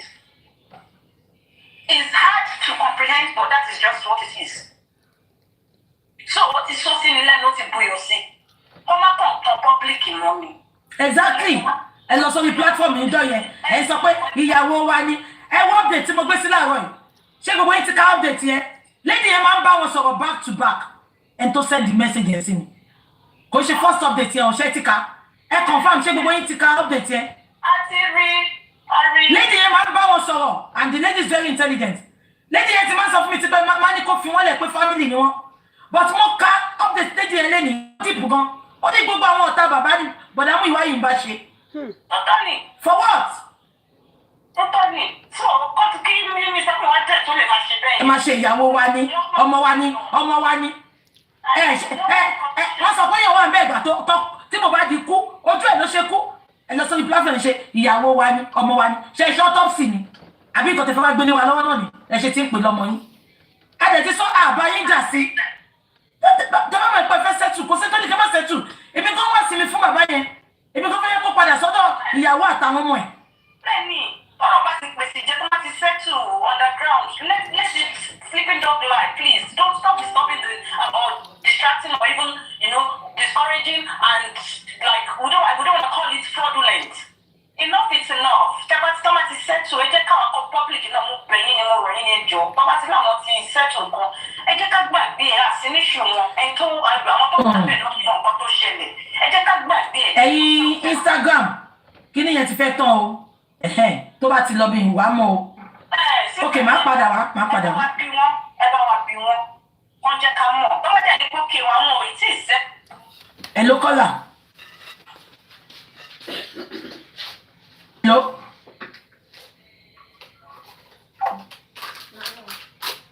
ẹni tí rojú yín náà nínú fóònù nínú ibi tẹwàá yẹn ẹ ló ẹ bá wa yí nǹkan tẹ̀ ń gbọ́ yẹn sísàlẹ̀. Hello, General Jesse. Yeah. Fair chance. Tí wọ́n ti gbọ́ general mo ti rò pé yín. Ẹ má bínú pé mo ò lè gbé yín wá sókè vengeance ẹ̀yin critical thinkers. Mo máa kó lórí bíbá ẹ̀ sí mo ti pẹ́ mo fẹ́ lọ jẹun mo dẹ̀ fẹ́ sùn ṣẹ́ gbọ́. Ẹ má bínú. Ẹ ṣé thanks for all you do gbogbo yín o. We see it and we appreciate it. God bless you. Ẹ ṣé gan ma. Ẹ̀rí nǹkan tí mo fẹ́ sọ ni pé bàbá ní láti mọ̀ pé àjùmọ̀bí ò kọ́ tànú o. Àfẹnitọ́lọ́ ń bá wọn sí ni o. Bẹ́ẹ̀ni. Now Baba has to make a choice. Ìṣẹ̀dá kan fi ọmọ Mr. Muyiwa àti kan fọ ọmọ justice. Òṣèlú tí wọ́n ṣe ẹgbẹ́ tí ó bá wà lára wọn o. Kí ni màá tún sọ ní ẹlẹ́kejì? Baba needs to make a choice at this time. Mr. Muyiwa on one side, justice for Mohbad on the other side. The choice is for Baba to make. Ṣẹ̀gbọ́n General Bukky. À ń gbọ́ yín bàbá mi, gbogbo ayé gbọ́ yín. I'm telling you, ó ti dójú ẹ̀ o. Ó ti dé ibi tó lógun ti gbé sá. Ó ti dé ibi tó lógun tó ti ń sá. General Bukky jẹ́sẹ̀. Kò sí báyìí máa pé orí òtúmọ̀sù sáà ní porí Mr. Muyiwa. Bẹ́ẹ̀ni. Mr. Muyiwa gẹ́gẹ́ ló ń jẹ́ òtúmọ̀sù. In fact, orúkọ wọn gẹ́gẹ́ ni Muyiwa òtúmọ̀sù. Sọ́ọ̀nì mi gẹ́gẹ́ lòtúmọ̀sù Mr. Muyiwa lórúkọ wọn. The same thing àwọn méjì. Mr. Muyiwa is an anti-justice. Mo mọ Bobby J mi mọ. Mr. Muyiwa is an anti-justice. We have a lot of intelligent people who don't support the Baba. But Mr. Muyiwa, olówó abẹ́rẹ́, tábí orin sẹ́nu, ayálógo, àbí bí ẹni pàwọ̀ lọ́tọ̀ tìbí. No wonder tí wọ́n sọ pé èṣù lolórí akọ́mi òjò ọ̀hún. Èṣù ni Mr. Muyiwa. Èṣù Mr. Muyiwa kò fẹ́ràn bàbá yẹn rárá. Ìlara àkùkọ gàgàrà tó bẹ̀rẹ̀ kékeré ga oní Mr. Muyiwa. Ó ti ń ṣe ìlara bàbá yẹn. Olórí ìdájọ́ sì ṣubú láti ṣe ẹ̀bẹ̀rẹ̀ débi tó bàjẹ́ dé. Imagine wọ́n ní tíṣù bí pathologist mú olórí ṣe DNA. Òun ni. Ó tú àṣírí wọn General Bukky jẹ́sẹ̀. Bí wọ́n bá ṣe gbé DNA result jáde nìyí o. Tí wọ́n ní 99.9% pé mo bá ti lò bílíọ̀nù. Ìwọ́n tó máa sọ nìyẹn. Ẹ̀rí tí mo àṣà náà ń dùn ni. Tọkọ ẹ balẹ̀. Jẹ̀bẹ̀ta bá gbọ́mọlé wa lọ́wọ́, àwọn akóbi ta fẹ́ gbé kà sí. Àwọn àti dọ́bù pìlò lẹ́ẹ̀kan tó. Àwọn tó ń ṣe àtọ́sọ́lọ́jì báàbù. DNA result báàbù. Everybody bá káwọ́ sókè. Ọlọ́run ò kí fi àwọn èèyàn tẹ̀ sílẹ̀ ló tú àṣírí máa yẹn. Bẹ́ẹ̀ni. Bí bàbá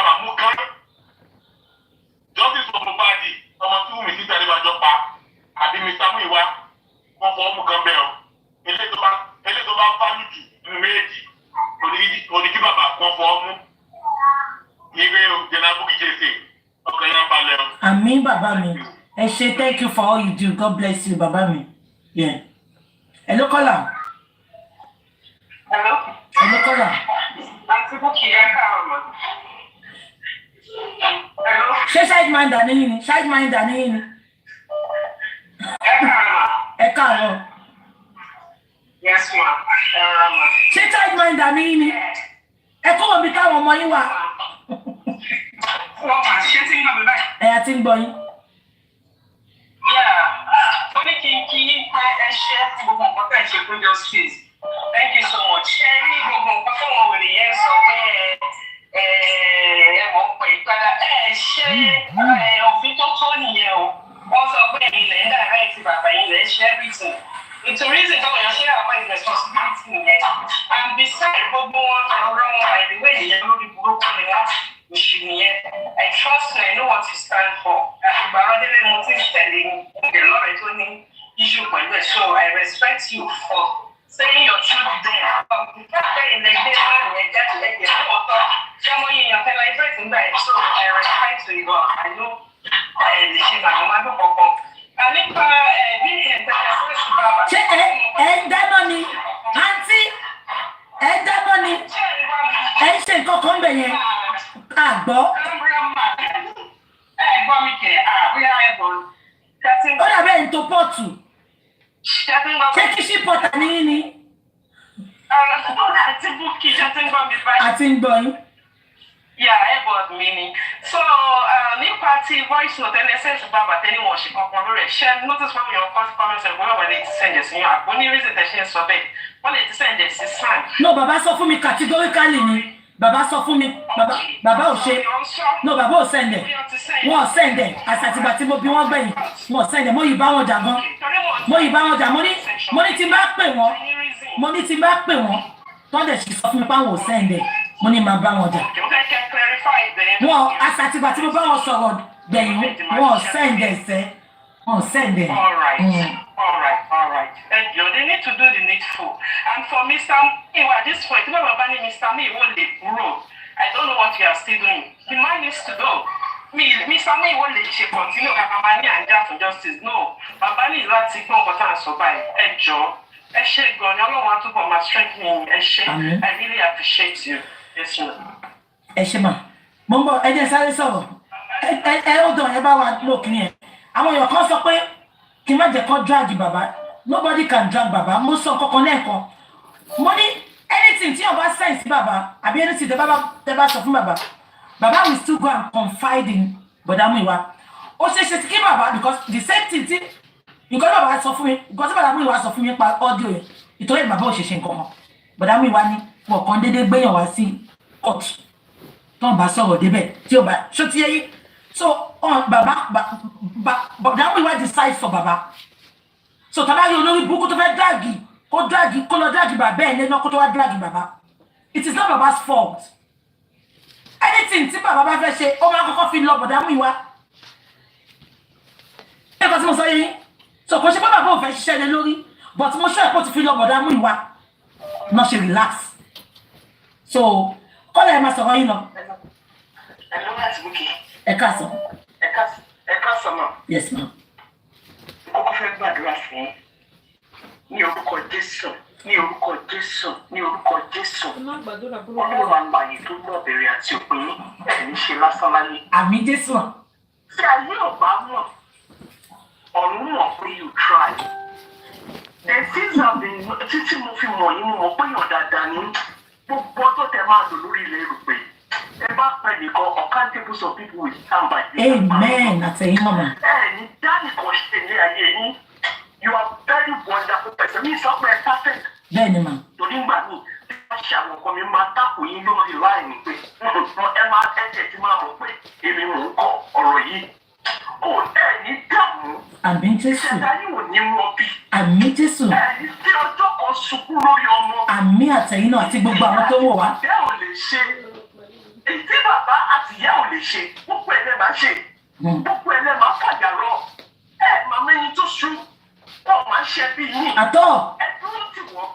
Èrò ayé ò ní rà ní tẹ́. Àmì Jésù. Tí mo lè ti ṣe láyé yìí, gbogbo ọdún tẹ máa lò lórí ilẹ̀ rúpẹ̀, ọdún yìí ò ní rí. Àmì àtẹ̀yìn náà àti gbogbo àwọn tó wò wá.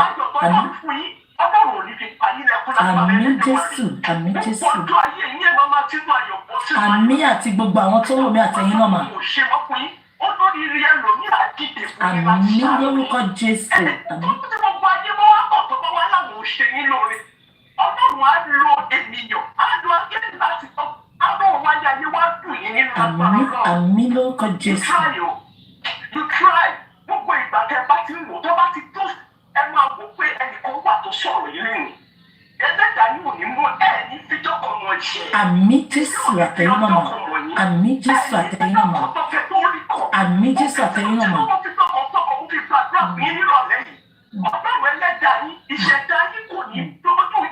Àmì lórúkọ Jésù. Àmì.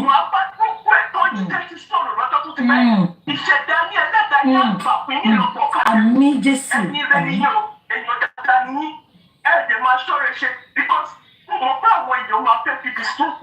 You are a good person. I tell you, 1 million uncountable percent. You are a good person. Thank you. And that goodness and mercy shall follow you all the days of your life. Amen in the mighty name of Jesus. Ẹ ṣé mà. You really, really, I cry, but no more way. You try. You try your best. Àmì Jésù. Àmì. Àmì Jésù. Àmì Jésù àtẹ̀yìn náà àti gbogbo àwọn tó wò wá. Ẹ kàn pé láti gbàdúrà ni. Ẹ ṣé mà. God bless you mà.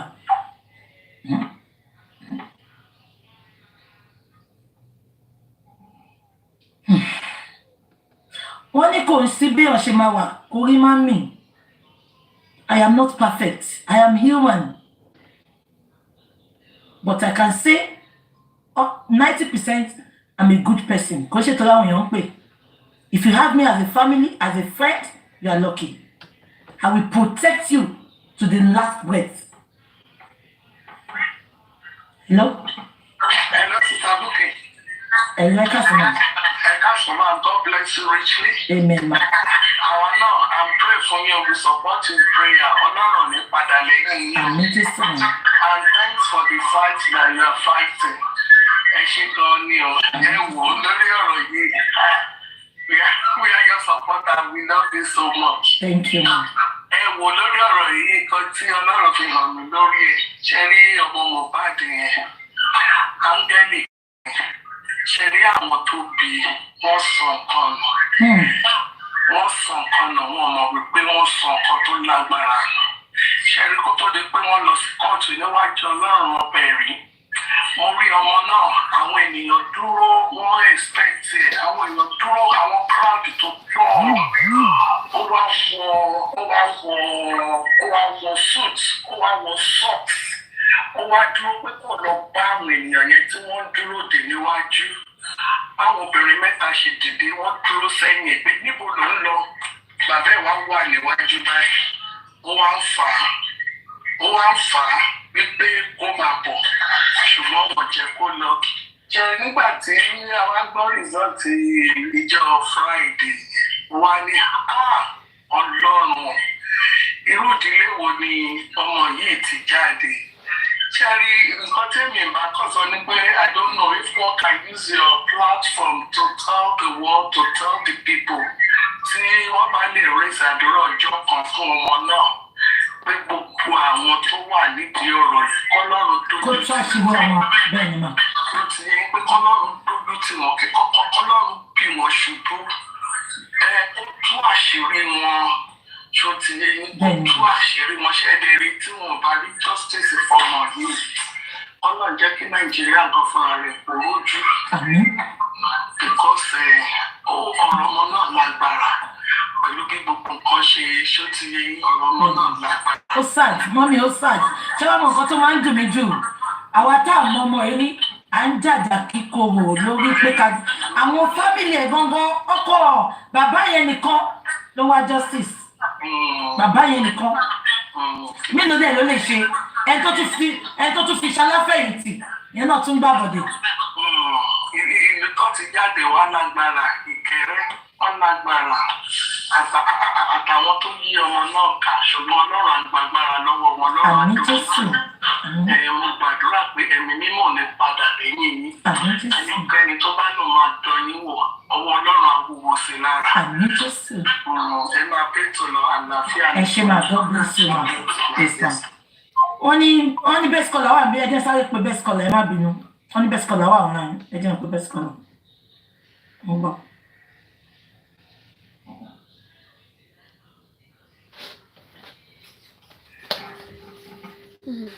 Go out.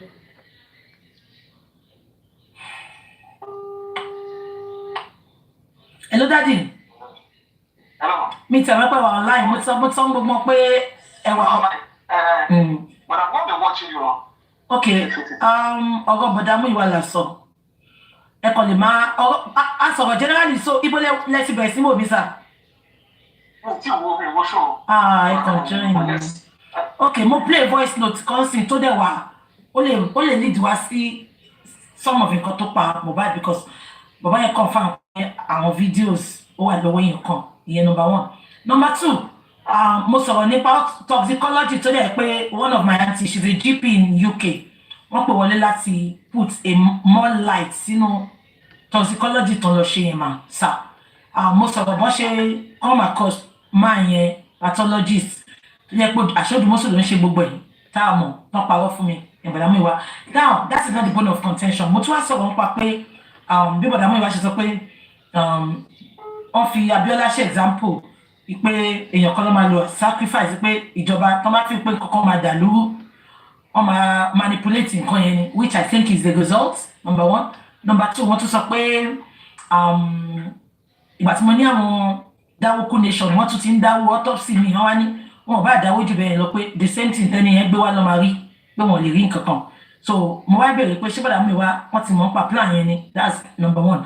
Then another thing tí mo tún wá realize pé aunty mi pè wọlé ó ní because olórí Bukky Odúmọ́sù ó sọ lánàá pé ibi tó gbé ẹjọ́ lọ wípé wọn ò sanwó aunty mi wá wà curious pé tó ń bá sanwó á jẹ́ pé specimen tó ń gbé lọ bí ó ti wà contaminated náà ṣe gbà lọ́wọ́ wọn or ṣọ́ manipulated ó ṣàṣọ a lot ẹni láti wò but gbọ́mọ̀ kọ́tà kan sọ lẹ́nìí ni pé I said what has been transpiring and collectively we are saying adikiba baba Mr. Muyiwa but gbogbo nǹkan tá a sọ látàárọ̀ títí di àfi sọ débi tá a dé ọ̀dọ̀ Bọ̀dá Muyiwa ló ń padà sí and general people said he should take several seats. He's still Baba's family. Baba should run with àwọn èèyàn tẹ̀ sọ pé yín àti mọ̀mí rich grace wọ́n sọ pé yín ò lè ẹ̀yin máa ń busy pé you are offshore pé dọ́tà bá nídìí ní ẹ̀lẹ́wà offshore wọ́n á ní àálò mọ̀mí rich grace àti bàbá so far àti gba Sam and the Sam is very very capable. Ipe anything Baba wants to do, she should go with Mama Rich Grace. Mama Rich Grace don't have to come and tell us. He's a very secretive woman. He's very intelligent and he's an adult. Ipe they should work with him. Baba Muyiwa Oyato say Odúmọ́sù because àwọn government need no. There's nothing they can really do. He's just giving instructions. And all the instructions is giving it on emotions and on his closeness with the people that he's giving him those instructions, which I don't know. So, he got our son in here, and kí ni mo tẹ̀ fẹ́ sọ, and the statement kan pé ìjọ yẹn san sọ ní court pé Baba wa justice, we should leave the body and pack all the 50 people that are in the house, which they are not trying to do because voice note mo play yẹn, ó fún bàbá mo dey send some from Muyiwa now, but that was sọ they cannot just be bringing everybody to coroner inquest, and that voice note but I don't know. So people are just calling me now to contribute. The issue is, thank you, my sister. The issue is this. And let me start from what came out this thing. We shouldn't take anything coming out of the former lawyer as fact. Because at this point, it will be gaslighting. What I mean by that is that it will be distorting some facts in order to provoke the true seeker of justice so that they can begin to question their perception and sense of judgment. They will also be trying to create mistrust. It's not everything that is coming from me that will be believing, Benny. That we should believe in. Benny. So I don't want us to give him much attention. It will be reacting You can see that he cannot move on. He will be crying, and I think his weeping should become permanent.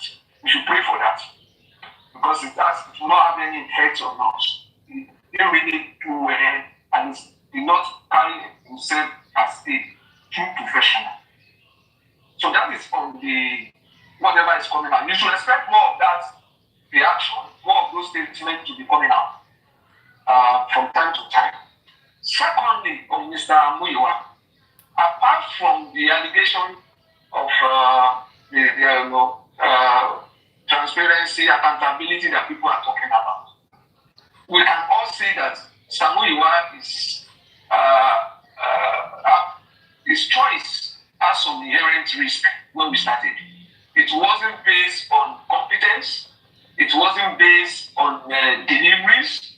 And you can all say that somebody who lived abroad with power of Aunty for a case like this that is going on in Nigeria, it was not the right person for that at that point for this task.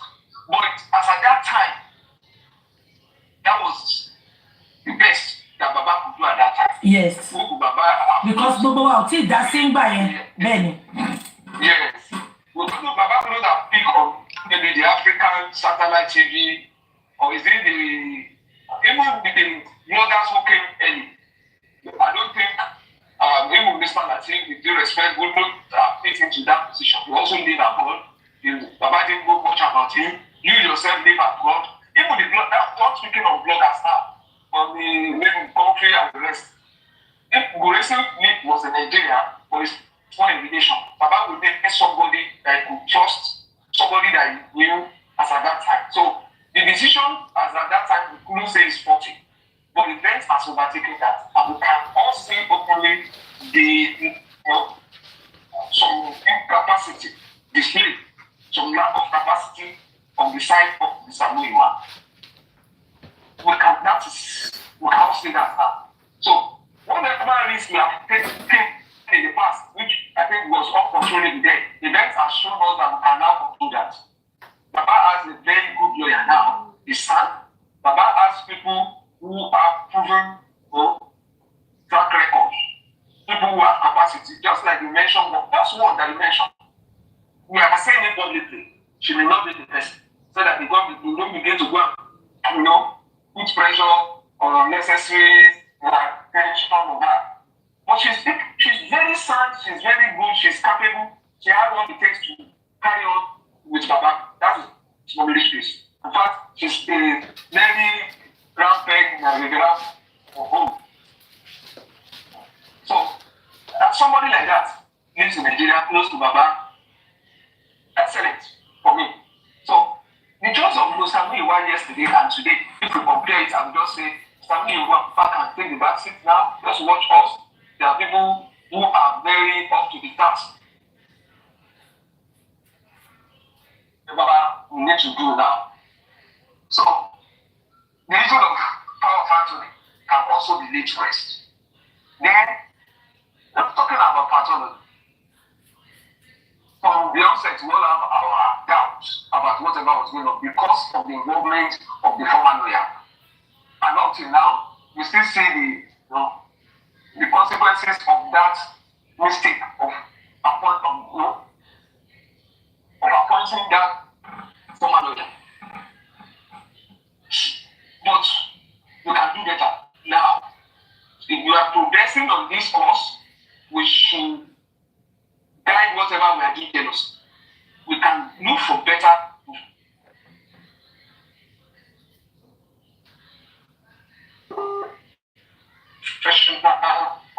For a more secretive and more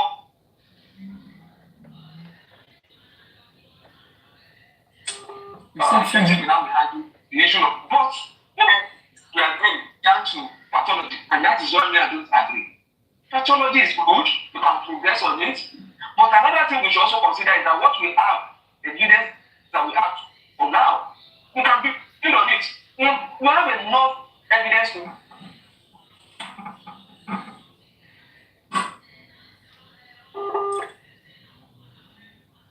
make this aside. The pathology is good for surgery report and forensic report. If you want to do more pathology, Mohbad is rich, Mohbad has money, even if it is not for public donation. If you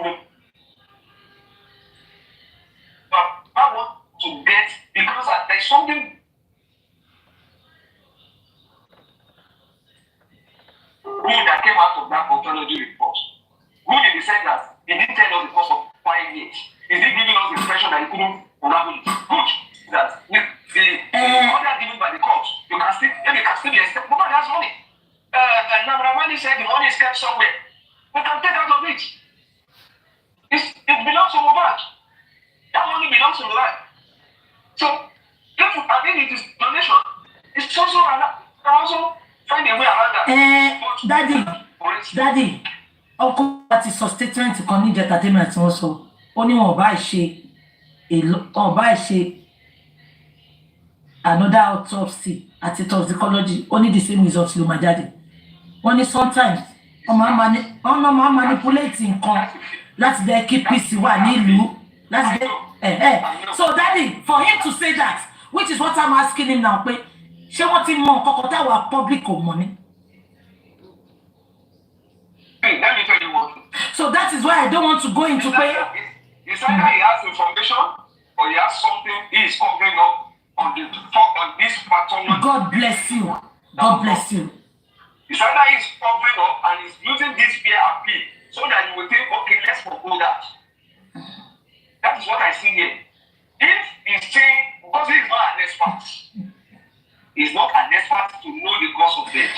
Daddy, mo tún fẹ́ sáré rán yín létí, ó dàbí ìgbà tẹ́ ẹ̀ wò mí. Ṣé rí the same pathologist òun náà ni Sylvester Oromoni lò. Wọ́n padà wá sọ fún bàbá yẹn náà ni pé inconclusive tí bàbá yẹn fi lọ sí ọmọ yẹn. So this pathologist is known for inconclusive things for government. The same thing tí government sọ ń pàtó Oromoni náà lòun náà padà wá sọ. Privately dẹ̀ ni bàbá Oromoni ìgbà tí bàbá Sylvester sọ pé òun ò trust ìjọba, ó wá lọ bá máa yí privately. Ìgbà tí máa yí máa lọ tó bá padà dé inconclusive tó tí ìjọba sọ náà ló gbélé bàbá Oromoni lọ́wọ́ kí bàbá ọmọ yẹn tó ṣẹ̀ṣẹ̀ lọ sin ọmọ yẹn. So kí la ṣe sọ pé pathologist gan kò ṣe alábọ̀dé because kò ṣàṣeyọrí rí. And for Muyiwa to mention that statement, kí ló dìbò tó ń mọ̀ táwa ò mọ̀. My own reservation is from the day they told the public that the pathologist said he will not make his finding, will not expose this to his claims. You only come and open. You can have your own authenticated report to be read. Daddy, they need Baba ò tí ní copy lọ́wọ́. Nǹkan tó sọnù bẹ́ẹ̀ Daddy, Baba ò tí ní lọ́wọ́. Adẹ̀sán 16 million fún pathologist. Ó wá ní government ló bá lọ mú fún. Ṣé government ló sanwó fún ẹni? Mo jàjà yẹn náà. Bọ̀dá Muyiwa ní bó ṣe máa ń ṣe nìyẹn. Mo dẹ̀ dákẹ́. That's not true. That's not true. In Nigeria, I've started a case in Nigeria of a pathologist report, how even a private pathologist got his own personal report. And he didn't even take it to court for open reading. All he did was to make sure that that report complied with the Evidence Act. So it all depends on the case in question or the other must be read and must not be disclosed to anybody. So be it. But in this case, I've not even seen that order expressly stating that this pathology report cannot be disclosed to the client. But if that is the position of the pathology itself, something is also missing. If it's a pathology that says this is my own approach, it's a way of, it's an ambush for the client. And it gives room for somebody to be, somebody to have compromised, and in order for the client not to go for the second, not to have a second thought, or push for a better pathology. Daddy, ṣé nǹkan tẹ́bi tí ẹ fẹ́ sọ Daddy? Èmi ò bá ní gbogbo autopsy yẹn. Sanshitu gan ti sọ. Only if we truly want justice, only the body, we should ignore the body and focus on those 15 people in the house. And that's why, for me, we have more than enough It's only, let me tell you one thing, if there is no power that be in this case, nobody can tell me that from the statement of witnesses and suspects at Corona Police, we don't know what has happened. We don't know what has happened. The government can now push further to do forensic. That is the more. So why this pathology report and the rest? The doctor told you, that driver told you the time it was called. Abi, Daddy, okay, I take my voice note. Daddy, I don't send voice note to me now. Also, okay, but only táwọn dé láàárọ̀ ọjọ́ yẹn níjọ́ tó dé Monday yẹn. Ó ní àwọn gbọ́ ariwo tí Wùnmí bẹ̀rẹ̀ sí sọ pé dìde. Ó dẹ̀ ní bọ̀bọ̀ tó ní recording yẹn. Ó dárúkọ ẹ̀ náà. Má sẹ́ǹdẹ̀ sí Daddy àbí kẹwò tún fídíò ìwò. Ṣé rí nǹkan tá a gbọ́ lédi tó bá jẹ́ tòótọ́? Wùnmí ló pa Mohbad kò lè escape evidence kan lélẹ̀.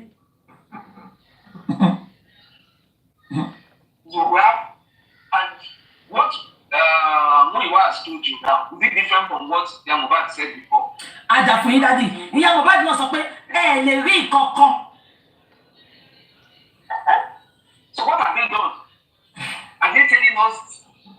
But me, I just believe it's a fear appeal, so that you can close that.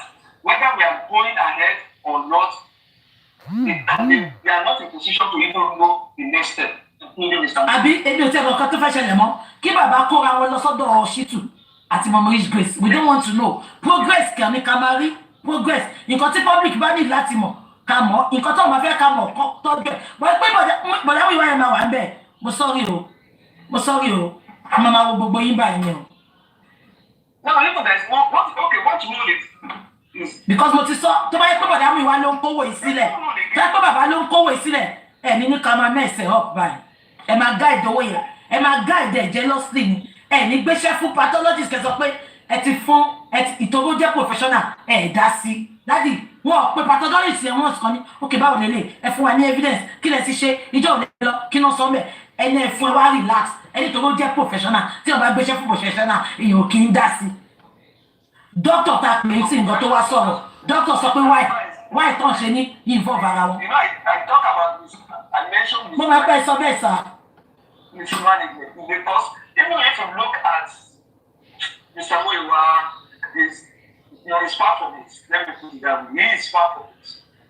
Even in terms of his response to questions, in terms of his disbursement, you can see clearly effective allocation of resources. You can see the lawyer was able to ambush them, was collecting money publicly. He gave the impression that he was doing it pro bono. He wanted ẹ sọ fáwọn èèyàn pé pro bono ni ẹ dẹ̀ kó mílíọ̀n fún ìyẹn kan ti tó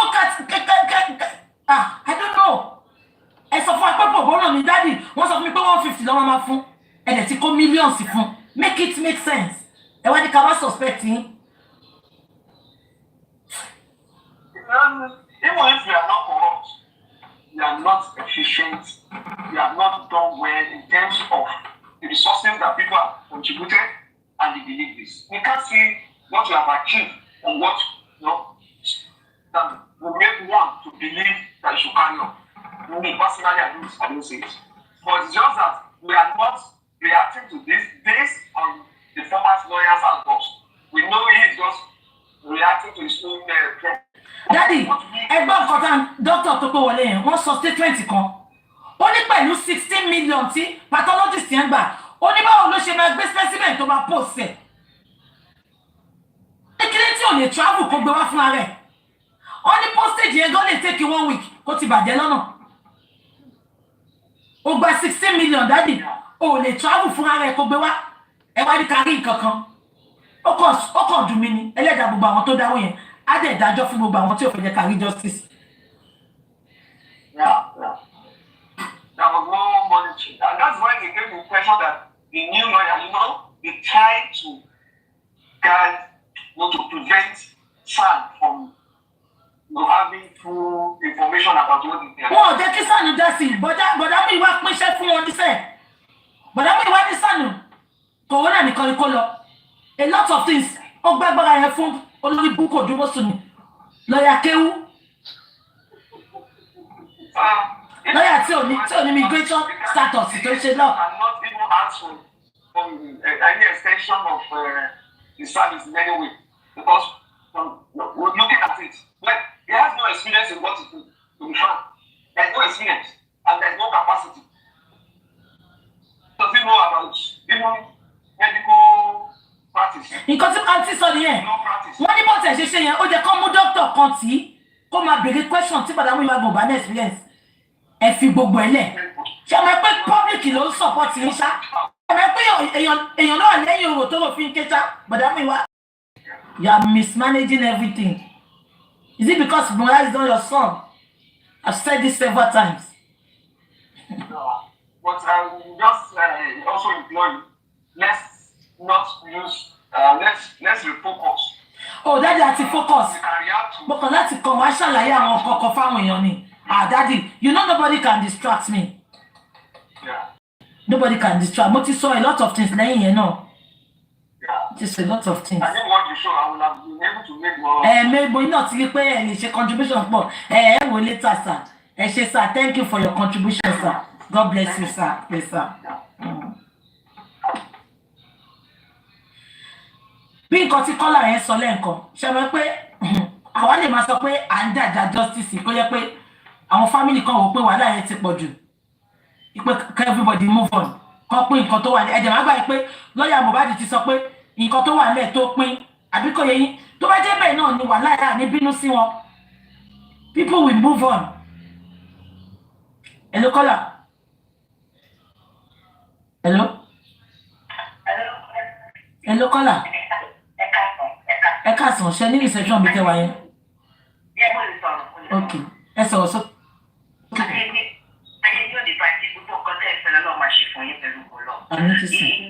We know you to be a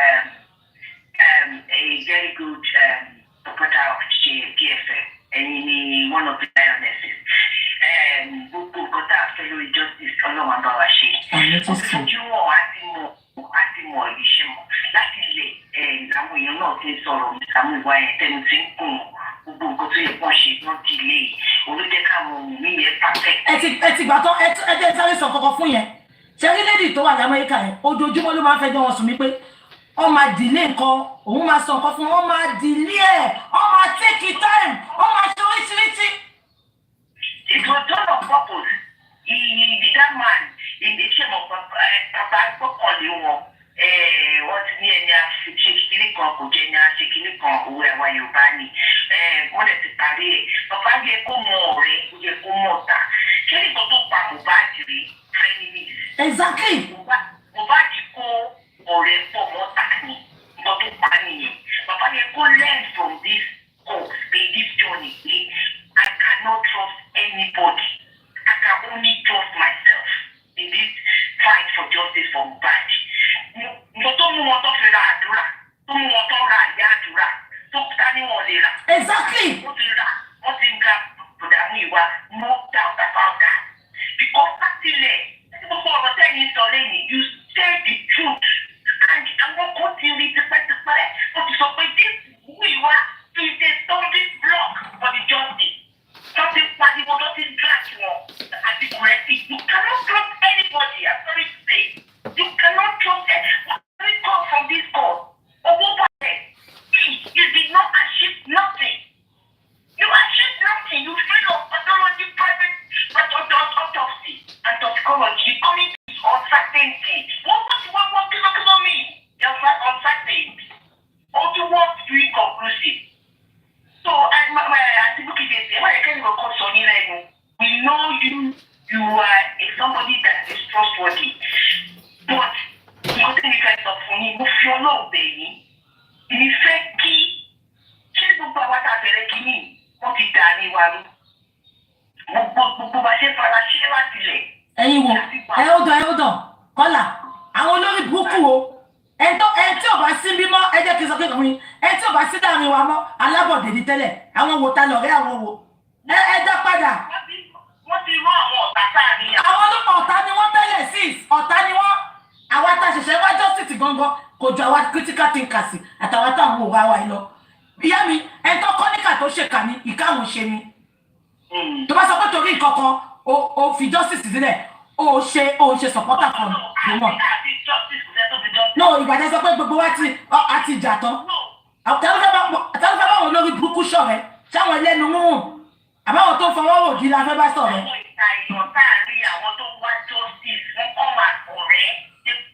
ok bẹ́ẹ̀ ni ọ̀tá ni wọ́n bẹ́ẹ̀ ni. ìtọ́jú wọn mí nìyẹn. ok. àwọn ló dàrú àwọn ló ń gbọ́ ọ̀rọ̀ tó máa lọ sọ fún eku àwọn ló ń dájà sílẹ̀ láàrin gbogbo nǹkan tó ń ṣẹlẹ̀ yìí. ṣé mo gbọ́ pàtẹ́ inú pọ̀ láráyè ìdá owó dáadáa owó yẹn dáadáa. bẹ́ẹ̀ ni. àwọn tó wá ń dàrú tẹlifíṣàn kan máa ń ṣe fẹ́kẹ́jẹ prógráàmù sí i àwọn kan máa sọ̀rọ̀ against another person tó jẹ́ pé kò sí evidence fún ó lè jẹ́ from Muyiwa court ọmọ máa bá ìkútẹ̀kútẹ̀ pápápápá ó ti lá máa wò á máa kọ́mẹ̀tì inú wọn máa dùn so wọ́n ti fún àwọn Muyiwa láyè àti ó kéde sí ẹ̀ẹ̀kan lè mọ ní àwọn táwọn orí TikTok ṣé nígbà tí ọ̀rọ̀ Mohbad yìí ti dá sílẹ̀ tí máa ń lọ bí iṣẹ́ báyìí I will be driving and I will be listening àti ibi iṣẹ́ màá tún gbé airport létí ẹni méjì ló ti lose iṣẹ́ lórí ọ̀rọ̀ Mohbad níbi iṣẹ́ wa. Because ṣe understand kéèyàn kó wá fi ta ní ẹ̀jẹ̀ àwọn ẹ̀jẹ̀ ìyá Mohbad ní a lè rí ìkọ̀kan náà. Bàbá fẹ́ wá justice ṣé ẹ̀yin mọ̀ bóyá ń dọ́sí mú mi sọ pé ẹgbẹ́ fẹ́ lọ owó nǹkan náà fi sẹ́nu bàbá yẹn orí bàbá yẹn dàrú bàbá yẹn mọ nǹkan tó ṣe because bàbá yẹn yẹ kó dé tí ò bá jẹ́ bẹ́ẹ̀ wọ́n á mọ nǹkan the right láti sọ ní police station. Ẹ tó bá mọ̀ á mọ̀ pé àṣẹ ni togun ni ẹgbẹ́ fẹ́ lọ owó. Ìyá aláwo nìyẹn ẹgbẹ̀jì ni. Go and bury him lọ́wọ́ kò dẹ̀ sí no going back ìdúpọ̀ ọ̀nà tó máa fi ro ló máa wá tó máa fi sí ló máa wá. Only bàbá yẹn didn't know but most people they don't know they just think bàbá fẹ́ jà bàbá hands are tied bàbá wà ní Nàìjíríà if ṣé àwọn tó dúró sí Mohbad tán lè sọ̀rọ̀ they know the truth they all know they wọ́n fẹ́ fún life wọn bàbá náà lè ṣe bàbá jà ọmọ mi sáwọn ìwà tó wà lábroad tó fi ṣe agbẹnusọ tó gbàgbọ́dé fún wa. So who can you trust? Who again can you trust? Mr. Muyiwa ò lè sọ pé he is that gullible. He knows. Nígbà tó sọ pé wọ́n ní kó máa ka result. Wọ́n ní who say you? Àbí? You paid for something. Ẹgbọ́n nǹkan tí dókítà náà sọ ń sìn. Dókítà ní báwo ló ṣe possible? Then you pay gbogbo owó mi ṣe nǹkan and they said I should not open it. Àwọn sọ bẹ́ẹ̀ who said? Who báyìí?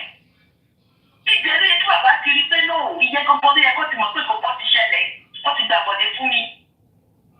Bàbá finú tọ́nú wípé wọ́n máa ṣe ìdíráìtì. Ẹ̀yin náà pẹ̀lú nǹkan tó dẹ̀ sọ fún yín. Ẹ̀yin náà sọ pé gbogbo owó wa náà látọkọ̀ sí. But with that àwọn kan mọ̀ pé no something is not right. Tọ́jú kí bàbá mọ àwọn tó máa dúró sí ẹjẹ́ kọ́ mọ àwọn tó máa sá fún ọ̀tá pọ̀ ọ̀rẹ́ díẹ̀ ọ̀tá. This is what I've been telling especially Bọ̀dá Muyiwa lójoojúmọ́.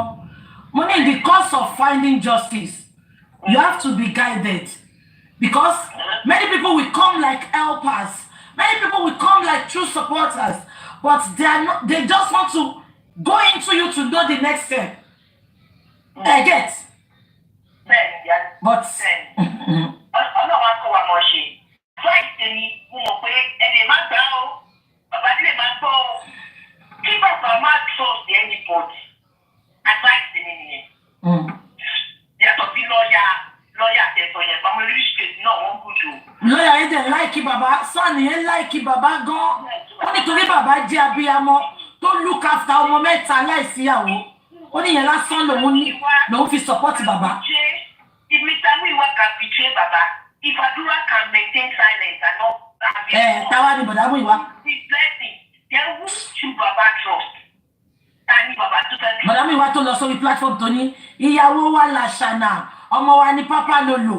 Are you for real? Reassure them. That is to reassure them. I will not call Mr. Muyiwa out for long. What are you not acting? See you are making perfect the end you.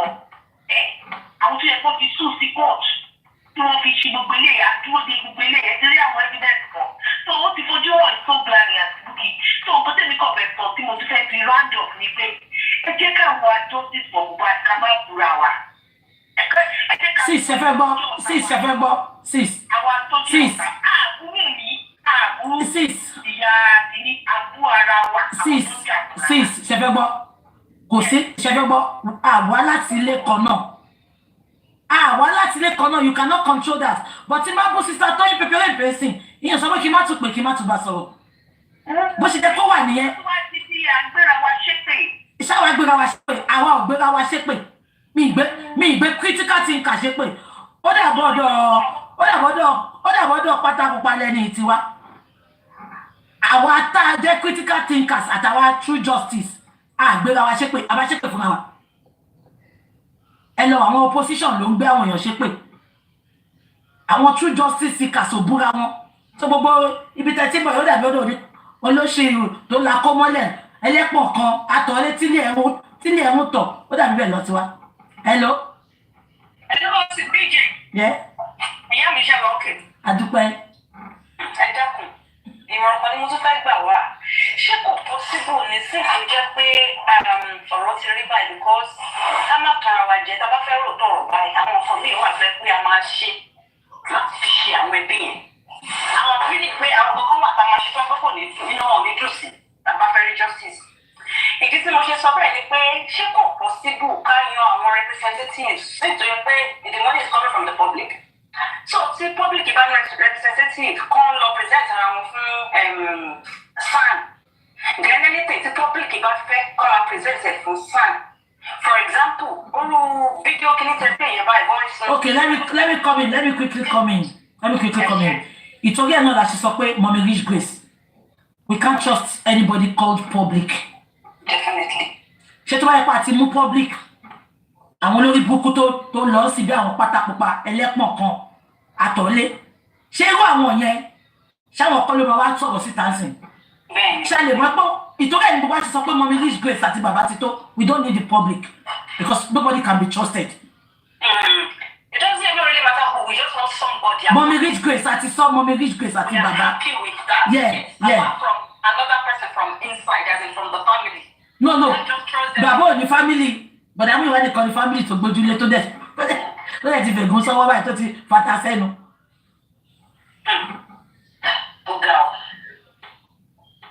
Ọlọ́run á kọ́ wa mọ̀ ṣe. Àbí Jésù. Pọ́blíkì náà la máa bẹ̀ kọ́ jọ nítorí Ọlọ́run. Kọ́ ní sùúrù, kọ́ dẹ̀ máa relent. No, mo ti sọ, ṣe mọ̀ pé gbàtà ti bẹ̀rẹ̀ kínní, mo ti sọ. Mo ní it's gonna be a lengthy journey and a bumpy one. So kò sí kánjúkánjú. A máa gba justice yẹn but a ní kánjú. Ẹ wo gbogbo àwọn tó ti kú sọ́nà bí èéfín. Tá a tẹ̀ tí débi kankan. So we should expect all this. Ẹ wo lórí búkú lọ́yà Odùmọ̀ṣù is in abject sadness. Ó máa dẹ̀ sun kúkú ni. Ara ń ta tó ṣé lọ́yà gidi wọ́n á ní kó máa lọ. Ẹ wo Fájilé náà. Ìgbà tán ní kó máa lọ. Ó lọ wọ́rọ́ ni kò fàjà. Wọ́n ní kí wọ́n máa lọ. Ṣé ò ní iṣẹ́ mi ni? Ẹ wá sọ pé yẹn lọ́yà. Àbí tébù lọ́yà. It's difficult because èèyàn ló wà lẹ́yìn èrò tó rò fi ń kí ẹ̀. Odùmọ̀ṣù tó ń sọ̀rọ̀, he has a backing from within. Ṣọ́rọ̀ bí yẹn Bẹ́ẹ̀ni. Bẹ́ẹ̀ni. Bàbá sọ̀rọ̀ ká tọ̀tọ̀. It's not down to only Odùmọ̀ṣù. Ṣé rí Mr. Muyiwa gan ni ìwọ́n ọkọ̀ tí ń dáná sadly? Bàbá Òlẹ̀bí is really sad. Ó sad. It is what it is. Ẹlẹ́pọ̀n kan sunkún. Kò rówó gbà àwọn olóbùkú. Àpapín lá máa ṣe. Mọ́nà fẹ́ tọ̀ wá ní kọ́dáwọ́. Mọ́nà fẹ́ yàgbá ní kọ́dáwọ́. Báwo lè ṣe wá sọ pé ẹ̀ra fóònù, ẹ̀ra Samsung, ẹ̀ra ẹlẹ́pọ̀n kan sunkún. Ẹni kó sínú ilé ẹ̀kẹ́gbẹ́ òwe tí bá parọ́. Inú ilé ìtọ̀ ni. Bíyàwó ló tọ̀ ní bọ́kọ ló tọ̀ lẹ́ni kò yẹ kí. Ìyẹn lẹ́gbẹ́ kò ní pátákópa. Ọkùnrin tó bá nìtì kò ní wọ pátákópa. Ọkùnrin tó bá nìtì bàbá Mohbad go nice. Wọ́n ti wò débẹ̀ yẹn pé báwo lọkùnrin ṣe wọ́n wọ pátákópa. Kọ́lá ó dàbọ̀. Abẹ́ gẹ̀ẹ́tì ni bàbá Mohbad go nice. Bàbá ti wò pé ẹ wo bí bàbá yẹn ṣe rí yẹn. White ni bàbá Mohbad máa wọ̀. White mo like bàbá yẹn very neat. All pure white ni. Ìwọ wá ní ìwọ. Bàbá dẹ̀ dàgbàjọ lórí burúkú ẹ̀ lọ. Ó wá wò sùsù, ó wá wọ pátákópa. pátákópa ọkùnrin wàláì bí nífẹ̀ẹ́ délẹ̀ káwádà fẹ́ go down kí wá rí pé o bọ́ṣọ mo rí pátákópa o máa hàn fún mi gbogbo ẹgbẹ́ wálẹ̀ dò ní wèrè tó lẹ́pọ̀ kan inú ilé tó wá mọ̀ fún tọ̀ lóko ẹ̀ gọ́dọ̀tí lóko ẹ̀ ó ń hùzù jáde ó ń hùzù òun burúkú ó lè ṣọ̀fẹ̀ kan kó má fọnú owó ti tọ́ ó ń sunkún ó máa kékù ni pátákópa bàbá mo bá dìrò láìsàn náà mi mọ̀ kan tọ́wọ́ délé pátákópa àti gẹ́rẹ́ ẹ̀jẹ̀ máa wo ìfẹ́ honesty o bàbá Mohbad he is very intelligent o very intelligent and very spiritual mo understand I understand where baba is coming from bàbá wò pé gbà tí gbogbo wa ò sí mẹ́ Muyiwa ní family yàn fóun kò ní tọ́ sí bàbá lẹ́nu láti sọ pé kọ́ máa lọ but àní kọ́ máa lọ́sìn they are still family but kọ́kọ́ jókòó sẹ́yìn kí mọ̀mọ́ rich games kí kò bá tí mọ̀mọ́ rich games náà wà lè ṣàṣemáṣe àtúnfò fún out afẹ́tíra yẹn lòbí ni get wọ́n ní pátákópa is crying profusely olóṣì kò jẹ́ ohun gidi rí àtọwọ́ àtìyàwó ẹ̀ wọ́n mú ni wọ́n dọ̀tí bí àníyàn tó máa ń ṣe blogger ní Dublin yẹn ìyá yẹn wọnú ilé lọ́wọ́ lọ́nà ó sábọ̀ tàtẹ́ bá rí bínú ilé ìṣẹ́rí ẹ máa wọ̀ báwọn wèrè lọ́tọ́jú